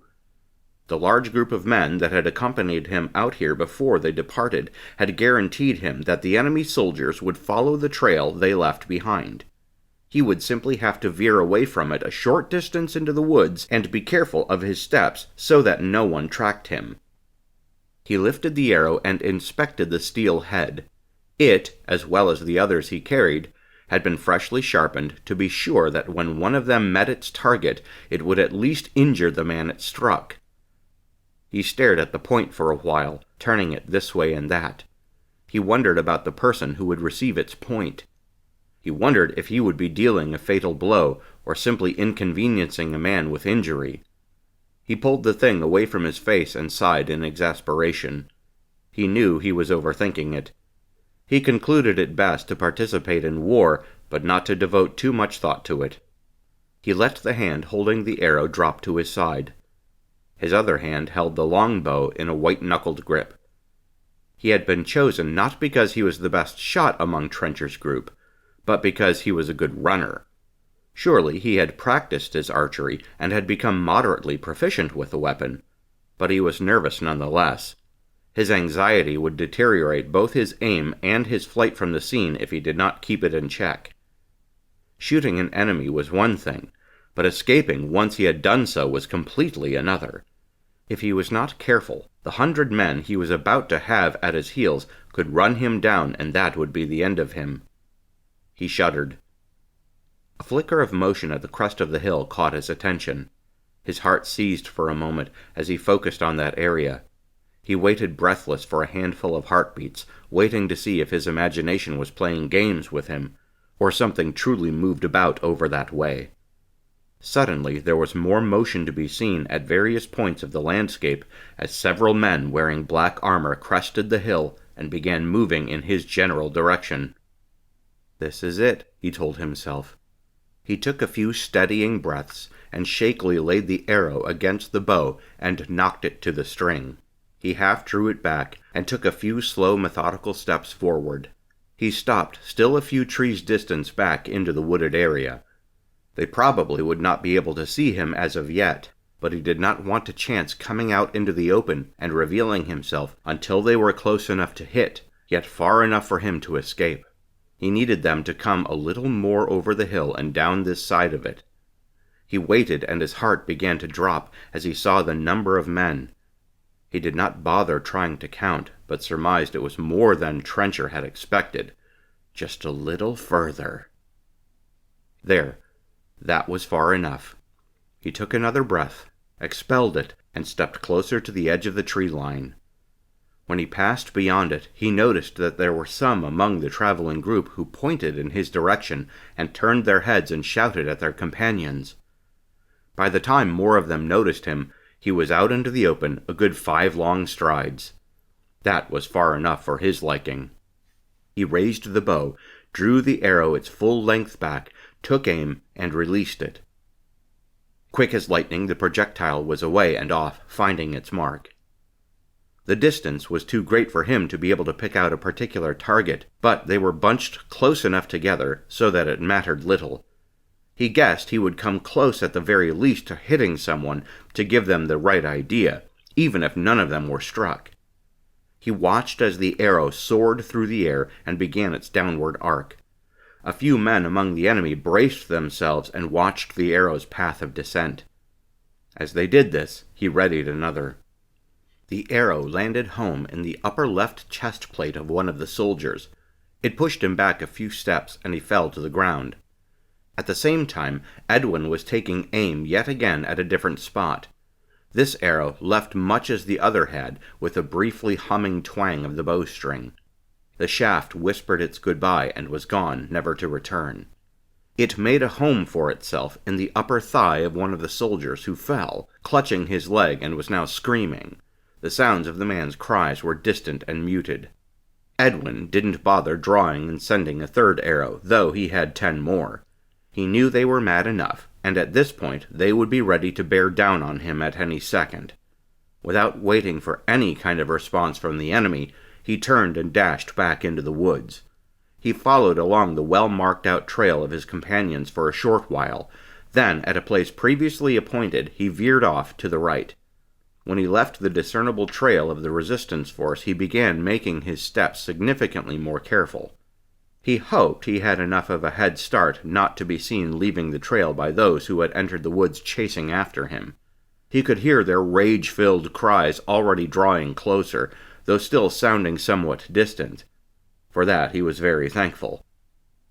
A short while later he came upon the place that had been prepared for him to nestle down and hide. He and some of his companions had dug out a hole a bit bigger than himself in the ground. He would secret away within this hole and cover over himself with branches and a blanket, which were covered in dirt and detritus of the forest floor, camouflaging it. If one had looked at it with great carefulness, one might have discerned that it was not truly part of the forest floor. But if one were not looking for it, the only way it could be discovered was if a good number of men trampled directly upon it and broke the structure holding up the concealing blanket, sticks, dirt, and leaves. Now he could only lay within the ground and pray that they would not even come this way, but that they would instead follow the trail toward the trap laid for them. He lay in the ground for 2 solid hours before he emerged. By that time, the thrall troop was well past the spot from which he had veered off. He did not want to take any chances, though, and so he gingerly crept back in that direction. When he arrived at the trail, he found that it had been trampled even more clearly by the passing thrall warriors. He breathed a sigh of relief. His part was over. From where he sat upon his large dark war-horse, everything seemed in order. It had barely registered in Uval's mind that they had only seen one of the resistance fighters. He had merely assumed the man to be a lookout who, after shooting 2 arrows, ran back and reported the approach of Uval's men. After all, the path they followed through the wooded area was fairly obvious. The scout that had returned a few days earlier and reported finding the boy practicing with a scythe in the woods had mentioned that he had been spotted by another and had narrowly escaped. Uval expected to find them prepared to fight, if not in the midst of a cowardly flight. The rumors about this so-called resistance force suggested that it was not an overly sizable group. He did not think they would have much trouble capturing some of them and dispatching most of the remainders. The trick was going to be getting to them before they vacated their camp. The evidence noted by his trackers suggested a medium-sized group had in fact fled before them, and that they had done so in so much haste that they left an obvious trail. What was more, his trackers guaranteed him that the tracks were still fairly fresh. He should hope so, given being attacked by one of them. A little while into the pursuit, they had found remnants of the camp hastily evacuated. There were abandoned bedrolls and still smoking campfires. Even some of the tools had been left behind. Careless, he thought with a sneer. Not long after they found the abandoned campsite, they emerged out of the woods once again and were confronted in the distance by a range of mountains. The trail seemed to lead in that direction. Periodically, he would send scouts out up ahead to veer off from the obvious trail and investigate the areas to make sure the enemy was not hiding elsewhere nearby. Whenever they returned, they reported finding nothing. The trail continued forward, so he simply accepted this as the truth of the matter. They had fled toward the mountains. He hoped, in fact, that they had foolishly elected the mountains as their path of escape. That would take them upward and into the higher elevations, where there would be snow. The snow would make them far easier to track than the forest floor, or the vast plain and foothills that stretched between the forest and the mountains. The farther they went, the more it became clear from the signs upon the ground that this is precisely what the desperate idiots had done. The more they pressed in pursuit, the more eager Uval found himself. He knew he was close to capturing the boy with the scythe. The sensation was nearly palpable. He could almost feel latching onto his shoulders with his fingers and tossing him about before he had him tortured. Not long after coming out of the trees, they arrived at the base of the mountains. There was a path before them leading into the mountain range, and he commanded his men to press forward. He sent a scout out ahead to travel into the mountain pass to continue searching out the trail. The man returned a short while later with a puzzled expression on his face. "What is it?" Uval barked. A sense of disquiet grew in his chest from the look on the scout's face. "The trail," the scout said, but then ceased, seemingly uncertain of what to say. He looked back over his shoulder, then turned again to Uval and straightened when he realized that he was not addressing his superior with the proper respect. He quickly fumbled a salute and said, "Sorry, sir, I forgot myself." "What is it?" Uval growled again. The lack of decorum was a mere nuisance. The delay of information was the truly infuriating oversight on the scout's part. "The trail, sir," he continued. It's...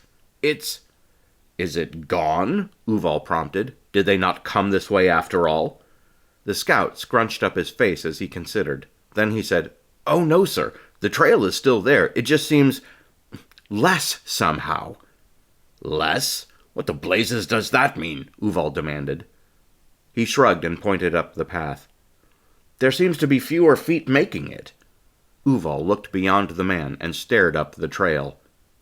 He perceived the ground had become considerably rockier within the mountains, which was not a surprise.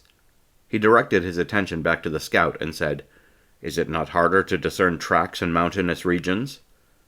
"I suppose so," the scout said hesitantly, "but I have not spent much time in such places." The captain glowered down at the man, feeling his patience dwindle. "Then that is the reason you are having a harder time finding the trail. Once we reach the snowy areas, we will find it all the more." "Very good, sir, but—" The scout paused once more. A nervous look stole across his features. "There is one more thing." "What is it?" Uval asked impatiently. "I heard noises up that way. They sounded like beastly howls." "It's a mountain pass," Uval said. "The wind moves through such places and makes howling noises. Stop being spooked like a child and go and follow the path, immediately!" The scout snapped a quick salute, turned on his heels, and ran back up into the pass. Uval and the rest of the troop followed at a more leisurely pace. He wanted them fresh to fight the quarry when they finally caught up with them. They were well into the mountain pass before they heard the distant rumbles that sounded like claps of thunder. The sounds came from behind them. Several barrels of black powder had been tucked away on the outsides of the path leading into the mountain pass. They had been covered up cleverly with shrubbery and hidden behind rocky corners as well. Uval and his men were so intent on following the trail that they did not notice. Tag breathed a sigh of relief and shot a look to Trencher.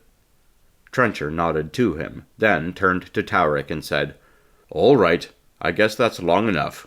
Blow it." Taurik turned and gave the signal to the men who were responsible for igniting the black powder. Soon the many barrels exploded and caused rock slides and avalanches to powerfully come down into the pass, cutting off the thrall warriors' potential path of retreat. Trencher turned to Tag and smirked. He said, "No turning back for them now.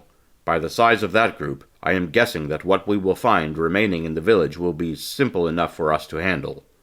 The resistance force had done a serviceable job of making an obvious path into the mountain pass for their enemies to follow. Thankfully, the efforts at covering the real route of their escape off to the sides was just as proficient. A few men had gone forward, continuing the trail into the pass so as to be followed for quite a way, and then had retreated backwards to make sure their footprints pointed in the right direction. The entirety of the resistance force had fled to the sides and hidden themselves in other rocky places a goodly distance away so as not to be found out. The ploy had worked, and now their enemy was trapped in the mountain pass with those ravenous beasts. "Let's go see about liberating this village from those thrall dogs," Trencher said. He then turned and strode away, leading the men into the next phase of the strategy. "What was that sound?" someone asked off to Uval's left. Uval felt the first twinges of doubt form in his chest. He stared back down the direction from which they had come and contemplated what might be going on. Men began to turn their attention on him, and their faces asked many worried questions. He knew they needed certainty from him, and he would give it. "Nothing," he said firmly. "Just a bit of thunder. We are wasting time. Follow me, men." He then turned his horse and continued heading up the pass. The men soon shuffled in line behind him. He was beginning to wonder why the scout hadn't yet returned. He ought to be back by now, Uval thought. The answer came a short while later, when they found one of the man's legs and a bloody pile of his entrails upon the snowy ground. A chorus of concerned whispers erupted from the men at the sight of the scout's remains. He ignored these, dismounted his horse, and trudged up to the leftover bits of the man. He knelt beside the gory mess and started examining the ground around it. It suddenly struck him that he no longer saw any footprints in the snowy terrain of the area. He looked up at the fat flakes falling from the sky, dropping fresh snow all over everything. It was coming steadily, but it certainly was not enough to cover up fresh tracks of so many men. He began to wonder if he had been tricked.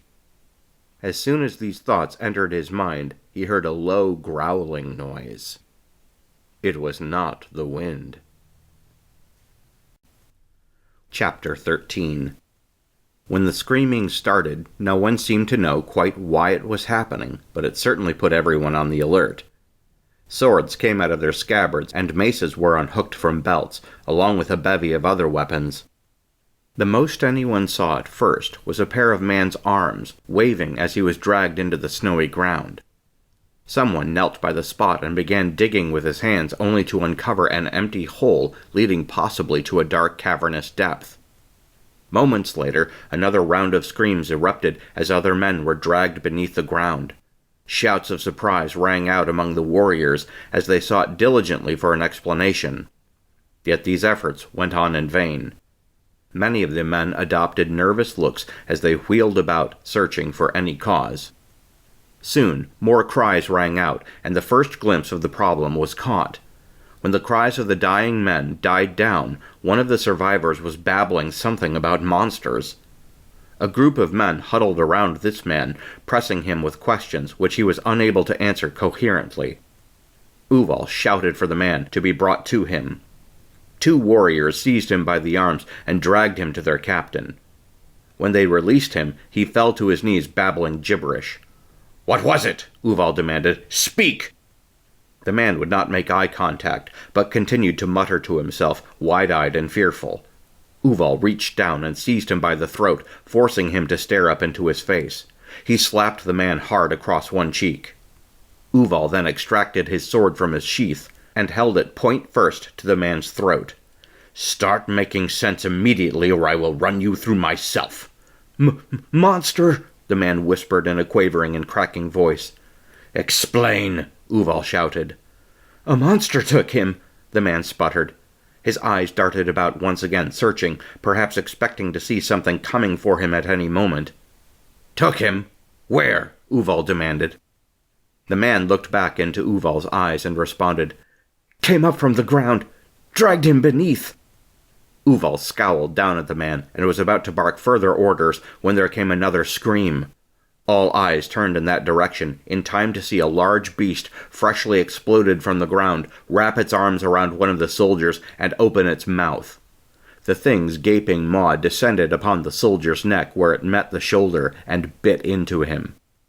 The soldier issued a gurgling death sound, and then the beast dragged him into the ground. His muffled cries died suddenly along with him. Uval released the man's throat and placed both hands on the hilt of his sword, readying himself to encounter one of the creatures if it appeared close enough to him.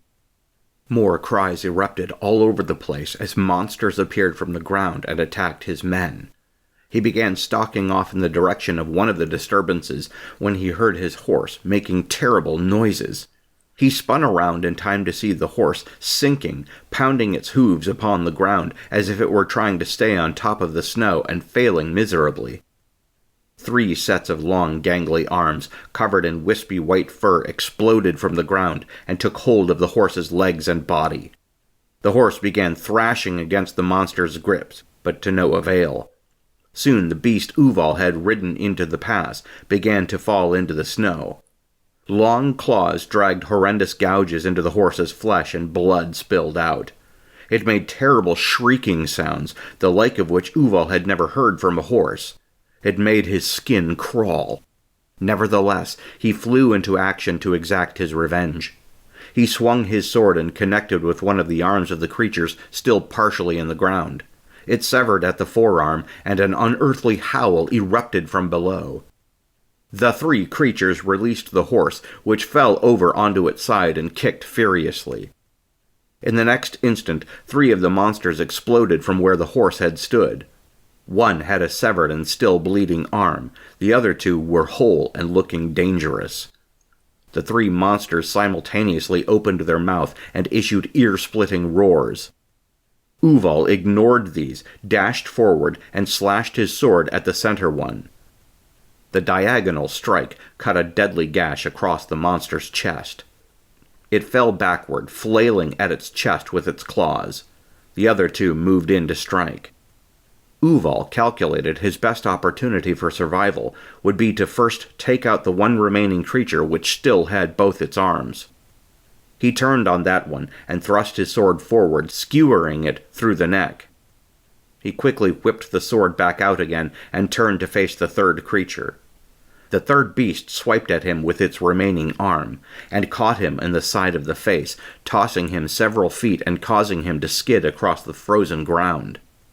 He pushed himself up from the ground, scrambling to his feet as he reoriented toward the threat. He felt warm blood gush down the side of his face. He had no idea how bad the wound might be, but could spare no thought to it for the moment. Now there was only survival. The monster leapt from the ground into an impossibly high jump. It raised its arm and began bringing it down as the creature arced back toward Uval.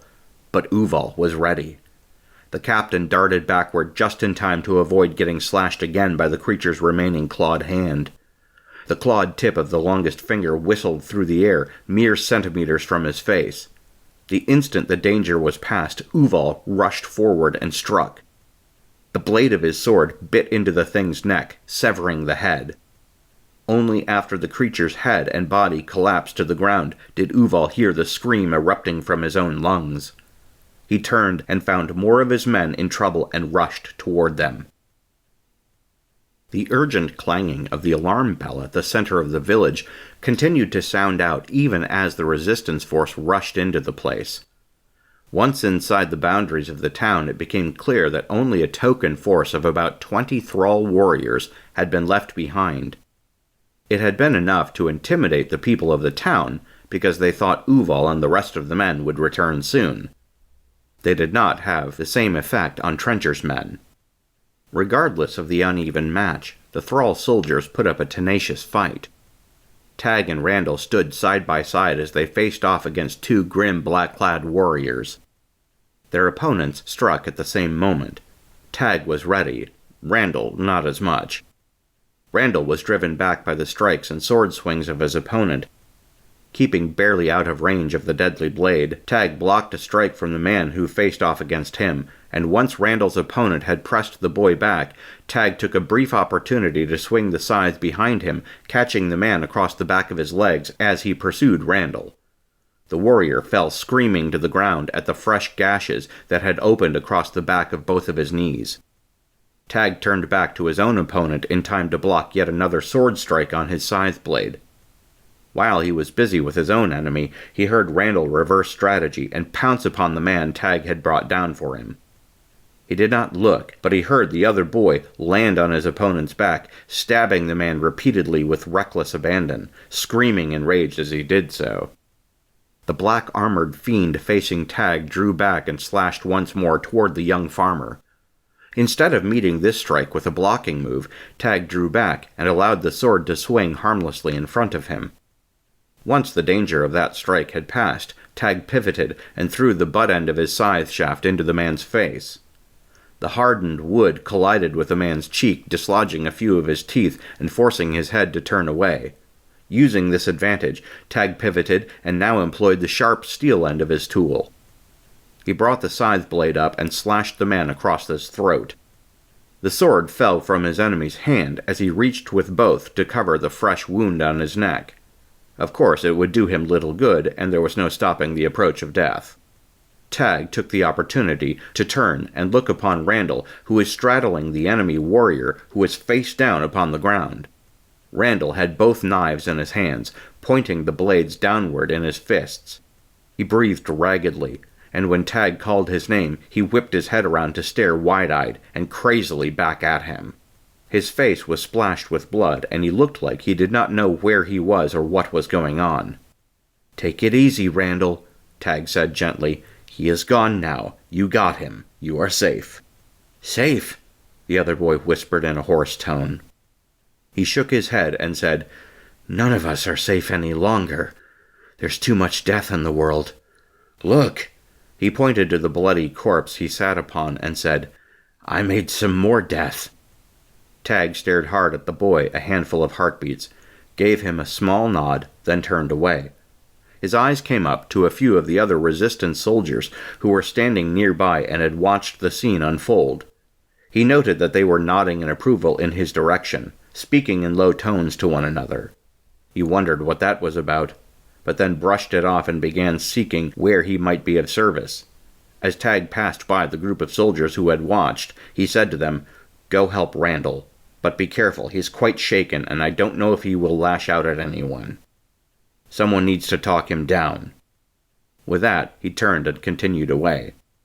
Half an hour later, the battle was over, and he discovered that not all of the resistance fighters were as fortunate as he and Randall. A few lay dead or dying upon the ground from grievous wounds. However, every one of the thrall soldiers had perished. Tag volunteered to accompany a few of the other resistance soldiers, going door to door and letting the inhabitants of the village know that the threat from thrall was over for the time being, and that they were free. Several of the villagers were too reticent to even open the door and conversed through locked and barred portals or otherwise through windows.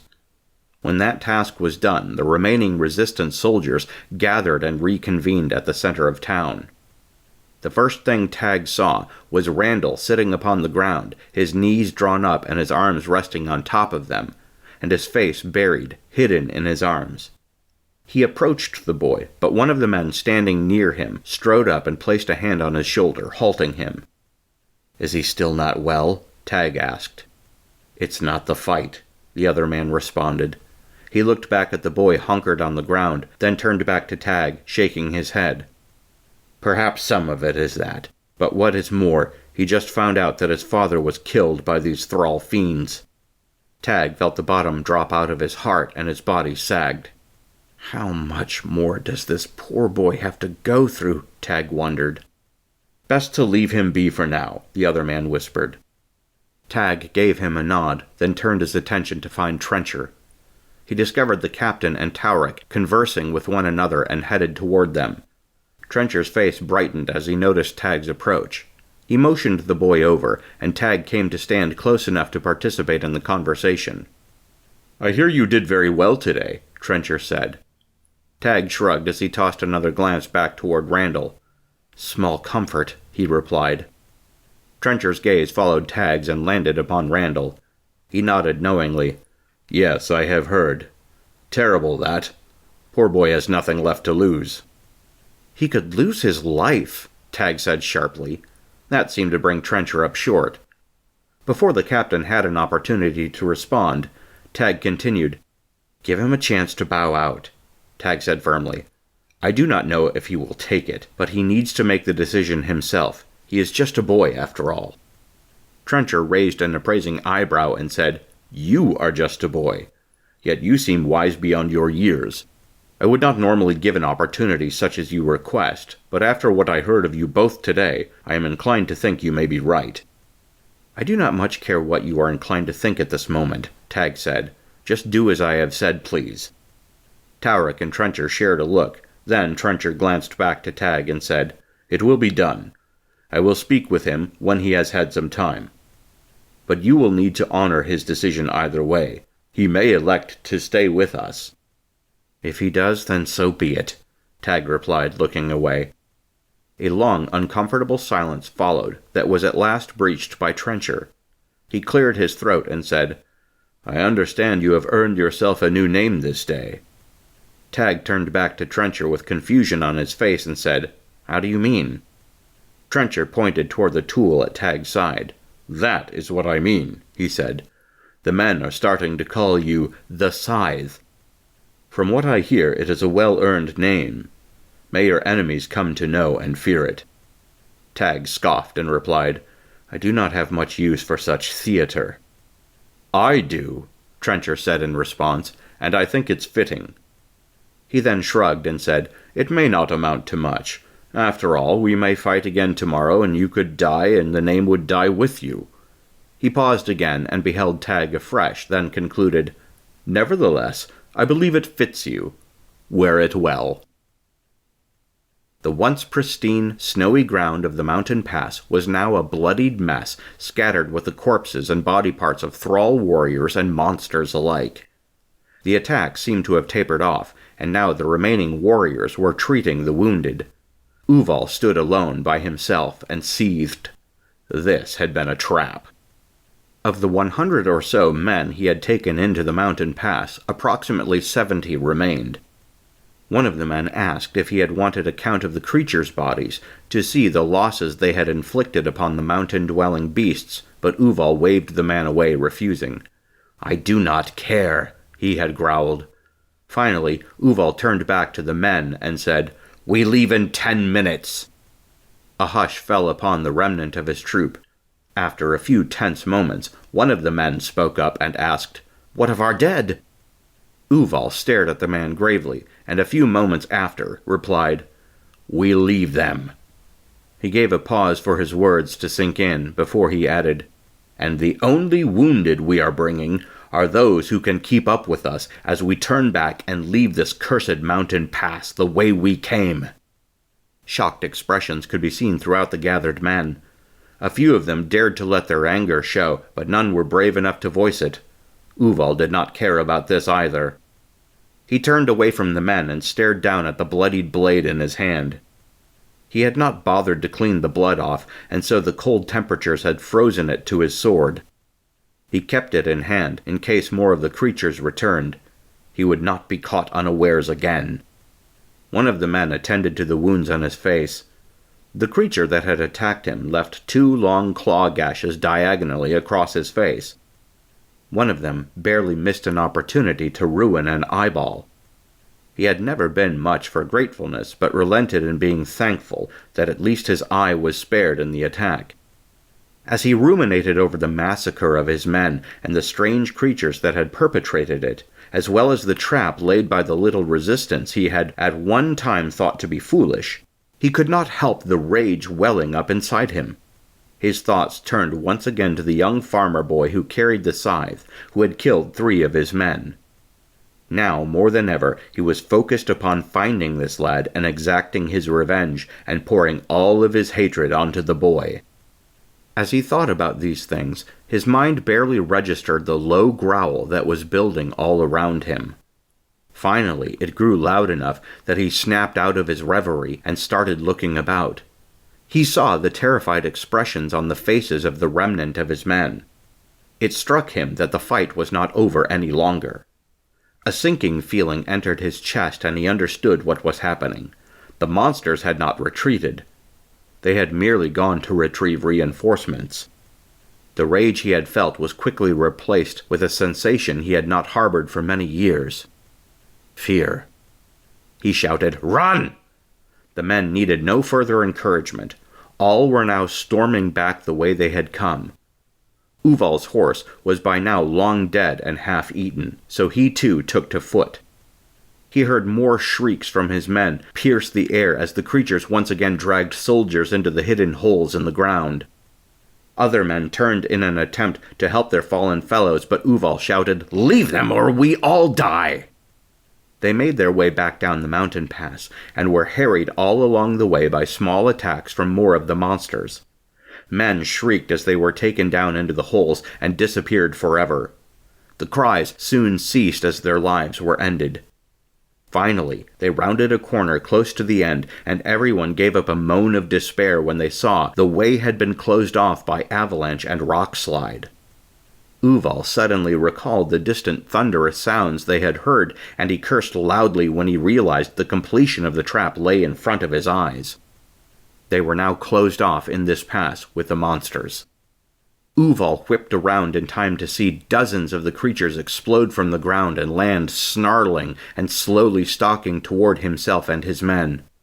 He turned and shouted, "Climb, you idiots! It's our only chance!" Men desperately scrambled up the fallen scree.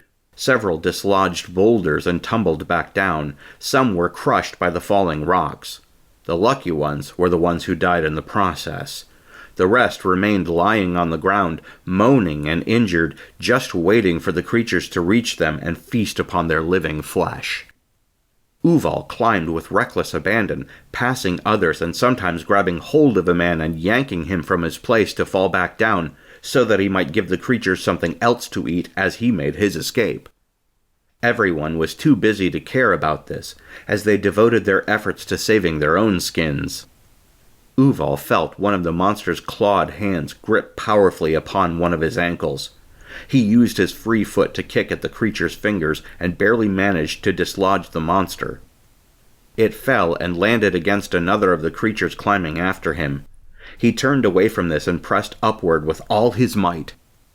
At last he reached the top and flung himself over the edge to slide down the other side.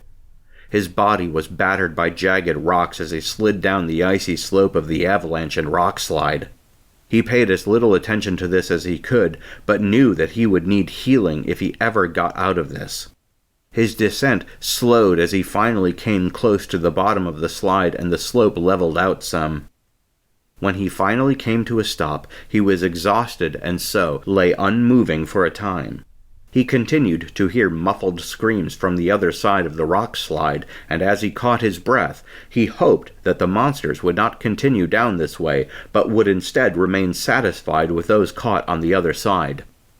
He looked around and saw that those of his men remaining were perhaps no more than 30. Now his fear was mixed with rage again. He got to his feet and swayed briefly before regaining stability. "Come!" he shouted to his men. "We leave at once to find Colonel Curran." The men remained lying upon the places they had slid to a halt. They moaned in agony from their wounds and from their exhaustion. He shouted again, "Did you not hear me? I commanded you to stand, and we leave now." The men grudgingly pressed themselves up from where they lay. He gave them a few moments to steady themselves, then he began shambling away. They reluctantly followed. The resistance force remained at the village another 2 days, helping to repair much that was broken and burying the dead. When it came time to leave, Tag was only half surprised that Randall elected to continue on with the resistance. He thought the boy might have had his fill of war, but at the same time he understood his need to divorce himself from the place where he had lost so much. Tag had spoken with him and tried to reason that they would meet loss and tragedy wherever they went. There was no telling if either of them would live very much longer if they continued with this war effort. Randall shrugged and said, "What difference does it make if I go or I stay here, then? More of those wicked people may come this way expecting to find their own men with things well in hand in the village. If they do you think these people will be able to defend themselves?" He shook his head. "I'll take my chances standing with other warriors." Other warriors, Tag thought. Did the boy truly think of himself thus? Furthermore, did Tag think of himself that way? He supposed he did. Now that others looked on him with some appreciation of what he had done in the effort against their enemy, he supposed that he did think of himself that way. He was both comforted and unsettled by this at the same time. He did not know how to handle it. He only hoped that in time he would grow into acceptance of it. At the end of the first day of their journey away from the village, they made camp in another wooded area. Trencher told him they did this as a matter of course, so that they could more easily remain hidden from potential enemy eyes. Tag supposed that if they camped out in the open, fires might be seen, and they could be more easily set upon in the night as they slept. Someone trudging through the woods, on the other hand, might give themselves away before they reached the resistance force. It seemed to make a kind of sense. Later that night, Trencher came and settled down near Tag and Randall's bedrolls. While he mainly focused his questions on Tag, Tag noted that he stole many glances toward Randall. He was checking on both of them, of course, but Randall's condition was the greater concern. "Where are we going now?" Tag asked. "What's the next thing we have to do? Are we recruiting more men for the Resistance?" Trencher shook his head. "That will come later. For now, we are going to head back to the city from which Tauric comes." "Why there?" Tag asked, genuinely curious. "Tauric reports trouble there, and we have many allies that are important to our weapon supply. It's a choke point for us. It is why we do not have many weapons to offer to boys like you. If we can take care of the trouble, then we can open our supply back up and arm our men properly." Tag nodded along with this answer and fell silent and thoughtful. Randall sat up and extracted both knives from his belt. He stared at them in silence for a handful of heartbeats, then lifted his eyes to Trencher. "I will not give these up. They are from my father." Trencher beheld the boy a few moments, then responded, "I understand, boy. No one is asking you to give them up.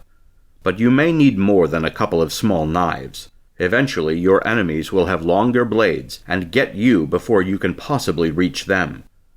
Those are good knives, but they are a last resort and better for close combat. You need something more like a sword."